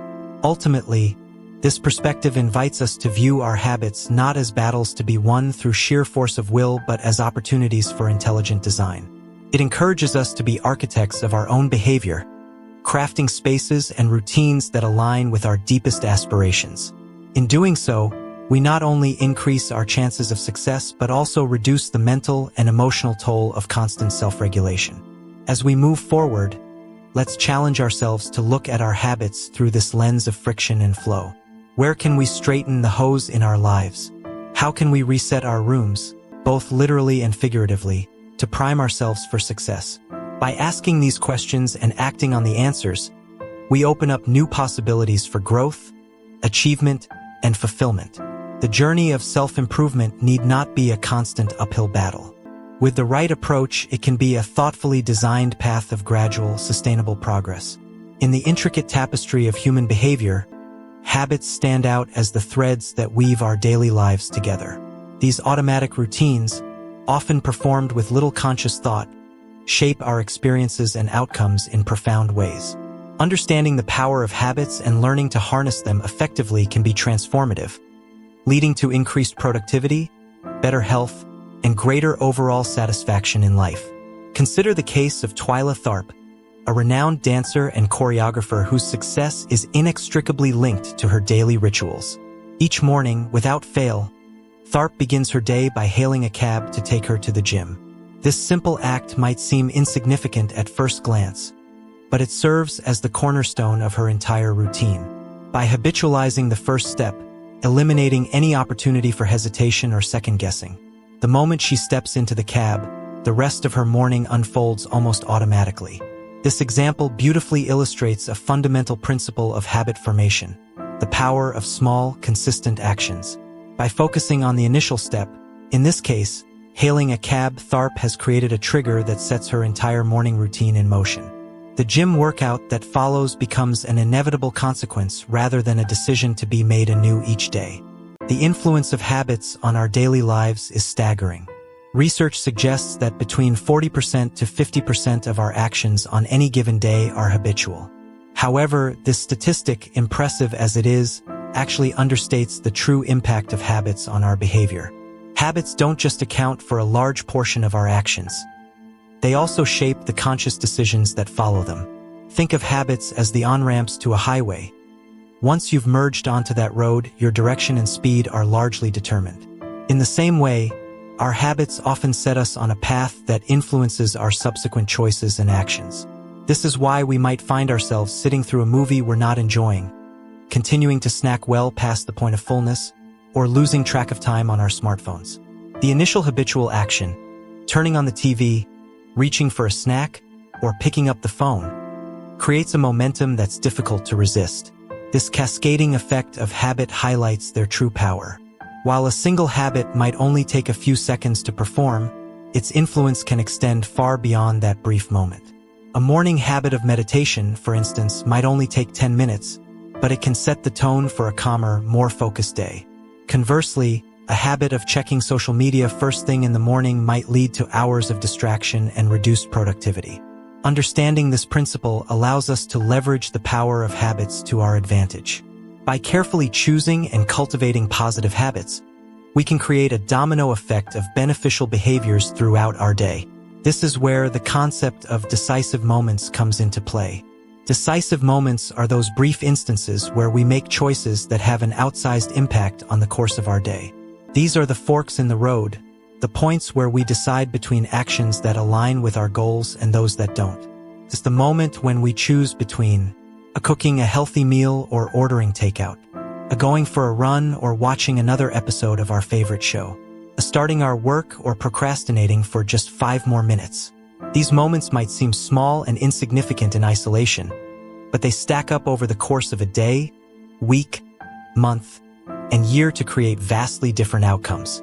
A single decision to go to the gym might not make much difference, but when that decision is made consistently over months and years, the cumulative effect is transformative. The power of these decisive moments lies in their ability to set us on different paths. Once we've made the initial choice, to put on our running shoes, to open our textbook, to start preparing a healthy meal, the subsequent actions become much easier. It's as if we've created a groove for our behavior to follow, and staying in that groove requires less effort than veering off course. This insight provides us with a powerful strategy for behavior change. Instead of trying to overhaul our entire day at once, we can focus on identifying and optimizing these decisive moments. By creating habits that make the right choice the easy choice at these critical junctures, we can dramatically improve our odds of following through on our intentions. Environmental design, shaping behavior through surroundings. One effective way to do this is through environmental design. By structuring our surroundings to support our desired habits, we can reduce the friction associated with positive behaviors and increase the friction associated with negative ones. This approach recognizes that willpower is a finite resource, and that it's far more effective to change our environment than to rely solely on self-control. For instance, if you want to eat healthier, you might prep fruits and vegetables in advance and keep them easily accessible in your refrigerator. This simple act of preparation makes it more likely that you'll reach for these healthy options when you're hungry. Conversely, you might store less healthy snacks in hard-to-reach places or avoid buying them altogether, increasing the effort required to indulge in them. The same principle can be applied to other areas of life. If you want to read more, keep books visible and within easy reach in your living space. If you want to exercise more consistently, lay out your workout clothes the night before. If you want to reduce social media usage, remove the apps from your phone or use website blockers on your computer. These environmental tweaks might seem small, but they can have a profound impact on our behavior. By making the desired action the path of least resistance, we harness our natural tendency to gravitate toward easier options. This strategy aligns our environment with our intentions, making it more likely that we'll follow through on our goals, even when our motivation wavers. The 2-minute rule, making habits unavoidably easy. Another powerful technique for habit formation is the 2-minute rule. This rule suggests that when you're trying to establish a new habit, you should scale it down to an action that takes 2 minutes or less to complete. The idea is to make the habit so easy that you can't say no to it. For example, if your goal is to read more, your 2-minute habit might be to read 1 page each day. If you want to start journaling, commit to writing for just 2 minutes. If you're trying to establish a meditation habit, begin with just 2 minutes of mindful breathing. The beauty of this approach is twofold. 1. It makes the habit so easy that you're likely to follow through even on days when you're tired or unmotivated. 2. It gets you over the often challenging hurdle of simply starting. Once you've begun the activity, you'll often find that you continue beyond the 2-minute mark. This strategy recognizes that consistency is more important than intensity when it comes to habit formation. It's better to meditate for 2 minutes every day than to do an hour-long session once a week. The regular repetition of the behavior, no matter how small, helps solidify the neural pathways associated with the habit, making it increasingly automatic over time. Moreover, the 2-minute rule allows for gradual progression. As the initial 2-minute action becomes habitual, you can slowly expand the duration or complexity of the habit. What starts as 2 minutes of reading might grow into 30 minutes or an hour. A 2-minute journaling habit might evolve into a rich daily writing practice. The key is to focus on establishing the habit loop, the cue, the routine, and the reward, rather than on achieving a particular outcome. By making the habit easy to start and consistently repeatable, you create a foundation upon which more substantial behavior change can be built. Breaking bad habits, increasing friction. It's also worth noting that the inverse of this principle can be used to break undesirable habits. If you want to reduce a negative behavior, you can increase the friction associated with it. For instance, if you find yourself watching too much television, you might unplug the TV after each use and store the remote in a drawer. If you want to cut back on junk food, stop keeping it in the house. This small increase in effort can be enough to break the automatic nature of the habit and give you a moment to reconsider your choice. Ultimately, the goal is to create an environment and a set of habits that make positive behaviors easy and negative behaviors difficult. This approach recognizes that our willpower is limited and that sustained behavior change is more likely to come from changing our surroundings than from sheer force of will. The cumulative power of small choices. As we navigate the complexities of modern life, with its myriad distractions and competing priorities, understanding and leveraging the power of habits becomes increasingly crucial. By focusing on the small, everyday choices that shape our behavior, we can gradually steer ourselves toward the lives we aspire to lead. This perspective invites us to view our daily routines not as a series of inconsequential actions, but as opportunities to align our behavior with our goals. Every habit, no matter how small, is a vote for the type of person we want to become. When we choose to read a page instead of scrolling through social media, when we opt for a healthy snack instead of junk food, when we decide to meditate for 2 minutes instead of immediately checking our emails, we are casting votes for our ideal selves. The cumulative effect of these small choices can be truly transformative over time. These habits shape not just our actions, but our identities.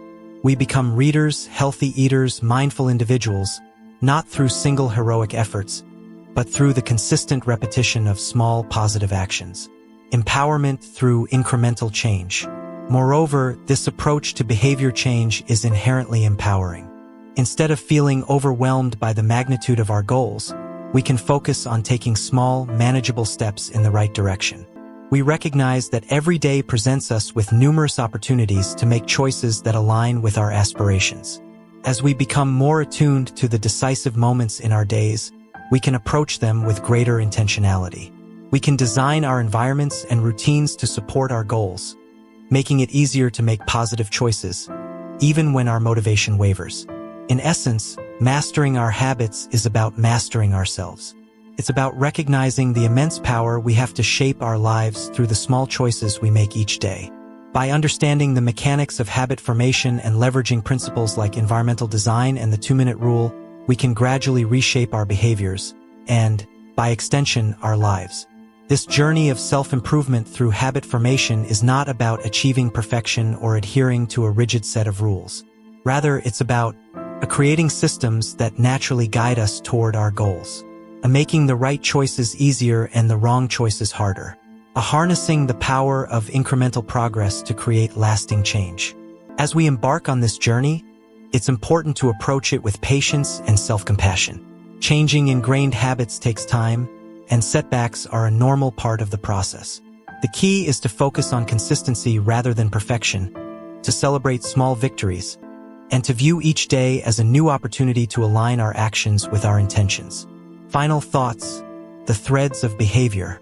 In conclusion, the study of habits offers a powerful lens through which to view personal growth and behavior change. By understanding the outsized impact of small actions, the importance of decisive moments, the power of environmental design, we can approach self-improvement in a more strategic and effective way. As we master our habits, we don't just change our behaviors, we change our lives. In the intricate tapestry of human behavior, our daily choices serve as the individual threads that, when woven together, create the fabric of our lives. Among these myriad decisions, certain moments stand out as particularly significant. These are what we might call decisive moments, pivotal instances that, though seemingly small and inconsequential, have the power to shape the course of our day and, by extension, our lives. Consider the simple act of walking into a restaurant. On the surface, it might appear to be a mundane decision, but in reality, it's a decisive moment that sets the stage for what follows. By choosing to enter a particular establishment, you've effectively determined the range of options available for your meal.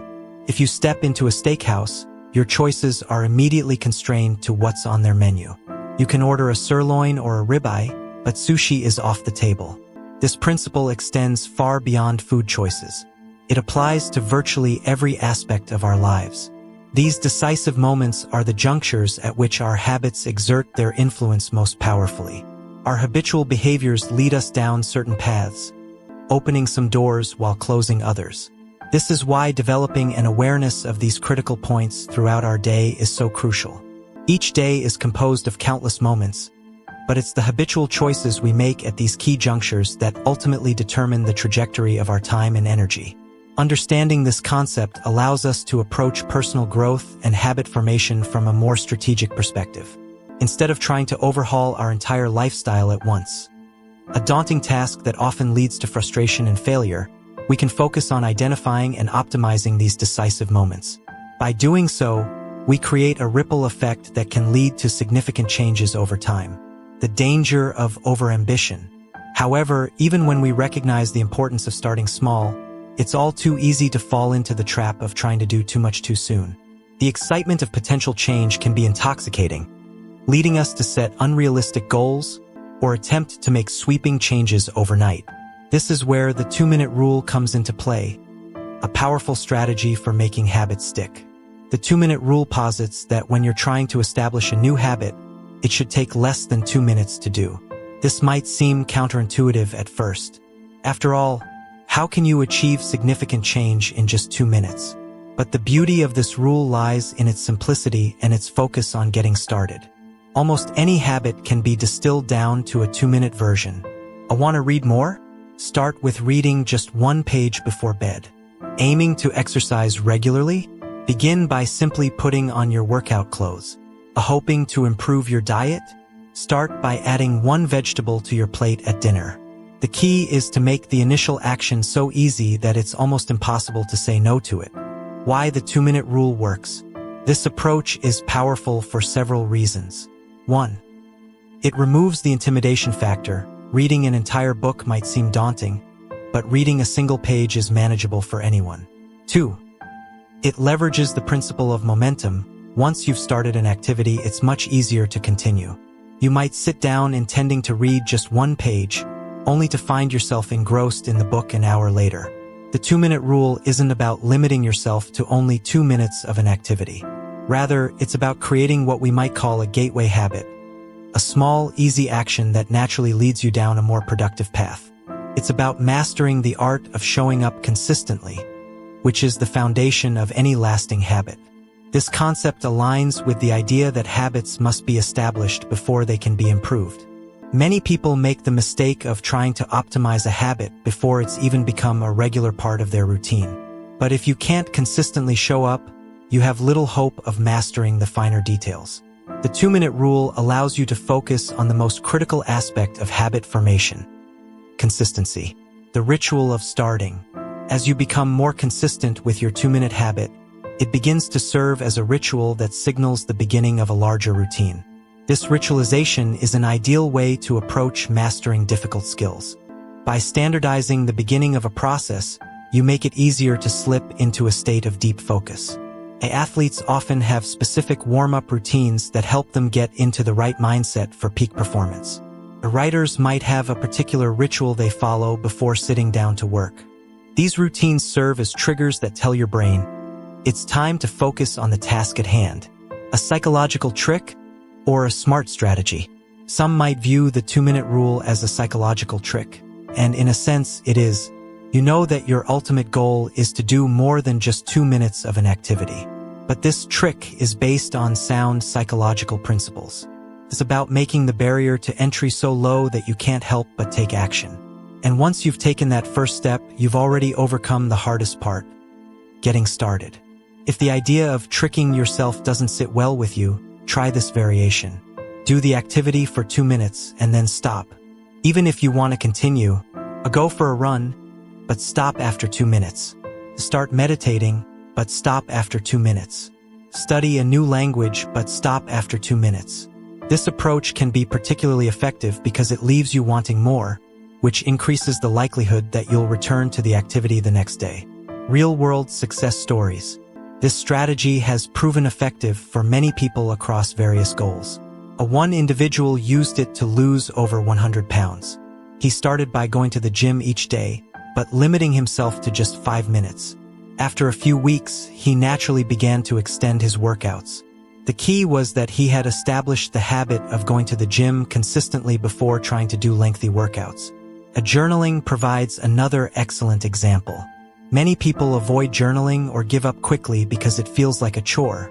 But by committing to write for just 2 minutes a day, or to write less than you feel like writing, you can build a sustainable habit that grows over time. The principle of stopping before it feels like work can be applied to virtually any habit you're trying to establish. The 2-minute rule and similar strategies are effective for another crucial reason. They reinforce the identity you want to build.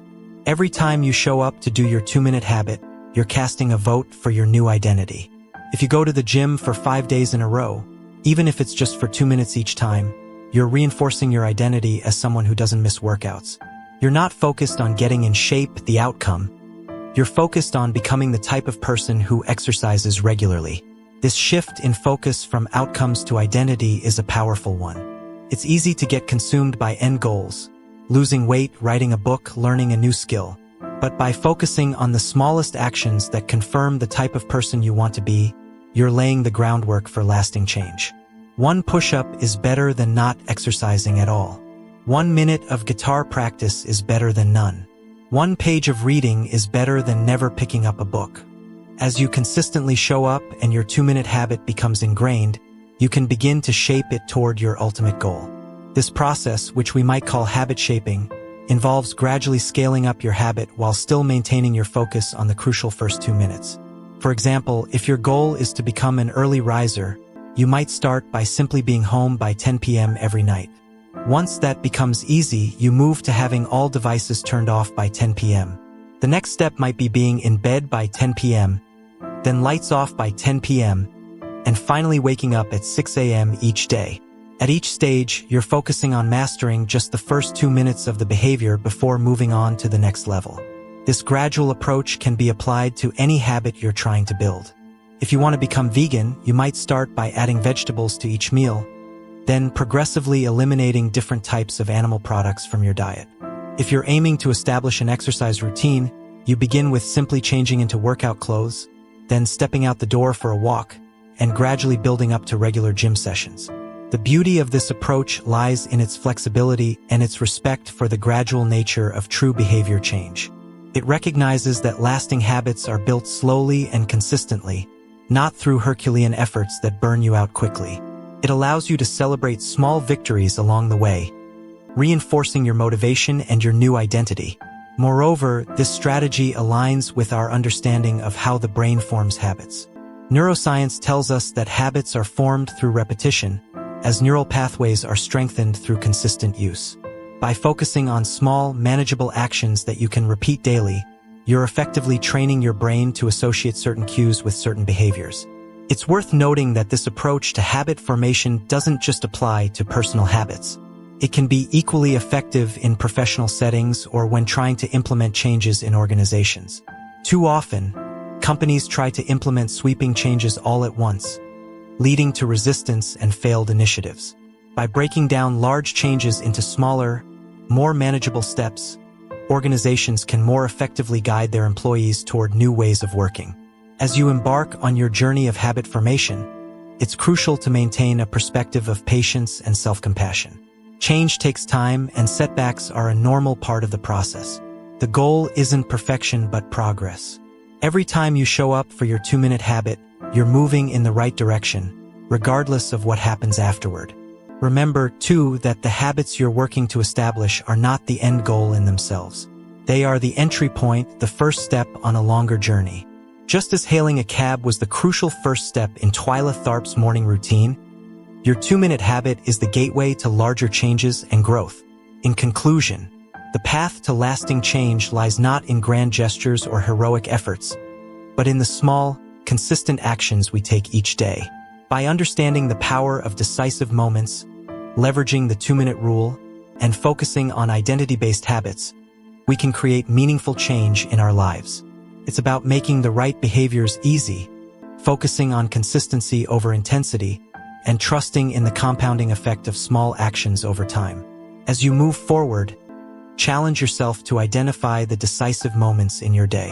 Where are the points at which a small choice could lead you down a more positive path? Then, apply the 2-minute rule to create gateway habits that align with your goals.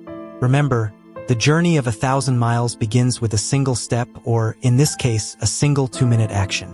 By mastering the art of showing up, you set the stage for transformative change and growth.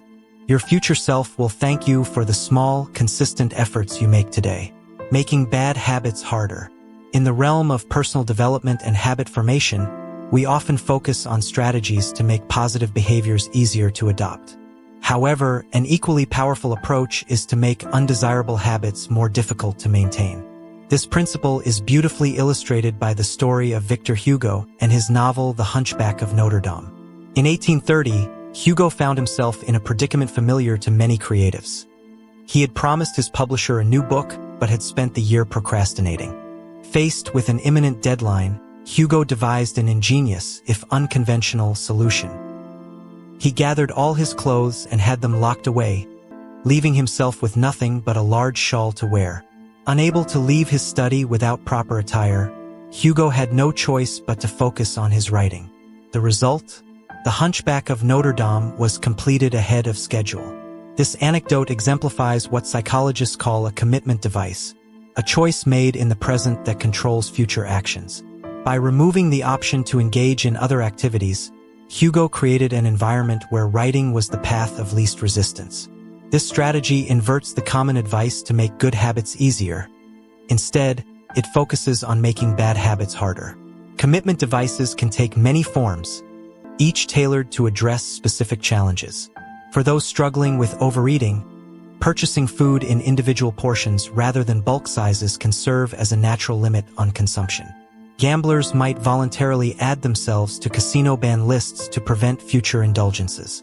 Athletes needing to maintain a certain weight for competition might leave their wallets at home to avoid the temptation of fast food. These strategies work by leveraging our good intentions before we can fall victim to temptation. They recognize that willpower is a finite resource and that the environment often plays a more significant role in our behavior than sheer determination. By altering our environment or creating obstacles to undesired behaviors, we can guide ourselves toward better choices without relying solely on willpower. The key to effective commitment devices is to make the effort required to break a good habit or engage in a bad one greater than the effort to maintain the desired behavior. For instance, if you're trying to establish a fitness routine, you might schedule and pay for classes in advance. The financial commitment and the social expectation of attendance create a situation where following through requires less effort than canceling, making good habits inevitable and bad habits impossible. While commitment devices are powerful tools for behavior change, we can push this concept even further. Instead of just making bad habits difficult, we can strive to make good habits inevitable and bad habits impossible. This approach is exemplified by the story of John Henry Patterson and the invention of the cash register. In the mid-1800s, Patterson owned a small supply store that was struggling due to employee theft, a common problem at the time with no easy solution. However, Patterson's fortunes changed when he discovered Ritz Incorruptible Cashier, the first cash register. By automatically locking away cash and receipts after each transaction, the machine made theft practically impossible. The results were immediate and dramatic. Patterson's business went from losing money to turning a significant profit within 6 months. The brilliance of the cash register lay in its ability to automate ethical behavior. Rather than trying to change the employee's mindset or increase surveillance, it simply removed the option to steal. This principle can be applied to various aspects of our lives. By creating systems that make preferred behaviors automatic and undesired behaviors impractical, we can effect lasting change with minimal ongoing effort. The power of one-time actions. This concept of one-time actions that pay dividends over time is particularly intriguing. These are choices that require some initial effort but create increasing value as time passes. For example, installing a water filter can lead to long-term improvements in health and reduced plastic waste. Buying a quality mattress can enhance sleep quality for years to come. Unsubscribing from unnecessary emails can permanently reduce daily distractions. The power of these one-time actions lies in their ability to shape our environment and, by extension, our behavior without requiring constant conscious effort. They embody the principle of making good habits easier and bad habits harder on a long-term scale. By thoughtfully modifying our surroundings and systems, we can create an environment that naturally guides us toward better choices. Consider the impact of seemingly small changes, like using smaller plates to reduce caloric intake or removing the TV from the bedroom to improve sleep habits. These simple actions can have profound effects on our health and well-being over time. Similarly, financial habits can be dramatically improved through one-time actions like setting up automatic savings plans or bill payments. The beauty of this approach is its simplicity and accessibility. While not everyone may have the willpower to consistently make healthy choices or stick to a budget, most people can manage a one-time action that sets up a more supportive environment. Moreover, these strategies often have compounding effects. For instance, improving sleep quality through better bedding and a TV-free bedroom can lead to increased energy and productivity during the day. This, in turn, might make it easier to maintain a regular exercise routine or make healthier food choices. Similarly, automating finances can reduce stress and free up mental energy for other pursuits. Final thoughts. While these strategies can be highly effective, they're not a panacea. Personal growth and habit formation still require effort and commitment. However, by focusing on creating an environment that supports our goals, we can significantly reduce the amount of willpower required to maintain positive habits. This approach also aligns well with our understanding of human psychology. We are profoundly influenced by our environment, often more than we realize. By consciously shaping that environment, we can harness this influence for our benefit.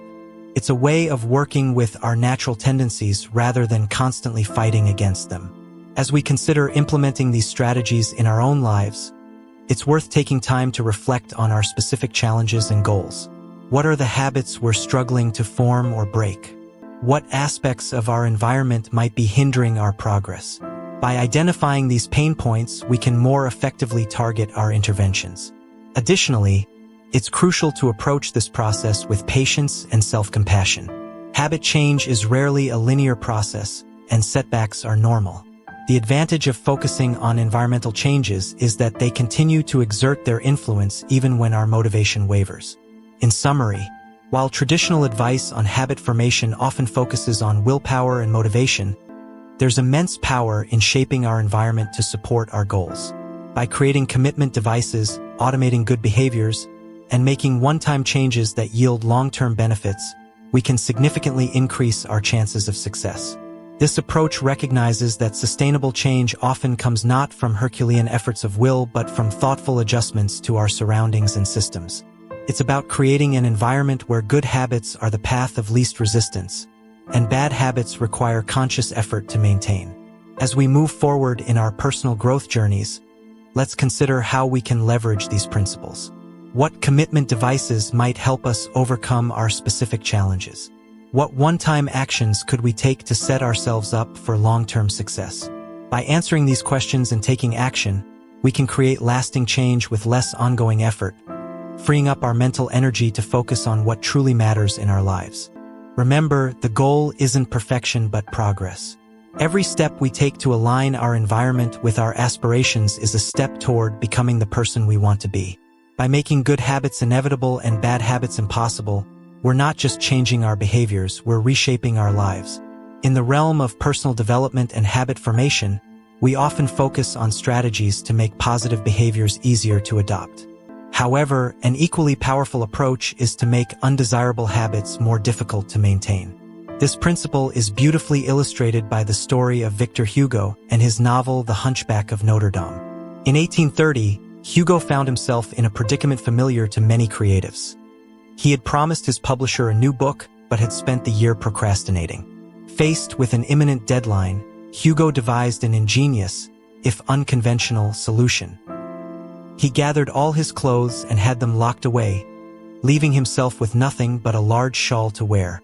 Unable to leave his study without proper attire, Hugo had no choice but to focus on his writing. The result?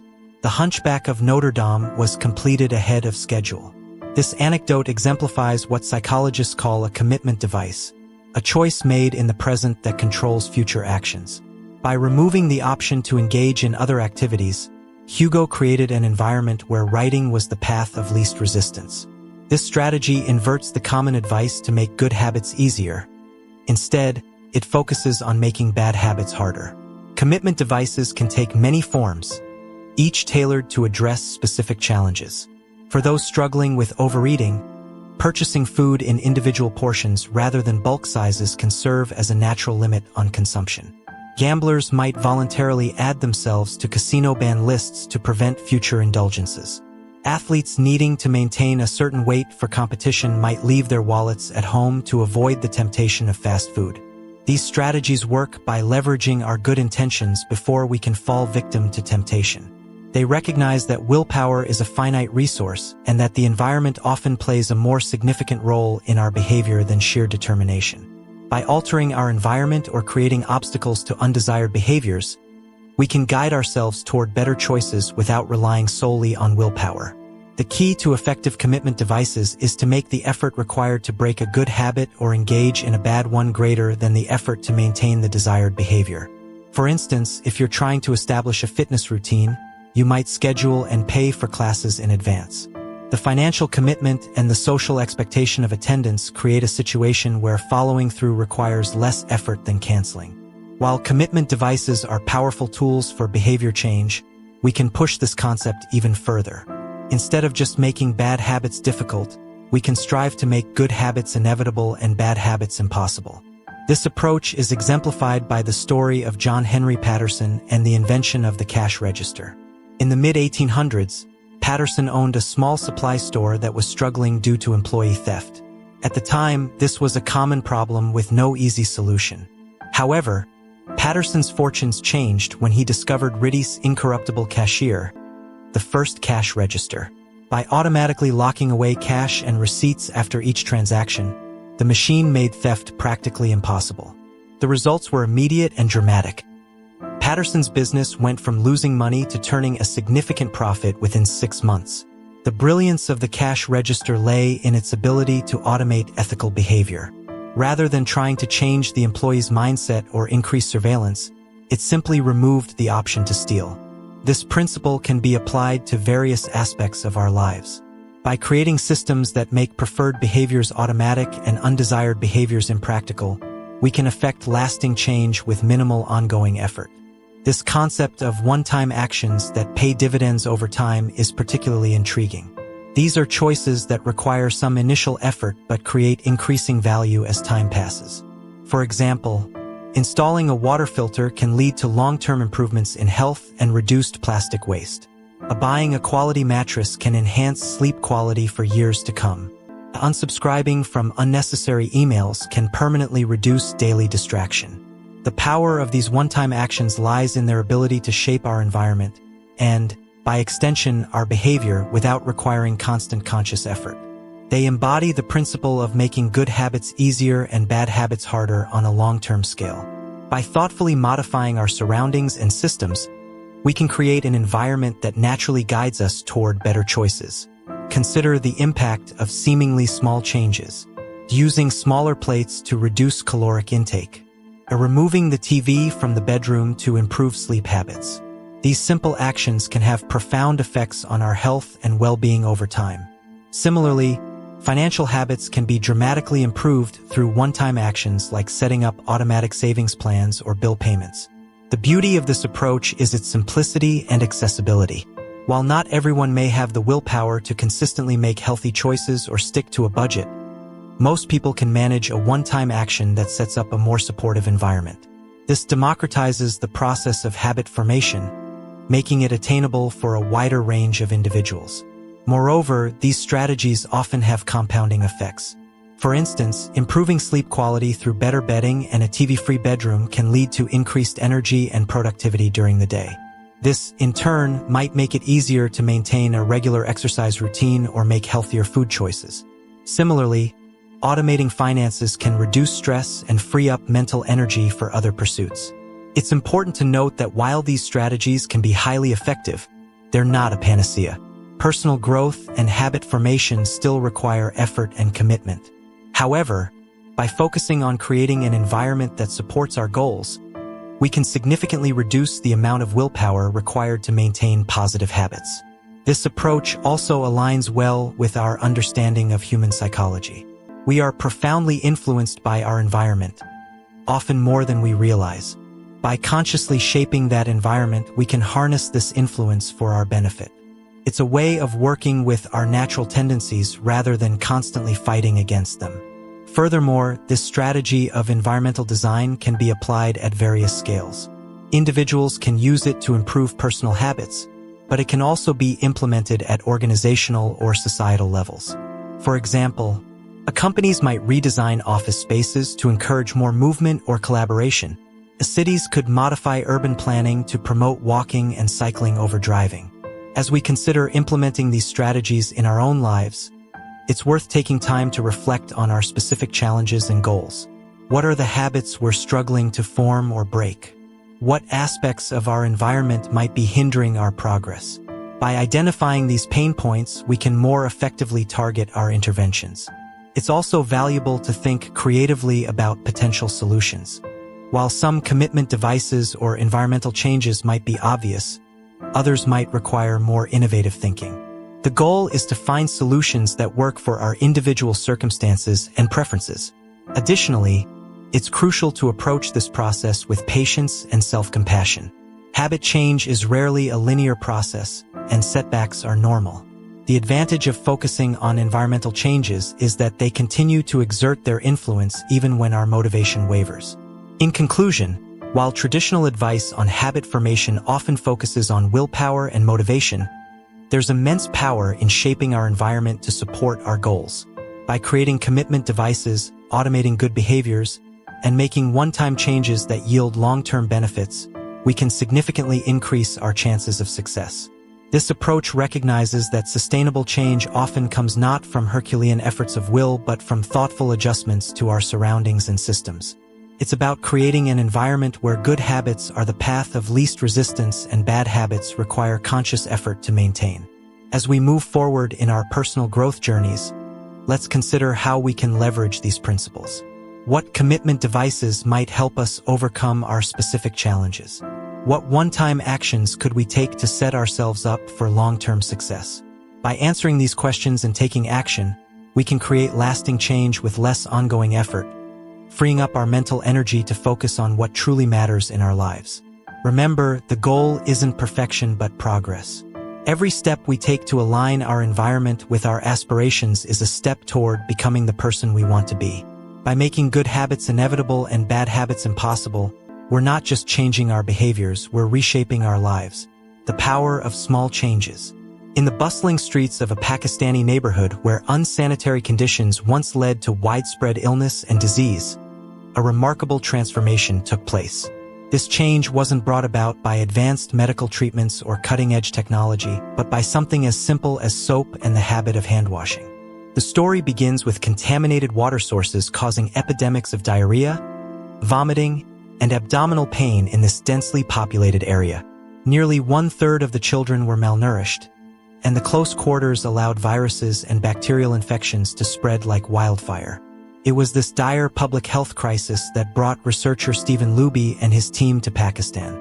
Upon arrival, Luby and his colleagues quickly realized that in such an environment, with poor sanitation, the simple act of washing one's hands could make a significant difference in the health of the residents. However, they soon discovered a surprising fact.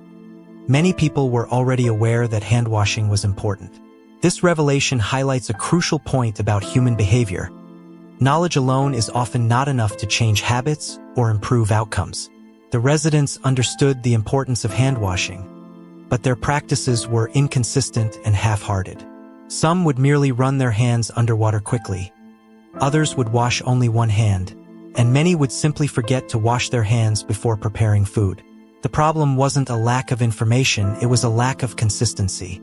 This scenario is not unique to hand washing or to this particular community. We often see similar patterns in various aspects of our lives.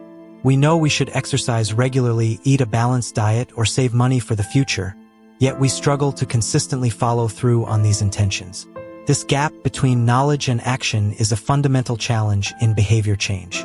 Recognizing this, Luby and his team took an innovative approach. They partnered with Procter & Gamble to supply the neighborhood with Safeguard soap. This wasn't just any ordinary soap. It was a premium product that provided a more enjoyable hand-washing experience. The soap foamed easily, allowing people to lather their hands with suds, and it had a pleasant scent. Suddenly, hand-washing became slightly more pleasurable. This strategy tapped into a powerful principle of behavior change. Make it satisfying. We are more likely to repeat behaviors that provide immediate positive feedback. The pleasant sensory experience of using the Safeguard soap, the feel of the lather, the appealing scent, created a small but significant reward for the act of hand-washing. The results were dramatic. Within months, the researchers observed a rapid shift in the health of children in the neighborhood. The rate of diarrhea fell by 52%, pneumonia by 48%, and impetigo, a bacterial skin infection, by 35%. These improvements in health outcomes were achieved not through complex medical interventions but through the consistent practice of a simple habit made more enjoyable. Even more impressive were the long-term effects. When the researchers returned to some of the households in Karachi 6 years later, they found that over 95% of households who had been given the soap for free and encouraged to wash their hands still had a hand-washing station with soap and water available. The researchers hadn't provided any soap to the intervention group for over 5 years. Yet the habit had become so ingrained that the practice was maintained. This long-term adherence to the hand-washing habit illustrates another critical aspect of behavior change: the power of habit formation. Once a behavior becomes habitual, it requires less conscious effort and decision-making. It becomes an automatic response to certain cues or situations. Final thoughts. The stories of Victor Hugo, John Henry Patterson, and the Pakistani neighborhood all underscore the same fundamental truth. Lasting change often comes not from sheer willpower, but from designing our environment to support our goals. Whether it's locking away distractions, automating good behaviors, or making bad habits inconvenient, small structural changes can lead to profound transformations.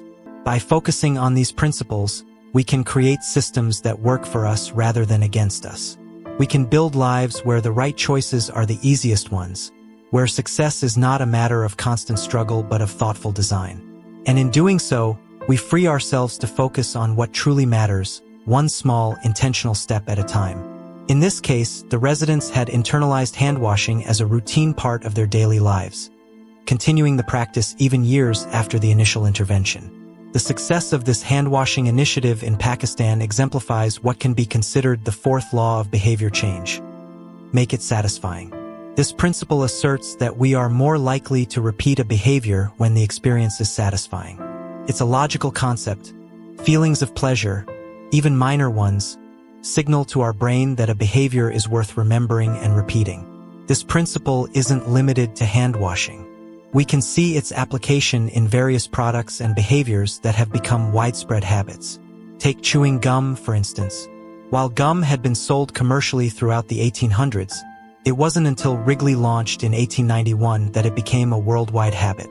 Wrigley's innovation was to add flavors like spearmint and juicy fruit, making the product more enjoyable to use. They further enhanced the appeal by marketing gum as a way to refresh your taste, associating it with the pleasant feeling of a clean mouth. The influence of habits on our daily lives is staggering. Research suggests that between 40% to 50% of our actions on any given day are habitual. However, this statistic, impressive as it is, actually understates the true impact of habits on our behavior.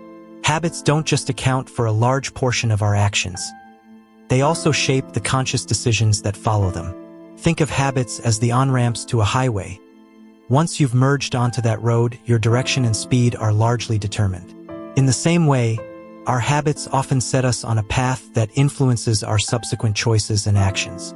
This is why we might find ourselves sitting through a movie we're not enjoying, continuing to snack well past the point of fullness, or losing track of time on our smartphones. The initial habitual action, turning on the TV, reaching for a snack, or picking up the phone, creates a momentum that's difficult to resist. This cascading effect of habit highlights their true power. While a single habit might only take a few seconds to perform, its influence can extend far beyond that brief moment. A morning habit of meditation, for instance, might only take 10 minutes, but it can set the tone for a calmer, more focused day. Conversely, a habit of checking social media first thing in the morning might lead to hours of distraction and reduced productivity. Understanding this principle allows us to leverage the power of habits to our advantage. By carefully choosing and cultivating positive habits, we can create a domino effect of beneficial behaviors throughout our day. This is where the concept of decisive moments comes into play. Decisive moments are those brief instances where we make choices that have an outsized impact on the course of our day. These are the forks in the road, the points where we decide between actions that align with our goals and those that don't. It's the moment when we choose between cooking a healthy meal or ordering takeout, going for a run or watching another episode of our favorite show, starting our work or procrastinating for just 5 more minutes. These moments might seem small and insignificant in isolation, but they stack up over the course of a day, week, month, and year to create vastly different outcomes. A single decision to go to the gym might not make much difference, but when that decision is made consistently over months and years, the cumulative effect is transformative. The power of these decisive moments lies in their ability to set us on different paths. Once we've made the initial choice, to put on our running shoes, to open our textbook, to start preparing a healthy meal, the subsequent actions become much easier. It's as if we've created a groove for our behavior to follow, and staying in that groove requires less effort than veering off course. This insight provides us with a powerful strategy for behavior change. Instead of trying to overhaul our entire day at once, we can focus on identifying and optimizing these decisive moments. By creating habits that make the right choice the easy choice at these critical junctures, we can dramatically improve our odds of following through on our intentions. Environmental design, shaping behavior through surroundings. One effective way to do this is through environmental design. By structuring our surroundings to support our desired habits, we can reduce the friction associated with positive behaviors and increase the friction associated with negative ones.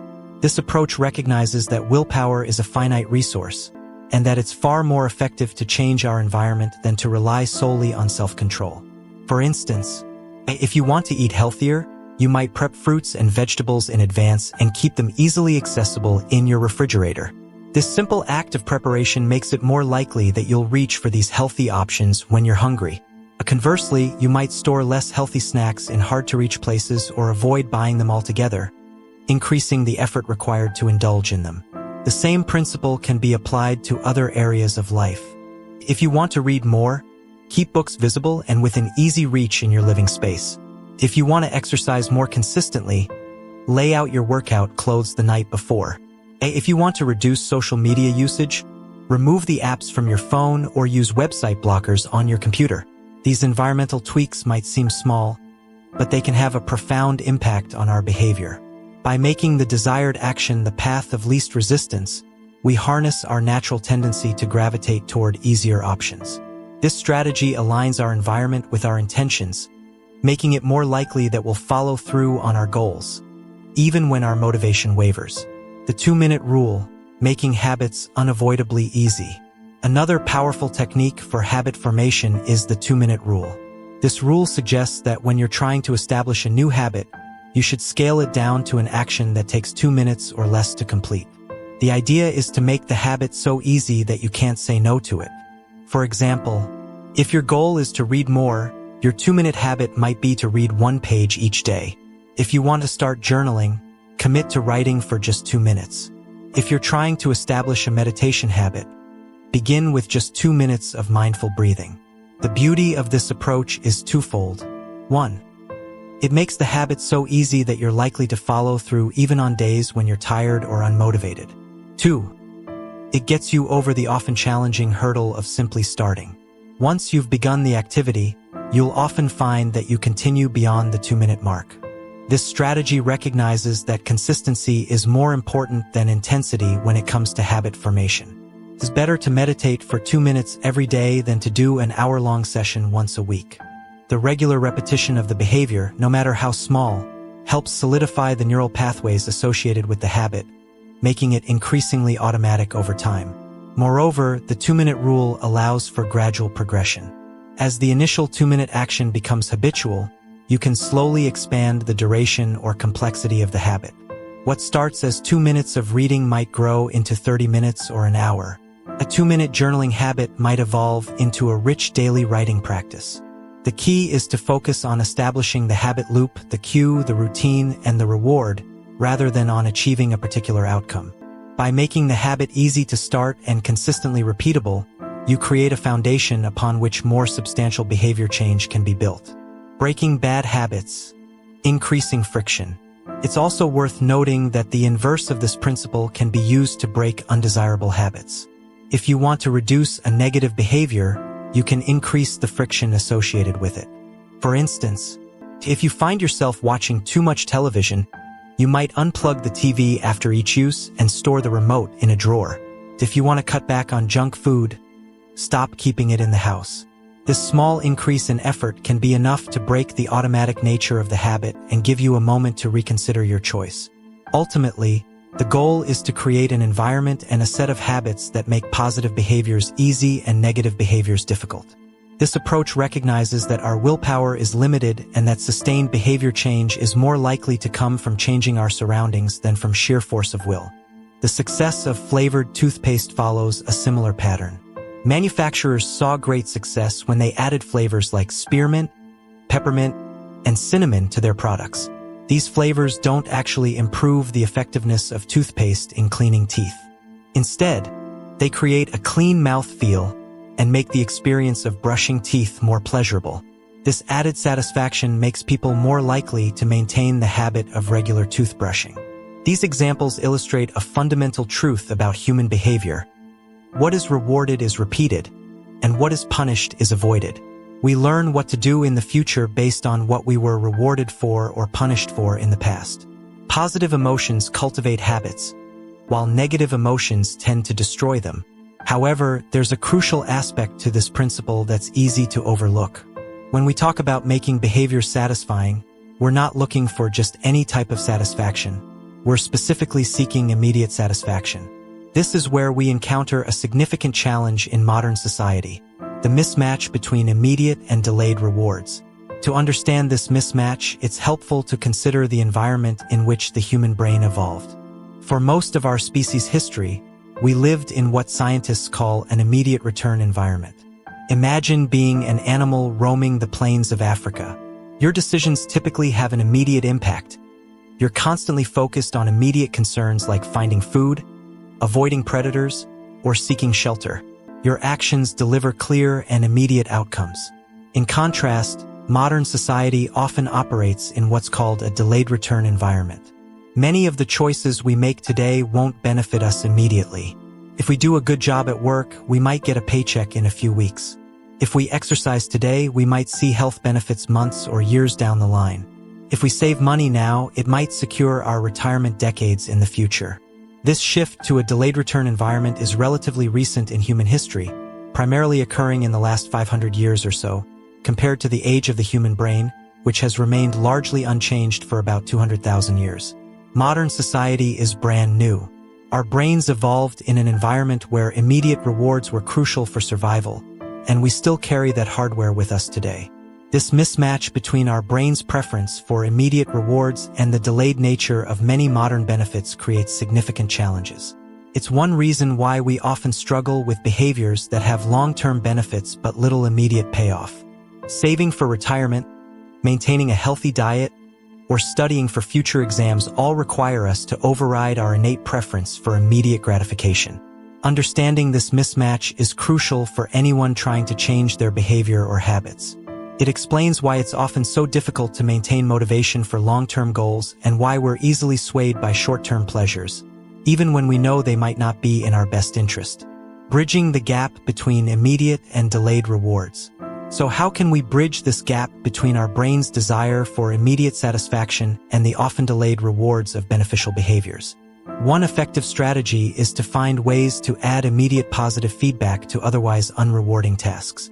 For instance, if you're trying to establish a habit of daily exercise, you might pair your workout with listening to your favorite podcast or audiobook. This way, even on days when you don't feel particularly motivated to exercise, you have the immediate reward of enjoying engaging content. Similarly, if you're trying to eat healthier, you might focus on finding nutritious recipes that are also delicious, providing immediate taste satisfaction alongside long-term health benefits. Another approach is to use a habit tracker or similar tool to provide immediate visual feedback on your progress. The simple act of marking off a day on a calendar or seeing a streak of successful days can provide a small but meaningful sense of accomplishment, helping to bridge the gap until the long-term benefits of your habit become apparent. It's also worth noting that while our brains may be wired for immediate gratification, we humans have a unique capacity for long-term thinking and planning.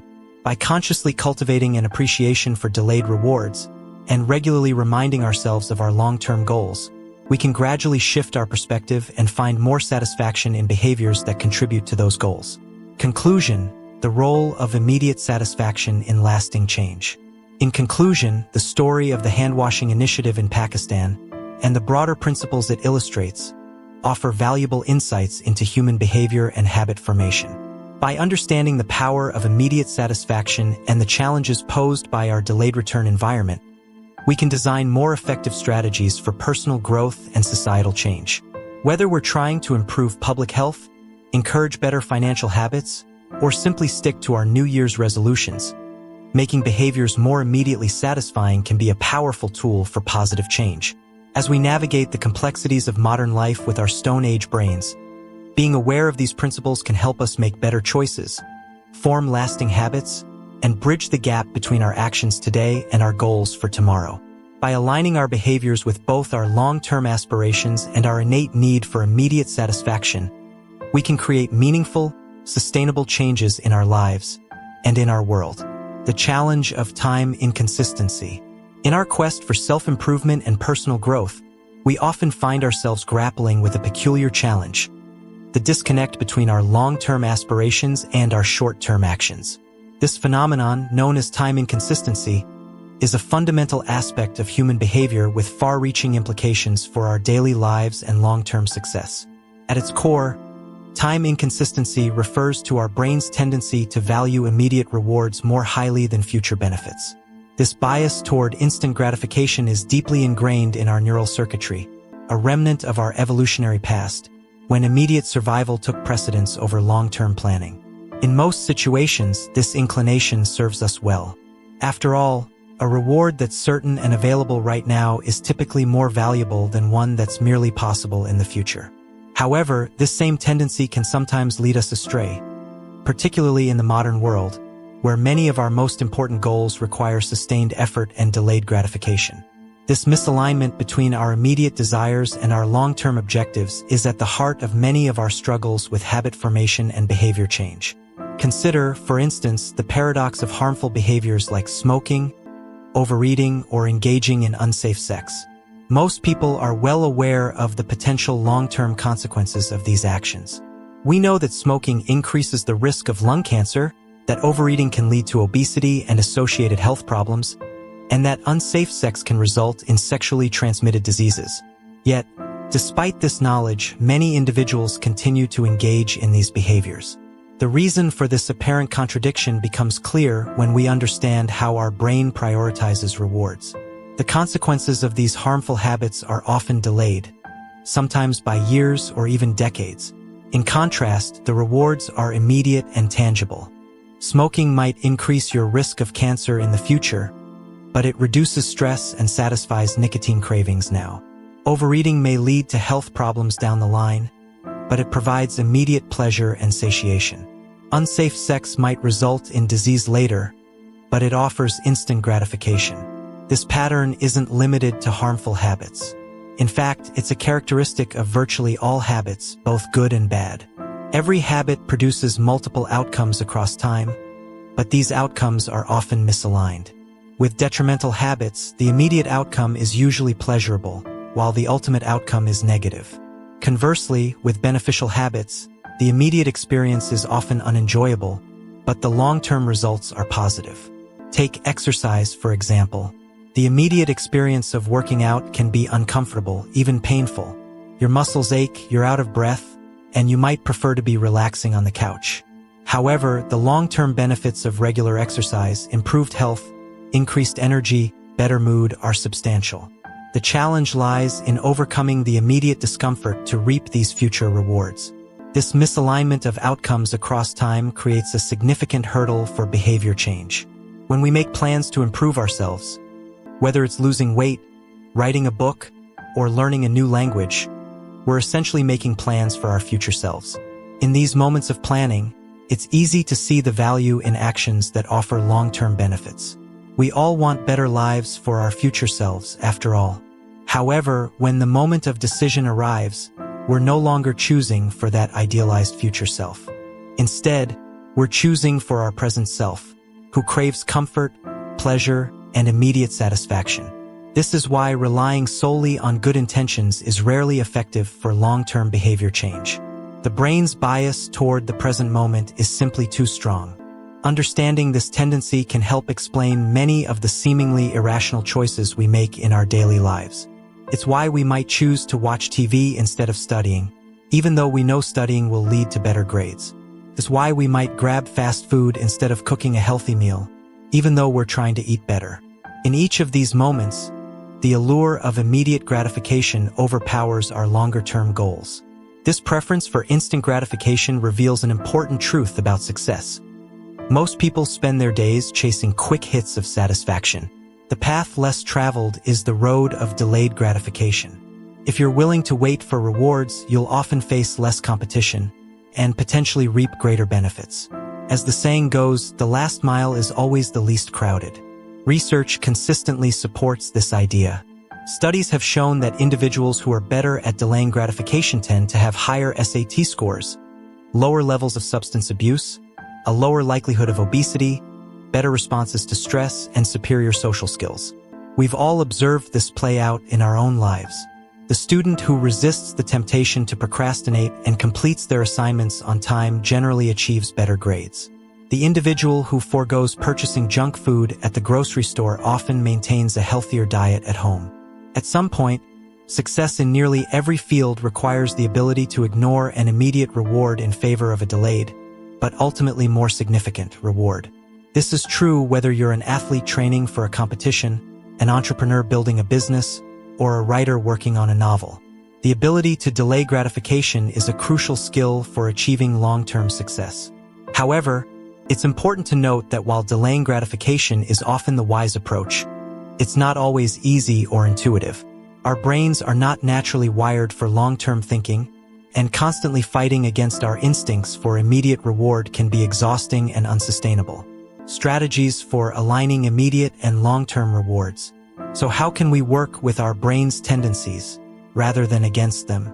The key lies in finding ways to make delayed gratification more appealing and immediate. Here are some strategies that can help. 1. Add immediate pleasure to long-term beneficial habits. Find ways to make habits with delayed rewards more immediately enjoyable. If you're trying to exercise more, pair your workout with listening to your favorite podcast or audiobook. This way, you get an immediate reward enjoying the content, along with the long-term benefits of exercise. 2. Add immediate consequences to harmful habits. Similarly, try to associate immediate, small negative consequences with habits you're trying to break. If you're trying to cut back on social media use, for example, you could commit to doing 10 push-ups every time you catch yourself mindlessly scrolling. 3. Use visual cues and tracking. Our brains respond well to visual feedback. Use habit trackers or charts to give yourself an immediate sense of accomplishment when you stick to a good habit. The satisfaction of marking off a day on a calendar can be a powerful motivator. 4. Create artificial milestones. Break long-term goals into smaller, more immediate targets. If you're saving for a big purchase, celebrate hitting smaller savings milestones along the way. 5. Practice mindfulness and visualization. Regularly take time to vividly imagine the long-term benefits of your good habits. This can help make those future rewards feel more real and immediate. 6. Use commitment devices. These are strategies where you make it more difficult or costly to engage in bad habits. For example, you might give a friend money to hold and only have it returned if you meet your goal. Reframe the immediate experience. Instead of focusing on the discomfort of a challenging habit, try to find aspects of the immediate experience to appreciate. For example, instead of dwelling on the physical strain of exercise, focus on the sense of accomplishment or the endorphin rush. Create a reward system. Set up a system where you give yourself small, immediate rewards for sticking to your long-term habits. These rewards don't have to be large or costly. The key is that they're immediate and consistently applied. One particularly effective strategy is to turn instant gratification to your advantage by using a technique called reinforcement. This involves providing yourself with an immediate reward for completing a desired behavior. The key here is to make the reward instant and directly tied to the habit you're trying to build. For example, if you're trying to build a habit of daily meditation, you might reward yourself with a small piece of dark chocolate immediately after each session. The taste of the chocolate becomes an immediate positive reinforcement for your meditation practice. Over time, your brain begins to associate meditation with this pleasant reward, making it easier to stick to the habit. This approach can be especially helpful when dealing with habits of avoidance, behaviors you want to stop doing. It can be challenging to feel satisfied when you're simply not doing something, like not buying unnecessary items or not drinking alcohol. In these cases, you can create a system that makes the avoidance visible and rewarding. For instance, you could open a savings account labeled for something you want, like a dream vacation or a new guitar. Every time you successfully avoid a temptation, say not buying that unnecessary gadget or skipping that expensive night out, you transfer the money you would have spent into this account. This way, you're turning the act of not doing something into a positive, visible action. You're essentially creating a loyalty program for yourself, where your points accumulate towards something you genuinely want. This strategy not only provides immediate satisfaction but also helps reframe the experience of avoiding temptation. Instead of feeling deprived, you feel like you're actively working toward a goal. The immediate reward of seeing your savings grow feels much better than the nebulous sense of having resisted a temptation. It's worth noting that while these strategies can be highly effective, they're not magic bullets. Changing ingrained habits and overcoming our natural bias toward immediate gratification is a challenging process that requires patience, persistence, and self-compassion. It's normal to struggle and occasionally give in to temptation. The key is to view these moments not as failures but as opportunities to learn and adjust your approach. Moreover, it's crucial to remember that delayed gratification isn't always the right choice. Sometimes, immediate experiences are valuable in their own right. The key is to find a balance that aligns with your values and long-term goals while still allowing for present enjoyment. In conclusion, understanding the concept of time inconsistency and our brain's bias toward immediate rewards can be a powerful tool in our quest for personal growth and habit formation. By acknowledging this aspect of our nature, we can design strategies that work with our brain's tendencies rather than against them. Whether it's adding immediate pleasures to beneficial habits, creating visible rewards for avoidance behaviors, or using reinforcement techniques, these approaches can help bridge the gap between our present actions and our future aspirations. Ultimately, the ability to delay gratification and work toward long-term goals is a skill that can be developed and strengthened over time. It's a journey of self-discovery and continuous improvement, one that requires patience, creativity, and a deep understanding of our own motivations and tendencies. By mastering this skill, we open ourselves up to greater achievements, deeper satisfaction, and a life more closely aligned with our true values and aspirations. The path may not always be easy, but the rewards, both immediate and long-term, make it a journey worth undertaking. The psychology of habit formation. In the pursuit of personal growth and self-improvement, we often find ourselves grappling with the challenge of maintaining good habits. We start with enthusiasm, determined to make positive changes in our lives. But as time passes, our resolve can waver. The key to lasting change, it turns out, lies not just in willpower or motivation but in the way we approach habit formation itself. By understanding the psychology behind habit formation and employing strategic techniques, we can dramatically increase our chances of success.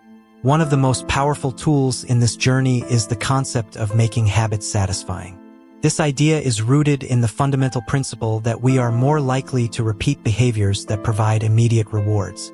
Our brains are wired to seek pleasure and avoid pain, and this instinct plays a crucial role in shaping our habits. However, there's a catch. Many of the habits we want to cultivate, like exercising regularly, eating healthily, or saving money, don't provide immediate gratification. Their benefits are often delayed, sometimes by months or even years. This delay can make it challenging to stick with these habits. especially when we're faced with more immediately rewarding alternatives. To overcome this challenge, we need to find ways to make our desired habits more immediately satisfying. This doesn't mean compromising on our long-term goals, but rather finding ways to bridge the gap between the present action and the future reward. One effective strategy is to create a system of short-term rewards that align with your long-term goals. For instance, if you're trying to exercise more, you might reward yourself with a relaxing bath or an episode of your favorite show after each workout. The key is to choose rewards that reinforce your desired identity rather than conflicting with it. If your goal is to improve your health, rewarding yourself with unhealthy food after exercising would be counterproductive. Instead, choose rewards that align with your vision of becoming a healthier person. This approach of aligning short-term rewards with long-term goals can be applied to virtually any habit you're trying to build. If you're aiming to read more, you might allow yourself to buy a new book only after finishing your current one. If you're trying to save money, you could allocate a small portion of your savings to a fund that you can spend guilt-free once you reach certain milestones. The power of this strategy lies in its ability to tap into our brain's reward system.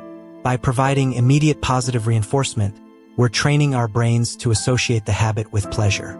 Over time, this association can make the habit itself more enjoyable, reducing our reliance on external rewards. Visual tracking systems, the paperclip strategy. Another powerful technique for making habits stick is the use of visual tracking systems. This approach, sometimes called the paperclip strategy, involves creating a tangible representation of your progress.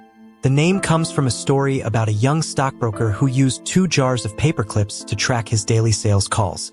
Each time he made a call, he would move a paperclip from one jar to another. This simple act provided a clear visual measure of his progress, which proved to be incredibly motivating. The beauty of this strategy lies in its simplicity and flexibility.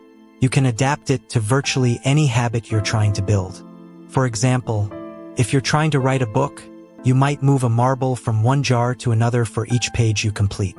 If you're aiming to increase your daily step count, you could use a similar system to track your progress. These visual tracking systems work on multiple levels. First, they provide immediate satisfaction. The act of moving a paperclip or marking an X on a calendar gives you a small sense of accomplishment, which can be particularly motivating on days when you might not feel like sticking to your habit. Second, they make your progress visible. On days when you're feeling discouraged, you can look at your tracker and see how far you've come, which can provide the motivation to keep going. Perhaps the most comprehensive form of visual tracking is the habit tracker. This tool, which can be as simple as a calendar where you mark off each day you complete your habit, has been used by many successful individuals throughout history.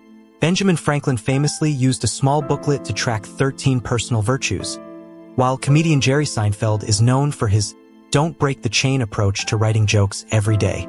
Habit tracking is powerful because it leverages multiple principles of behavior change simultaneously. It makes the habit obvious by providing a visual cue.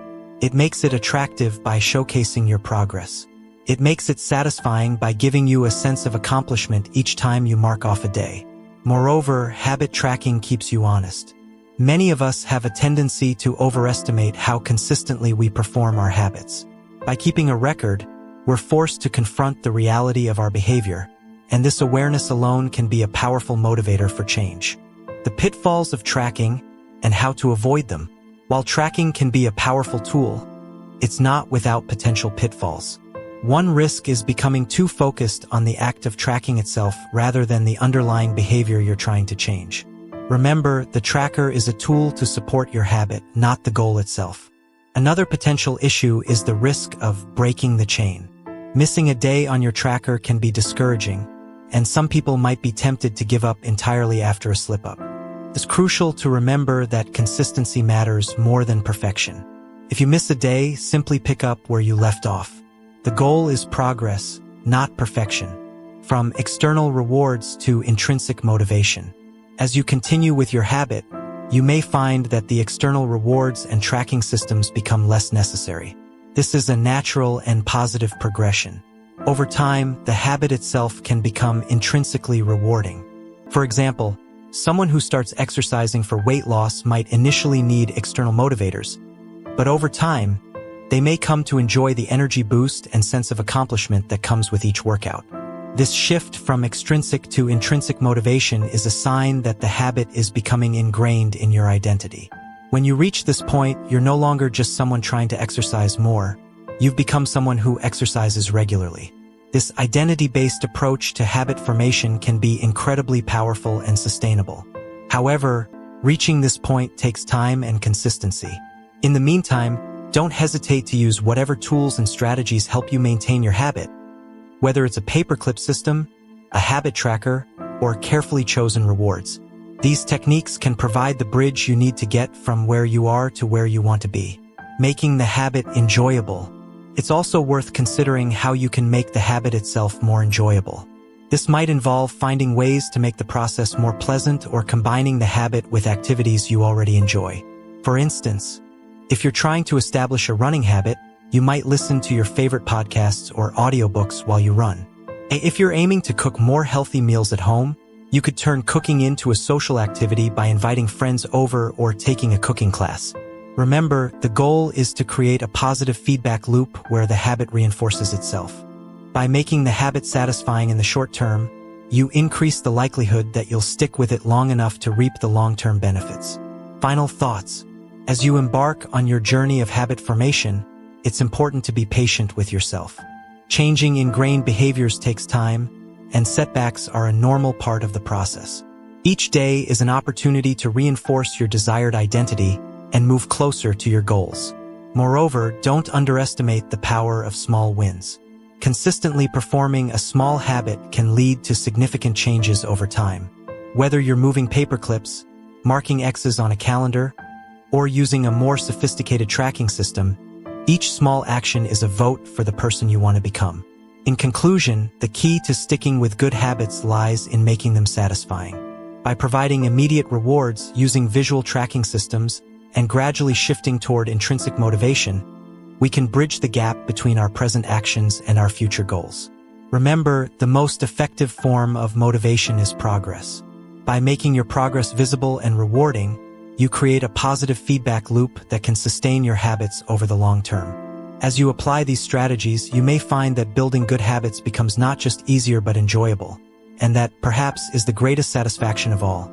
The realization that you're not just doing things differently, but becoming the person you aspire to be. The power of habit tracking. Start small, track your progress, celebrate your wins, and watch as your habits transform not just your actions but your identity. In the quest for personal growth and self-improvement, we often find ourselves grappling with the challenge of maintaining good habits. While starting a new habit can be exciting, the real test lies in consistently following through day after day, week after week. This is where the power of habit tracking comes into play, offering a simple yet effective tool to reinforce positive behaviors and keep us on track toward our goals. Habit tracking, at its core, is about making progress visible.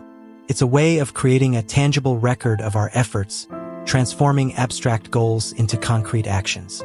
This visibility serves multiple purposes, each contributing to the overall effectiveness of the habit-building process. First and foremost, tracking creates a visual cue that reminds us to act. In our busy lives, it's easy to forget or postpone the habits we're trying to build. A habit tracker, whether it's a simple calendar with X's marking completed days or a more elaborate system, serves as a constant reminder of our commitments. It's a gentle nudge, prompting us to take action when we might otherwise let things slide. But the power of habit tracking goes beyond mere reminders. It taps into our innate desire for progress and achievement. As we mark off each successful instance of our habit, we create a streak. This streak becomes a source of motivation in itself. We see the progress we're making, and we don't want to break the chain. This phenomenon, sometimes called the don't break the chain method, has been used by successful individuals across various fields, from comedians to writers to athletes. The satisfaction of recording our progress is another key benefit of habit tracking. There's a small but significant sense of accomplishment that comes from crossing an item off a to-do list or marking an X on a calendar.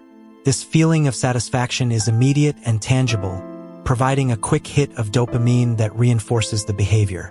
In essence, the act of tracking becomes its own reward, making the habit more likely to stick.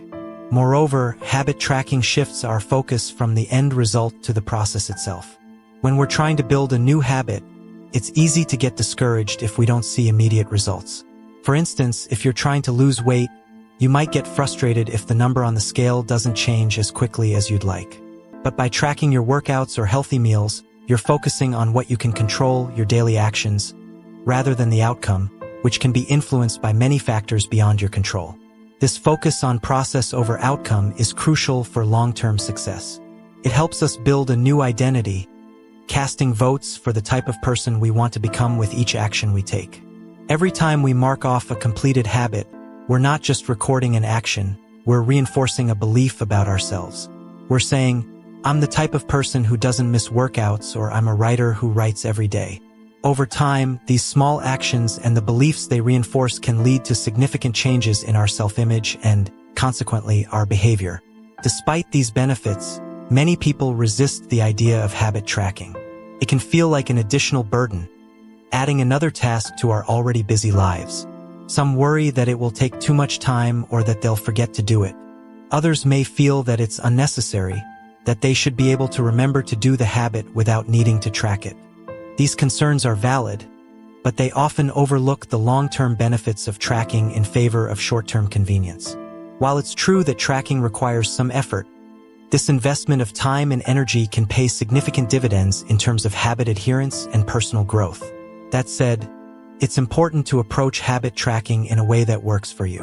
If the idea of manually recording every instance of a habit feels overwhelming, look for ways to automate the process. Many of us are already tracking various aspects of our lives without realizing it. Credit card statements track our spending habits, fitness trackers record our physical activity, and calendar apps log our appointments and commitments. By leveraging these existing data sources and setting up regular review periods, we can gain insights into our behavior without adding much additional work. For habits that do require manual tracking, it's often best to focus on just one or two key behaviors rather than trying to track everything at once. Choose the habits that are most important to you or that you're struggling with the most. By limiting your focus, you increase the likelihood of consistent tracking. Another key to successful habit tracking is to record each instance of the habit immediately after it occurs. This approach, combined with habit stacking, linking a new habit to an existing one, can make tracking feel more natural and less of a chore. For example, you might decide to record your workout immediately after putting away your gym bag or log your meditation session right after turning off your meditation app.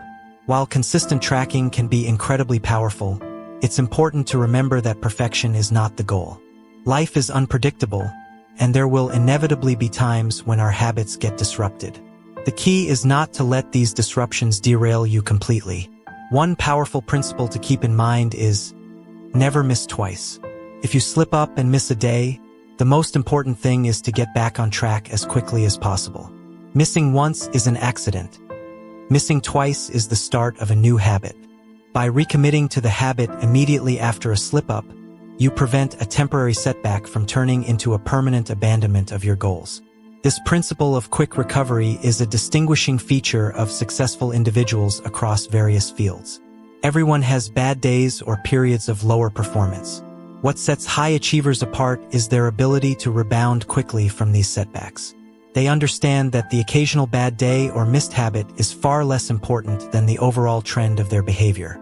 In fact, showing up on the days when you don't feel like it or can't perform at your best can be even more important than the days when everything goes smoothly. These bad days maintain the compound gains you've accrued from previous good days. Even if you can't do the habit as thoroughly or effectively as you'd like, doing something is always better than doing nothing. It's about maintaining momentum and reinforcing your identity as someone who follows through on their commitments. This approach also helps avoid the all-or-nothing mindset that can be so detrimental to habit formation. Too often, people fall into the trap of thinking that if they can't do something perfectly, they shouldn't do it at all. This black-and-white thinking can lead to giving up entirely after a small setback. By embracing the idea that something is always better than nothing, we can maintain consistency even when circumstances aren't ideal. While habit tracking can be a powerful tool, it's important to ensure we're tracking the right things. Sometimes, the most obvious or easiest to measure metrics aren't necessarily the most meaningful. For example, if you're trying to improve your diet, simply tracking calories might not give you the full picture. You might be hitting your calorie goals but not getting proper nutrition. In this case, tracking the number of whole, unprocessed foods you eat each day might be more beneficial. Similarly, if you're trying to improve your productivity at work, tracking hours worked might not be as useful as tracking the number of important tasks completed.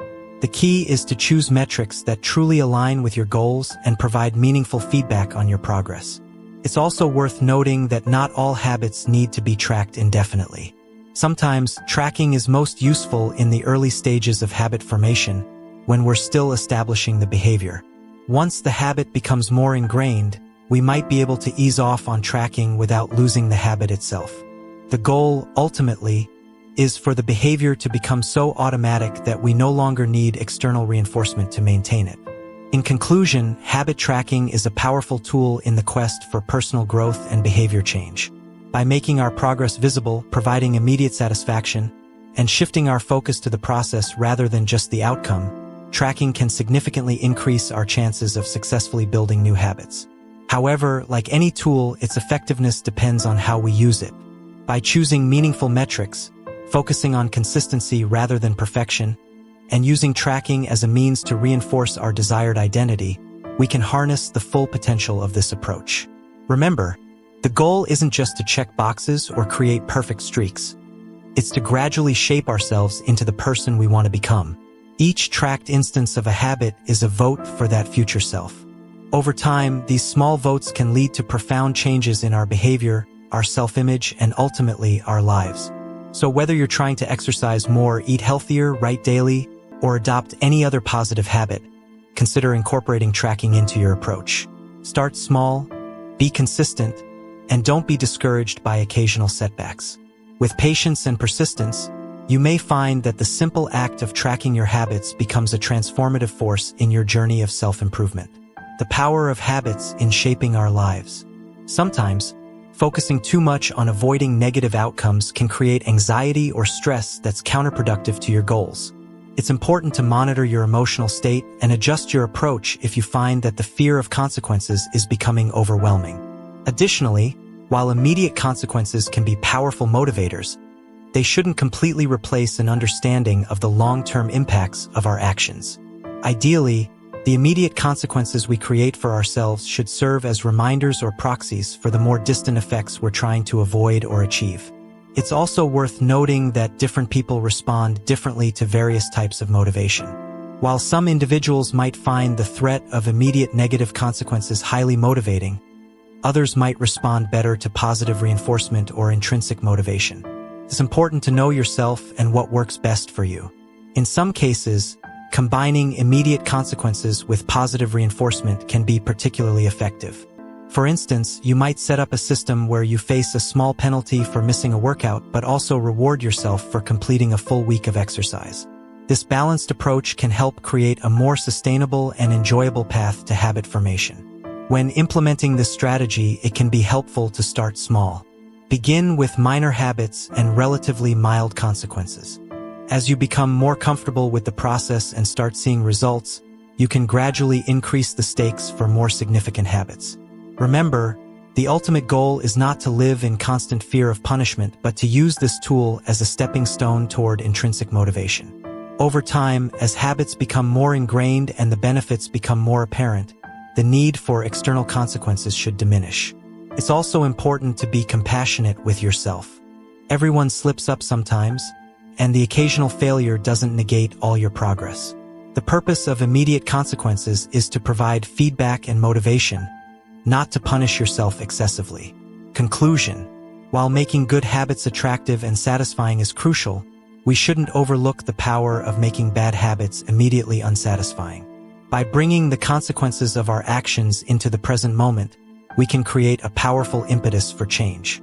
Whether through habit contracts, accountability partners, or other creative methods, finding ways to make the cost of bad habits immediate and tangible can be a game-changer in our pursuit of personal growth and positive change. However, this approach should be used thoughtfully and in conjunction with other strategies for habit formation. The goal is not to create a life ruled by fear of consequences, but to use this tool as a stepping stone toward building habits that are intrinsically rewarding and aligned with our long-term goals. By understanding and leveraging the power of immediate consequences, we can create an environment that supports our desired behaviors and helps us become the people we aspire to be. The power of habits in shaping our lives. The power of habits in shaping our lives cannot be overstated. From the mundane daily routines to life-changing behaviors, habits form the backbone of our existence. One of the most striking examples of habit forming on a societal scale is the adoption of seatbelt usage in the United States. In just a few decades, we witnessed a dramatic shift from a time when most people didn't wear seatbelts to a present where the vast majority of Americans buckle up every time they get in a car. This transformation wasn't just a matter of individual choice. It was largely driven by legislation and the creation of a new social contract. The seatbelt story illustrates how governments can use laws and regulations to influence collective behavior. By mandating seatbelt use and enforcing penalties for non-compliance, states effectively reshaped the habits of millions. This approach leverages the power of social contracts, agreements we make as a society to follow certain rules for the common good. Similar strategies have been employed to address other public health and safety concerns, such as smoking bans in restaurants and mandatory recycling programs. While these large-scale interventions are effective, we can apply similar principles on a personal level to cultivate positive habits or break undesirable ones. Enter the concept of a habit contract, a formalized agreement with yourself and others to hold you accountable for your behavior. This approach recognizes that sometimes willpower alone isn't enough to overcome ingrained patterns or resist temptation. By explicitly stating your commitments and the consequences of failing to meet them, you create a powerful motivational tool. Consider the case of Brian Harris, an entrepreneur who used a habit contract to achieve his health and fitness goals. After the birth of his son, Harris realized he needed to make some changes to his lifestyle.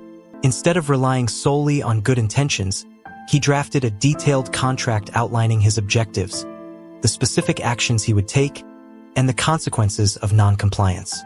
Crucially, he involved his wife and personal trainer as accountability partners, having them sign the contract alongside him. Harris's contract was comprehensive, breaking down his overall goal into phases and specifying daily habits like logging his food intake and weighing himself. The consequences for failing to follow through were concrete and meaningful. Having to dress formally for work, a departure from his usual casual attire, and paying his trainer a financial penalty.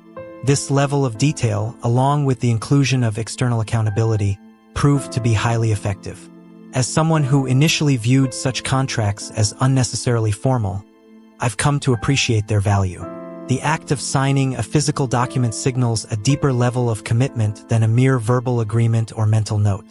It transforms vague intentions into concrete promises, not just to yourself, but to others. This external accountability taps into our innate desire to be seen as reliable and trustworthy by those around us. The power of accountability. The power of accountability extends beyond formal contracts. Simply having someone to check in with regularly can significantly boost our likelihood of sticking to a new habit or breaking an old one. Comedians, writers, and other creatives often use this approach, partnering with colleagues to ensure they produce work consistently. The knowledge that someone is watching and expecting results can be a powerful motivator, helping us overcome procrastination and laziness. In our digital age, we can even automate accountability. Thomas Frank, an entrepreneur, devised an ingenious system to ensure he wakes up early each morning. If he fails to rise by his target time, a pre-scheduled tweet goes out to his followers, offering a small financial reward to the first few people who call him out on his tardiness. This public commitment adds an extra layer of motivation to his morning routine. These strategies work because they tap into fundamental aspects of human psychology. We are social creatures, deeply concerned with how others perceive us. The desire to present our best selves to the world influences many of our behaviors, from personal grooming to academic and professional achievements. By leveraging this innate social awareness, habit contracts and accountability partnerships make the consequences of our actions or inactions immediate and tangible. However, it's important to note that the effectiveness of these strategies can vary from person to person. Some individuals might find the pressure of external accountability motivating, while others might feel overwhelmed or rebellious. The key is to find an approach that resonates with your personality and goals. Moreover, while consequences and accountability are powerful tools, they shouldn't be the only factors driving habit formation. Ideally, we want to cultivate habits that are intrinsically rewarding, where the behavior itself becomes satisfying over time. External motivators can be excellent for jumpstarting change, but long-term success often depends on developing a genuine appreciation for the benefits of the habit itself. The interplay between individual choices and societal norms. As we consider the broader implications of habit formation, it's worth reflecting on the interplay between individual choices and societal norms. The seat belt example demonstrates how personal habits can be shaped by collective agreements and expectations. At the same time, widespread individual adoption of certain behaviors can lead to shifts in social norms and even policy changes. This dynamic relationship between personal habits and societal trends highlights the importance of thoughtful habit cultivation. The choices we make in our daily lives not only affect our individual well-being but can contribute to larger social movements and cultural shifts. By being intentional about the habits we develop, we have the potential to influence not just our own lives but the world around us. The science of habit formation. The science of habit formation has come a long way in recent years, offering insights into the mechanics of behavior change. We now understand that habits are formed through a loop of cue, routine, and reward. By manipulating these elements, we can increase our chances of successfully adopting new behaviors or breaking undesirable ones. For those looking to create positive habits, there are several strategies to consider. Make the cue obvious and visible in your environment to serve as a constant reminder. Pair a new habit with something you already enjoy, a technique known as temptation bundling, to make it more attractive. Reduce friction by preparing your environment in advance to make good habits easier to perform. Make the habit immediately satisfying to reinforce the behavior. Conversely, breaking bad habits often involves inverting these principles. Remove cues that trigger unwanted behaviors. Make the habit less attractive or more difficult to perform. Create immediate negative consequences to deter the behavior. One particularly effective tool for both creating and breaking habits is the use of a habit tracker. This simple practice, recording each successful day of performing or avoiding a particular behavior, can be remarkably motivating. The visual representation of your progress creates a sense of accomplishment and taps into our natural desire to maintain streaks of success. However, it's crucial to approach habit formation with self-compassion. Slip-ups are an inevitable part of the process, and how we respond to these moments can determine our long-term success. The never miss twice rule is a helpful guideline. If you forget or fail to perform a habit one day, make it a priority to get back on track immediately the next day. This approach prevents temporary setbacks from derailing your entire effort. Final thoughts. As we navigate the complex landscape of habit formation, it's important to remember that change is a gradual process. Small, consistent actions over time lead to significant transformations. The power of habits lies not in dramatic overnight changes, but in the compounding effect of daily choices. Moreover, the journey of habit formation is deeply personal. What works for one person may not work for another. Experimentation and self-reflection are key to finding the strategies that resonate with your unique circumstances and personality. Be willing to adjust your approach as you learn more about yourself and your responses to different techniques. In conclusion, the science and practice of habit formation offer powerful tools for personal growth and societal change. From seatbelt laws to personal fitness goals, the principles of habit creation and modification shape our lives in countless ways. By understanding these principles and applying them thoughtfully, we can take greater control of our behaviors, and by extension, our destinies. Whether through formal contracts, accountability partnerships, or simple daily tracking, we have the ability to reshape our habits and, in doing so, reshape our lives. The journey may be challenging, but the potential rewards in health, productivity, and overall well-being are immeasurable. We can make informed decisions about which habits to cultivate and how to approach their formation. This doesn't mean we should limit ourselves only to activities that come easily. Rather, it suggests that we should be strategic in our approach to personal growth and development. For instance, if you know you're naturally high in neuroticism, you might find it particularly beneficial to develop habits around stress management and mindfulness. These practices could help mitigate the anxiety and sensitivity associated with this trait. Conversely, if you're low in conscientiousness, you might need to put extra effort into creating systems and routines to support habits related to organization and time management. The concept of aligning our habits with our genetic predispositions also has implications for how we approach skill development and career choices. Just as Michael Phelps was uniquely suited for swimming, each of us has areas where our natural abilities give us an edge. Identifying these areas can help us focus our efforts where they're most likely to yield results. However, this doesn't mean we should avoid challenges or give up on areas where we're not naturally gifted. Instead, it suggests that we should be realistic about the effort required to excel in different domains. If we choose to pursue an area where we don't have a natural advantage, we should be prepared to put in extra work to compensate for our genetic disadvantages. Moreover, the interaction between our genes and our environment means that the suitability of our traits can change depending on the context.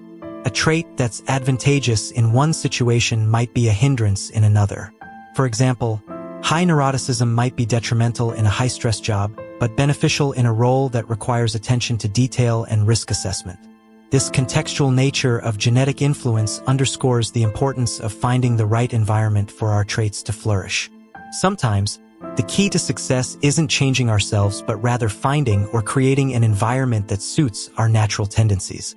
This might involve choosing a career that aligns with our personality, seeking out social groups that appreciate our unique qualities, or modifying our physical environment to support our desired habits. It's also worth noting that while our genes influence our behavior, they don't control it entirely. We have the capacity for self-reflection and choice, which allows us to override our natural inclinations when necessary. This ability to act against our instincts is what allows us to grow and change over time. In fact, the process of habit formation itself can be seen as a way of shaping our behavior patterns to align more closely with our goals, even when those goals require us to act in ways that don't come naturally. Through consistent practice and reinforcement, we can develop new neural pathways that make desired behaviors more automatic, effectively rewiring our brains over time. This plasticity of the brain highlights an important point. While our genes provide a starting point, our habits and experiences play a crucial role in shaping who we become.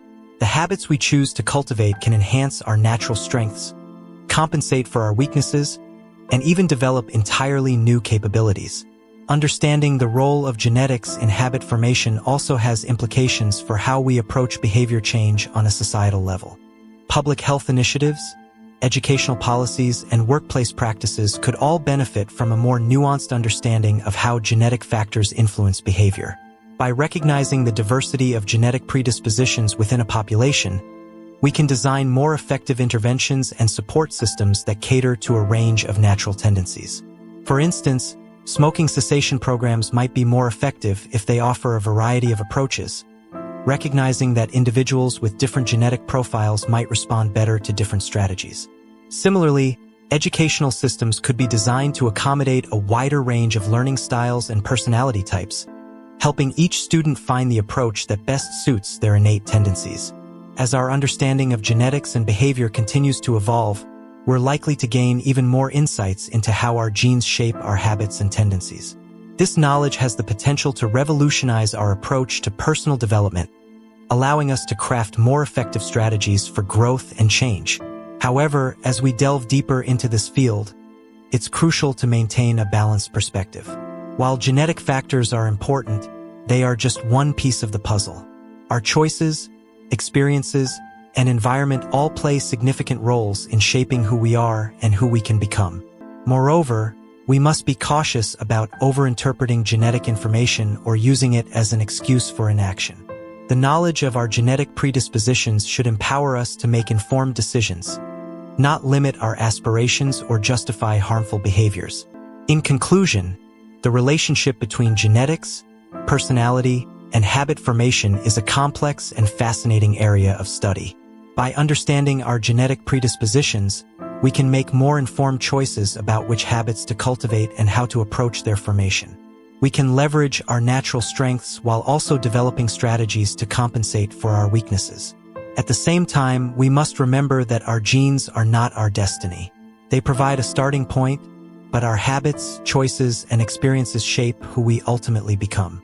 By combining self-awareness of our genetic tendencies with intentional habit formation, we can work towards becoming the best versions of ourselves, regardless of the hand we were dealt by our DNA.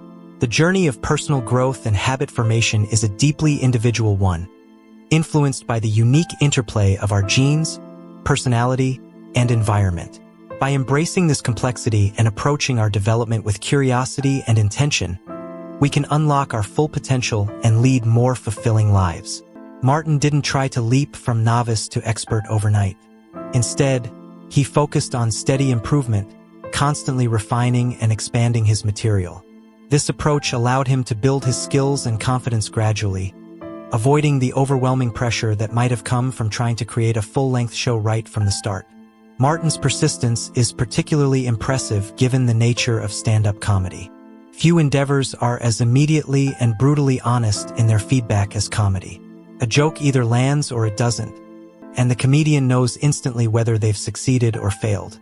The courage required to face this potential rejection night after night for years on end is remarkable. It took nearly 15 years of dedicated practice and refinement before Martin achieved his breakthrough. When success came, it came in a big way. His tours drew tens of thousands of fans, and he quickly rose to the top of his field. But this overnight success was, in reality, the result of almost 2 decades of persistent effort. Martin's own reflection on his journey is particularly insightful. He describes it as 10 years spent learning, 4 years spent refining, and 4 years as a wild success. This breakdown offers a valuable perspective on the nature of mastery and success. The learning phase, the longest part of the journey, is where the foundational skills are developed. The refining phase is where these skills are honed and polished. Only after these 2 crucial phases does the success phase begin. This pattern of long-term dedication leading to eventual success is not unique to Martin or to comedy. It's a common thread in the stories of many high achievers across various fields. But it raises an important question. Why are some people able to stick with their habits and pursuits for years or even decades, while others struggle to stay motivated? The answer lies, in part, in understanding the nature of motivation and how our brains respond to challenges. Research in psychology and neuroscience has consistently shown that humans are most motivated when working on tasks of just manageable difficulty. This concept, sometimes referred to as the Goldilocks rule, suggests that we are most engaged when the challenge we face is neither too easy nor too hard, but just right. When a task is too easy, we quickly become bored. Our brains crave stimulation and growth, and an unchallenging activity fails to provide either. On the other hand, when a task is too difficult, we become frustrated and demotivated. The constant experience of failure without progress is disheartening and can lead to giving up. The sweet spot lies in between these extremes. When we're working on something that stretches our abilities but remains within reach, we enter a state of optimal engagement. This state is often associated with the concept of flow, described by psychologist Mihai Csikszentmihalyi as a condition of full immersion in an activity, characterized by energized focus and enjoyment. In Martin's case, we can see how he intuitively followed this principle throughout his career. He consistently pushed himself to expand his routines and improve his craft, but he did so in manageable increments. Each small success, a new joke that landed well, a slightly longer routine successfully delivered, provided the motivation to continue pushing forward. This approach of seeking just manageable difficulty can be applied to any habit or skill we're trying to develop, whether it's learning a new language, improving our fitness, or developing a professional skill. The key is to find that sweet spot where we're challenged but not overwhelmed. For example, if you're trying to develop a reading habit, you might start with short articles or novellas rather than diving straight into complex literature. As your reading stamina improves, you can gradually increase the length and complexity of your chosen texts. Similarly, if you're working on improving your physical fitness, you might begin with short, manageable workouts and progressively increase the duration and intensity as your strength and endurance improve. The beauty of this approach is that it creates a self-reinforcing cycle of motivation and improvement. As we successfully navigate challenges at the edge of our abilities, we experience a sense of accomplishment and growth. This positive experience motivates us to continue engaging with the activity, which in turn leads to further improvement over time. Tasks that once seemed daunting become manageable, allowing us to take on even greater challenges. However, maintaining this optimal level of challenge requires constant adjustment. As we improve at a task, what was once challenging becomes easy. To maintain motivation, we need to continually seek out new challenges that match our growing abilities. This might involve learning new skills, taking on more complex projects, or setting more ambitious goals. In Martin's comedy career, we can see this principle in action. He didn't stop once he could consistently deliver a 5-minute routine. Instead, he continually pushed himself to expand his material, try new comedic styles, and perform for larger audiences. Each new challenge provided fresh motivation and opportunities for growth. This need for continual challenge and growth aligns with another key aspect of long-term motivation: the importance of intrinsic motivation. While external rewards like money, fame, or recognition can provide short-term motivation, sustainable long-term engagement typically comes from intrinsic factors: the personal satisfaction, enjoyment, or sense of purpose we derive from an activity. For Martin, the love of performance and the creative satisfaction of crafting and delivering jokes provided this intrinsic motivation, even when external success was lacking. When he was performing to empty rooms or uninterested audiences, this internal drive kept him going. Cultivating this kind of intrinsic motivation is crucial for maintaining any long-term habit or pursuit. It involves connecting with the inherent value or enjoyment of the activity itself, rather than focusing solely on external outcomes. This might mean focusing on the sense of accomplishment you feel after a workout rather than just the number on the scale, or savoring the process of creating art rather than fixating on selling your work. Another crucial factor in maintaining long-term motivation is the environment we create for ourselves. Our surroundings, both physical and social, can have a profound impact on our ability to stick with our habits and pursuits. In Martin's case, immersing himself in the world of entertainment, first at Disneyland, then in the Los Angeles comedy scene, provided constant exposure to his chosen field and opportunities for practice and improvement. Creating a supportive environment for our habits might involve setting up a dedicated workspace for a creative pursuit, surrounding ourselves with like-minded individuals who share our interests, or removing obstacles that make it difficult to engage in our chosen activity. The goal is to make it as easy as possible to engage in the habit consistently, reducing the reliance on willpower alone. The role of failure and setbacks in the journey of habit formation and skill development is also worth considering. Martin's story includes many moments that could be considered failures: jokes that didn't land, performances to empty rooms. Yet he persisted. This resilience in the face of setbacks is a crucial component of long-term success. Developing this resilience involves reframing how we view failure. Rather than seeing setbacks as indictments of our abilities or reasons to give up, we can view them as valuable feedback and opportunities for learning. Each failed joke or performance gave Martin information about what didn't work, helping him refine his material and delivery.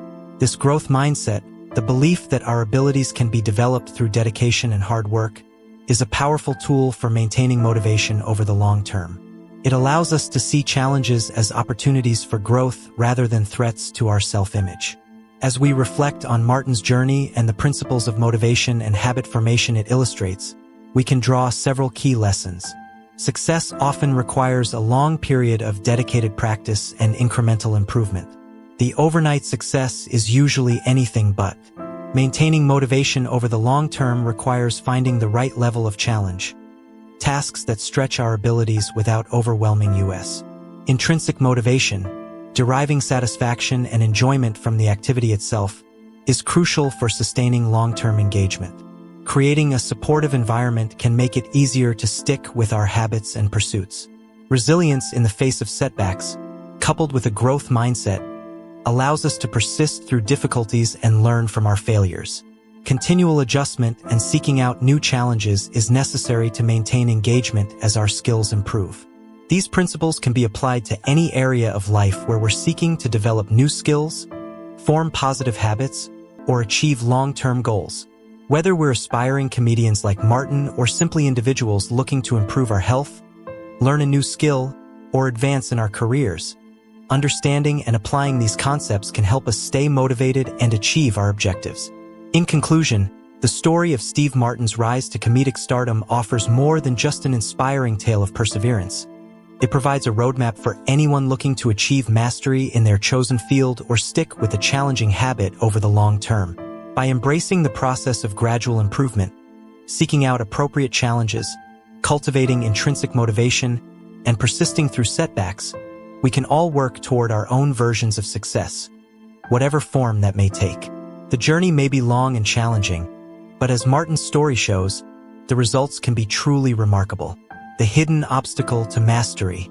The pursuit of excellence in any field is a journey fraught with challenges. But perhaps the most formidable obstacle isn't failure or lack of talent. It's boredom. This insight, counterintuitive as it may seem, holds the key to understanding why some individuals achieve remarkable success while others falter despite initial promise. Consider the process of mastering a skill or habit. In the beginning, everything is new and exciting. Each small improvement brings a rush of satisfaction, and the novelty of the experience keeps us engaged. This is the honeymoon phase of skill acquisition, where motivation is high and progress seems rapid. However, as we become more proficient, a curious phenomenon occurs. The very consistency that leads to improvement also breeds familiarity, and with familiarity comes the potential for boredom. The rush of excitement that accompanied our initial efforts begins to fade, replaced by the steady, sometimes monotonous work of continued practice. This is where many people falter. When the initial excitement wears off, it's easy to lose focus or seek out new, more stimulating pursuits. But those who achieve mastery in their chosen fields are those who find ways to push through this plateau of boredom. The Goldilocks rule. The key to maintaining motivation in the face of routine lies in understanding what psychologists call the Goldilocks rule. This principle suggests that humans experience peak motivation when engaging in tasks that are right at the edge of their current abilities. Not so easy as to be boring, but not so difficult as to be discouraging. Imagine playing a game of tennis. If you're facing an opponent who is significantly less skilled than you, the game quickly becomes tedious. There's no challenge, no excitement. Conversely, if you're up against a professional player who outclasses you in every aspect, the game becomes frustrating and demoralizing. But when you play against someone of similar skill level, something magical happens. The game becomes engaging, challenging, and deeply satisfying. You're pushed to your limits, but victory remains within reach. This is the Goldilocks zone of just manageable difficulty. The concept extends far beyond sports. In any field of endeavor, finding this sweet spot of challenge is crucial for maintaining long-term motivation. It's a delicate balance. Push too hard, and you risk burnout. Not hard enough, and boredom sets in. Consider the career of a successful comedian. They don't start with hour-long specials in packed arenas.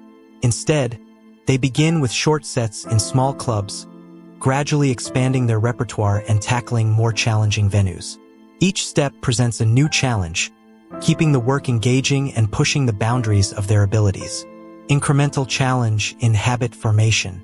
This principle of incremental challenge is vital in habit formation and skill development. When starting a new habit, it's important to keep things simple and achievable. But once the habit is established, it's equally important to find ways to keep it challenging and engaging. For instance, if you're developing a writing habit, you might start with a goal of writing 100 words a day. As this becomes comfortable, you could increase the word count, tackle more complex topics, or experiment with different styles of writing. The key is to continuously find new challenges that stretch your abilities without overwhelming you. However, even with careful attention to the Goldilocks rule, there will inevitably be times when the work feels monotonous. This is where the true test of mastery begins.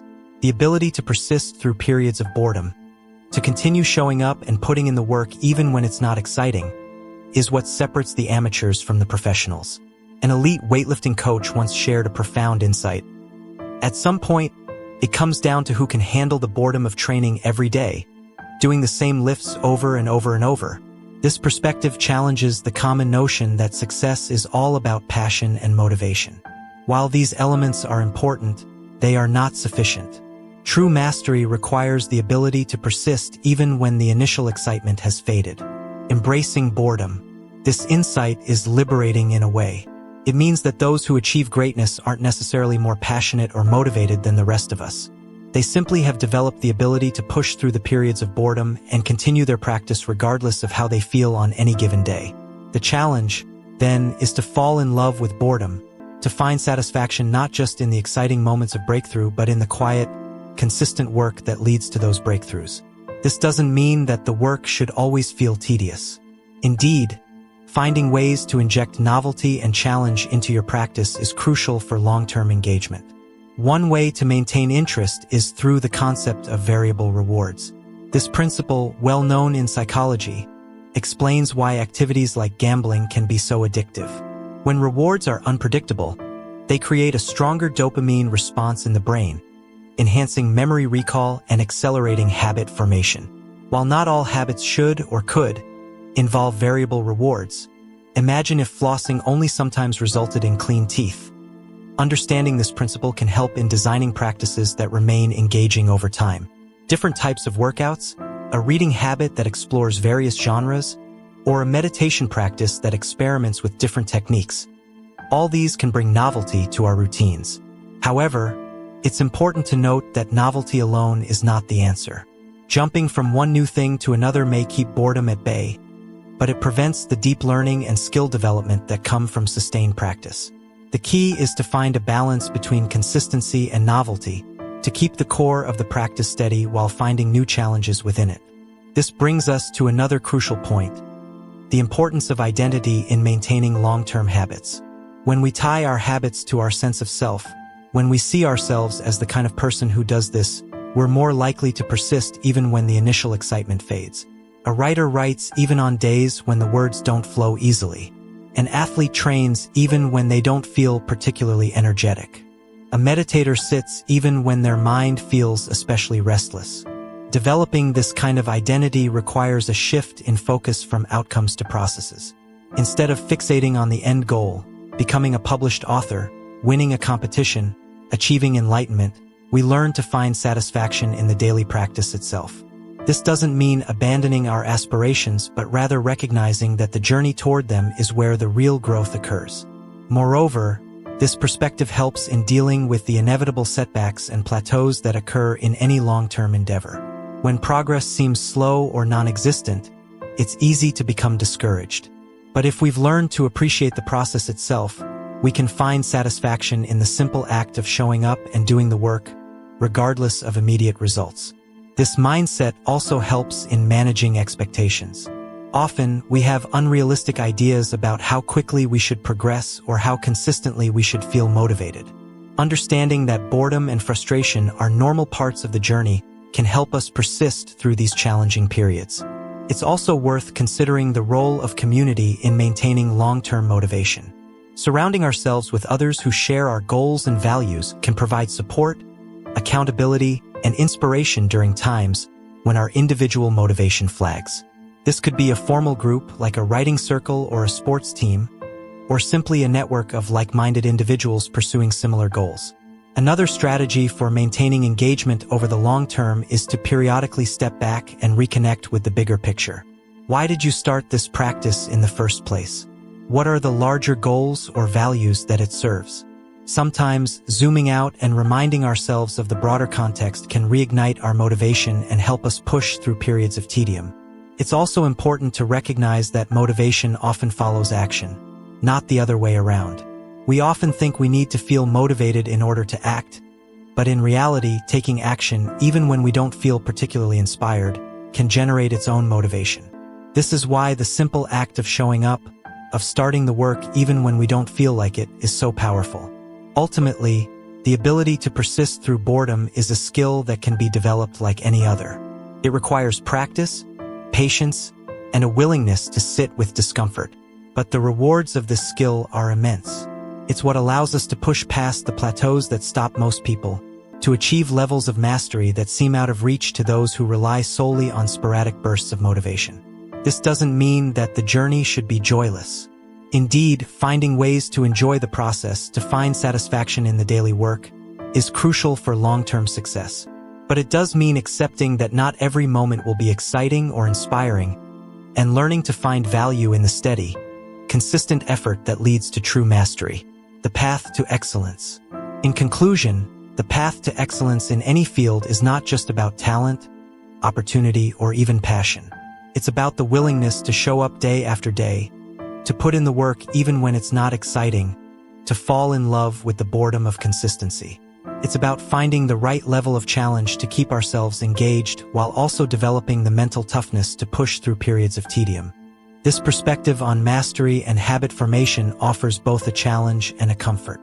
It challenges us to persist beyond the point where many would give up, to embrace the sometimes monotonous work of improvement.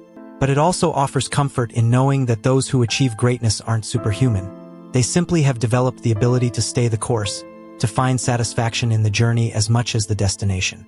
As we pursue our own paths to mastery, whether in our careers, our hobbies, or our personal development, let us remember this crucial lesson. Let us strive to find the right balance of challenge and consistency, to inject novelty into our practices while maintaining their core, and above all, to cultivate the mental fortitude to push through boredom. For it is in these quiet moments of persistence, when no one is watching and motivation is low, that true mastery is forged. The pursuit of excellence. The pursuit of excellence is a journey that requires more than just talent or sporadic bursts of motivation. It demands consistency, dedication, and a willingness to embrace the monotony that often accompanies mastery. This truth applies across all fields, whether you're an athlete, artist, entrepreneur, or professional in any domain. Consider the contrast between professionals and amateurs. Professionals adhere rigorously to their schedules, refusing to let life's distractions derail their progress. They have a clear vision of what matters most to them and work tirelessly toward their goals with unwavering purpose. Amateurs, on the other hand, often find themselves blown off course by the urgent demands of daily life, struggling to maintain focus on their long-term objectives. This distinction is particularly evident in the realm of habit formation. Take meditation, for instance. Many people approach meditation as fair-weather practitioners, only engaging in the practice when they feel particularly inspired or when life is going smoothly. However, true growth and transformation come from consistency, especially when it's challenging. The same principle applies to athletics, writing, or any other pursuit. To achieve greatness, one must be willing to show up and put in the work regardless of mood or circumstance.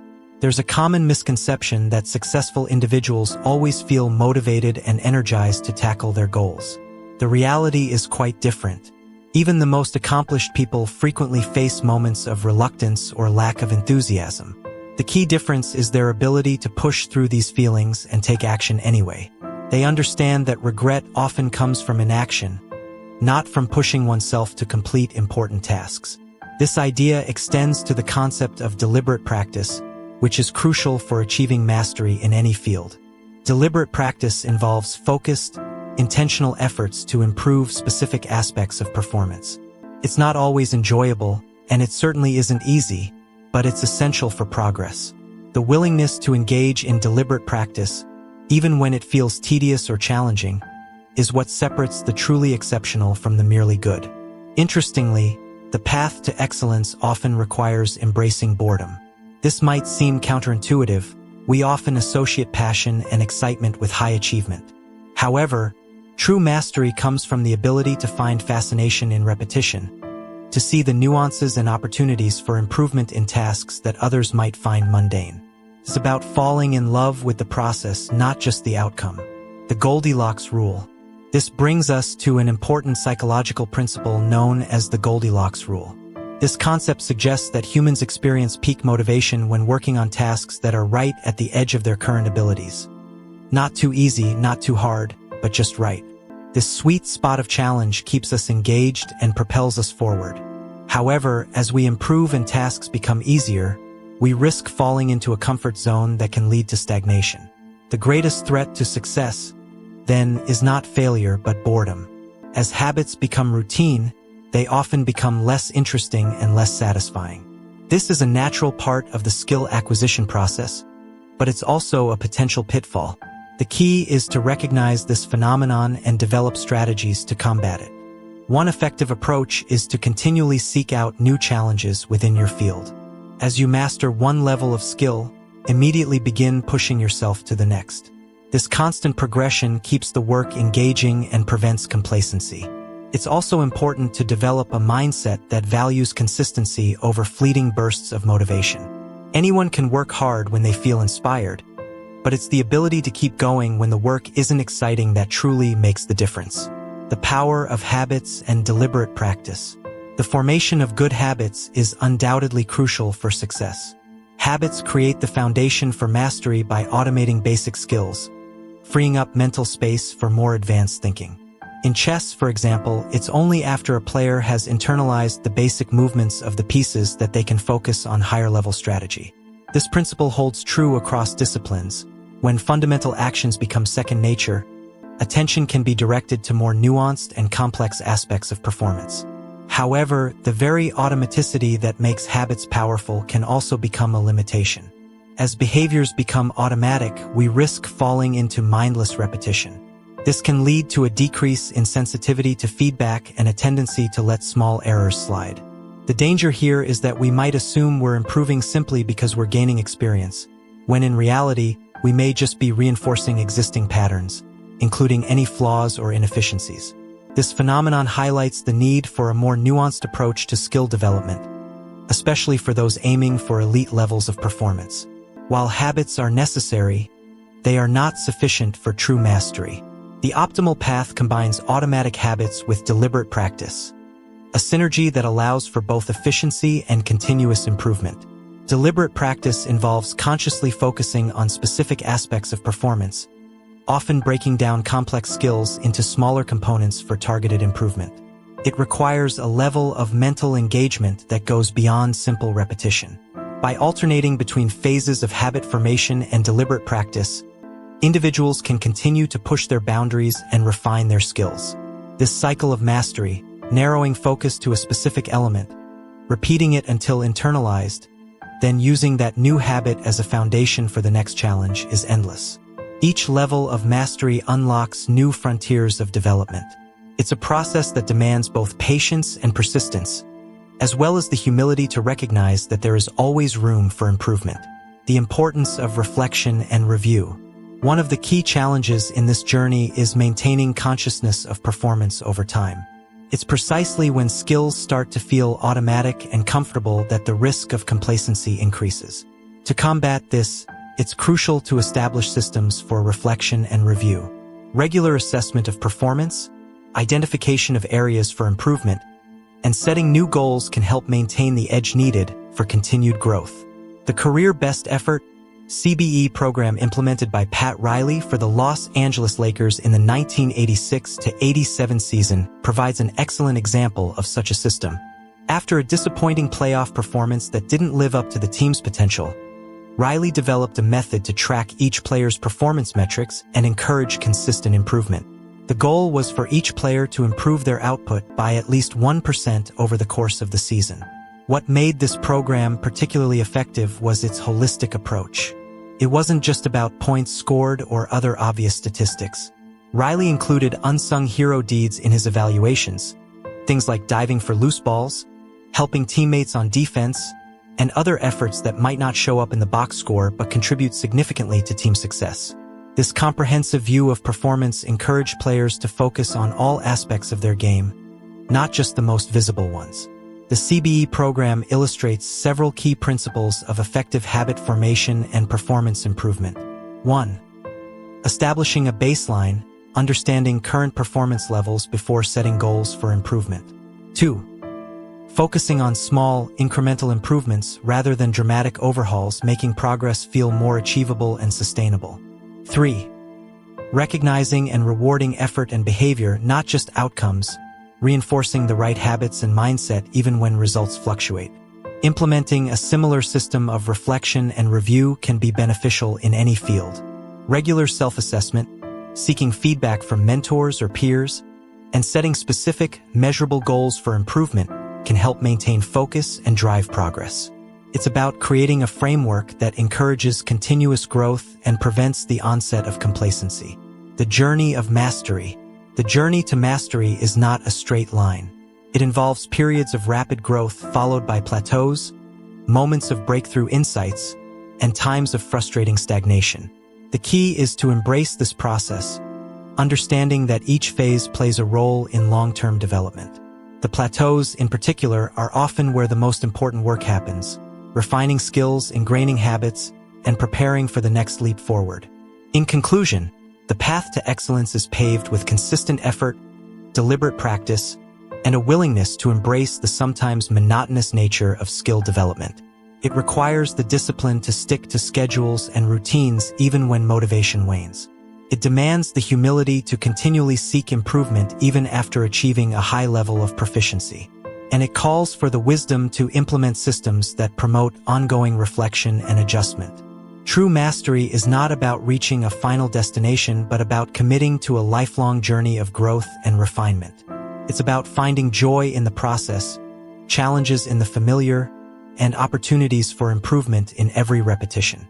By cultivating these attitudes and approaches, we can unlock our full potential and push the boundaries of what's possible in our chosen fields.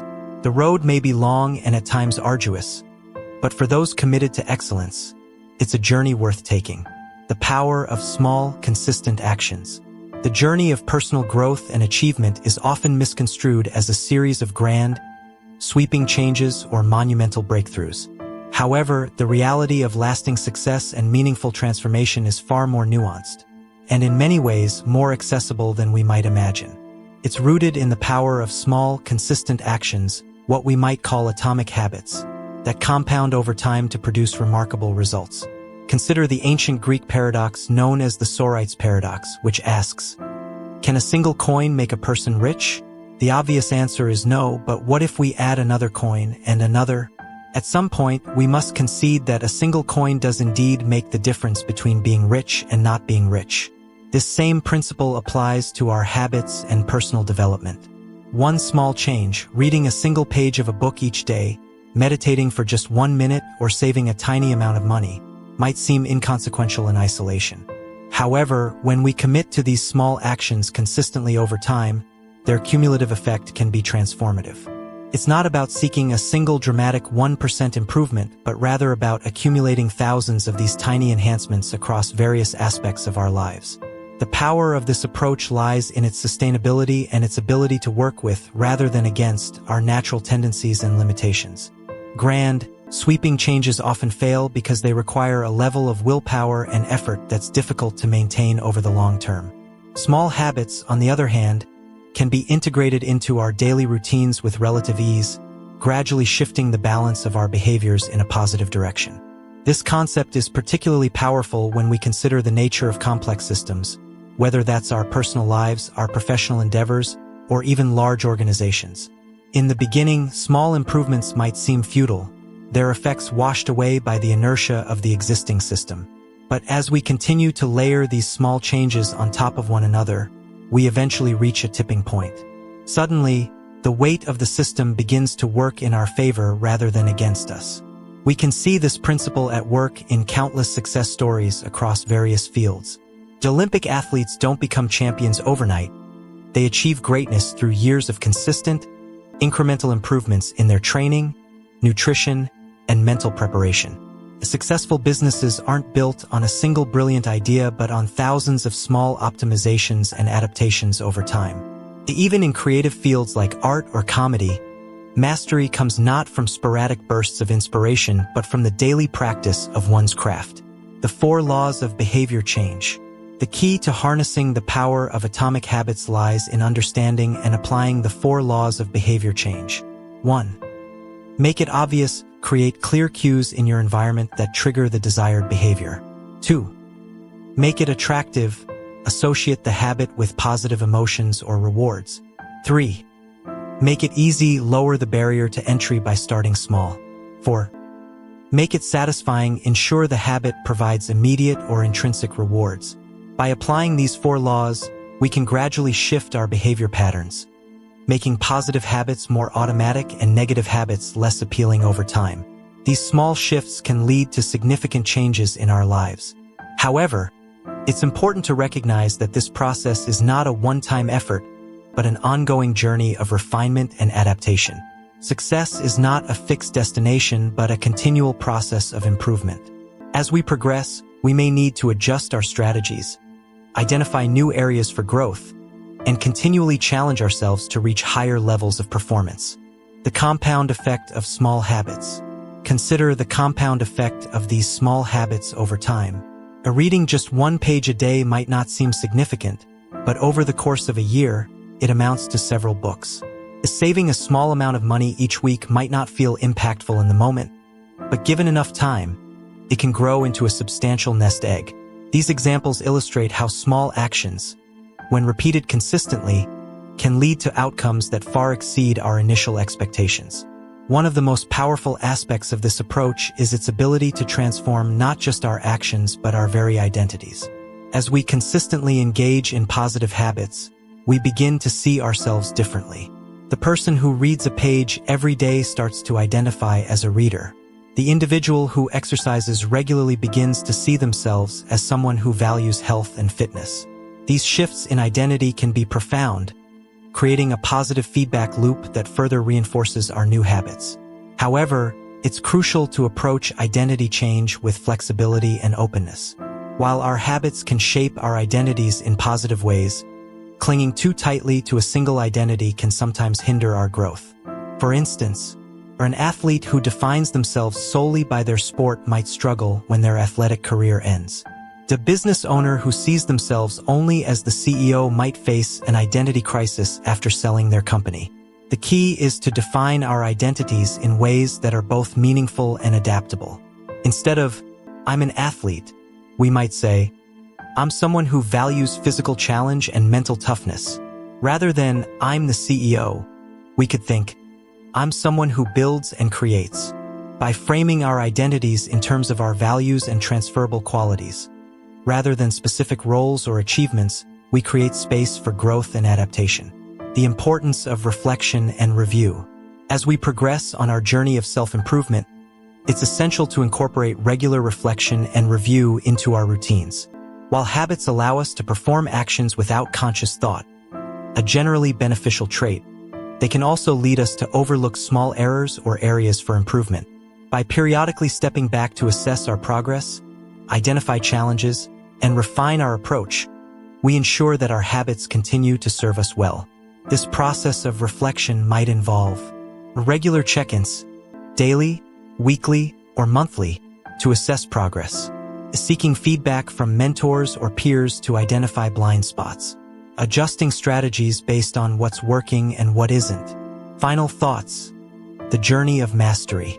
In a world that often celebrates overnight success and quick fixes, the value of patient, systematic improvement can sometimes be overlooked. But as the stories of elite athletes, successful business leaders, and countless others demonstrate, it is often this methodical, reflective approach that leads to true mastery and lasting success. By embracing the principles of reflection, incremental improvement, and identity-based habits, we can unlock our full potential, push the boundaries of our capabilities, and achieve levels of excellence we might once have thought impossible.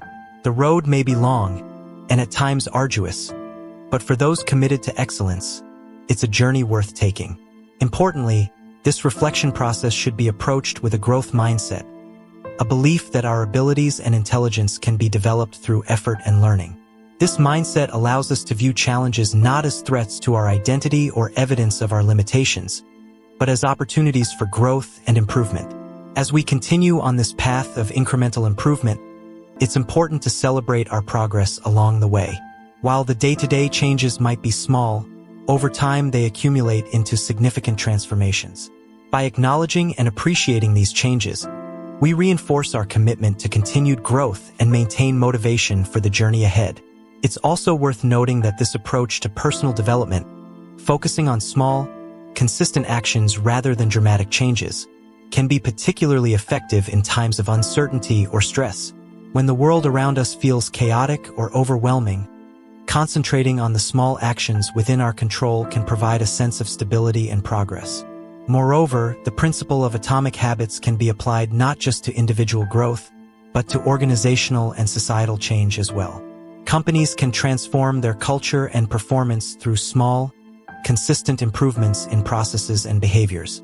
Communities can address complex social issues through the cumulative effect of many small, positive actions by individuals. In conclusion, the path to lasting change and meaningful achievement is rarely marked by dramatic leaps or sudden transformations. Instead, it is a journey of small steps taken consistently over time. By focusing on creating positive atomic habits, making them obvious, attractive, easy, and satisfying, we set in motion a process of continuous improvement that can lead to remarkable results. This approach requires patience, persistence, and a willingness to trust in the power of incremental progress.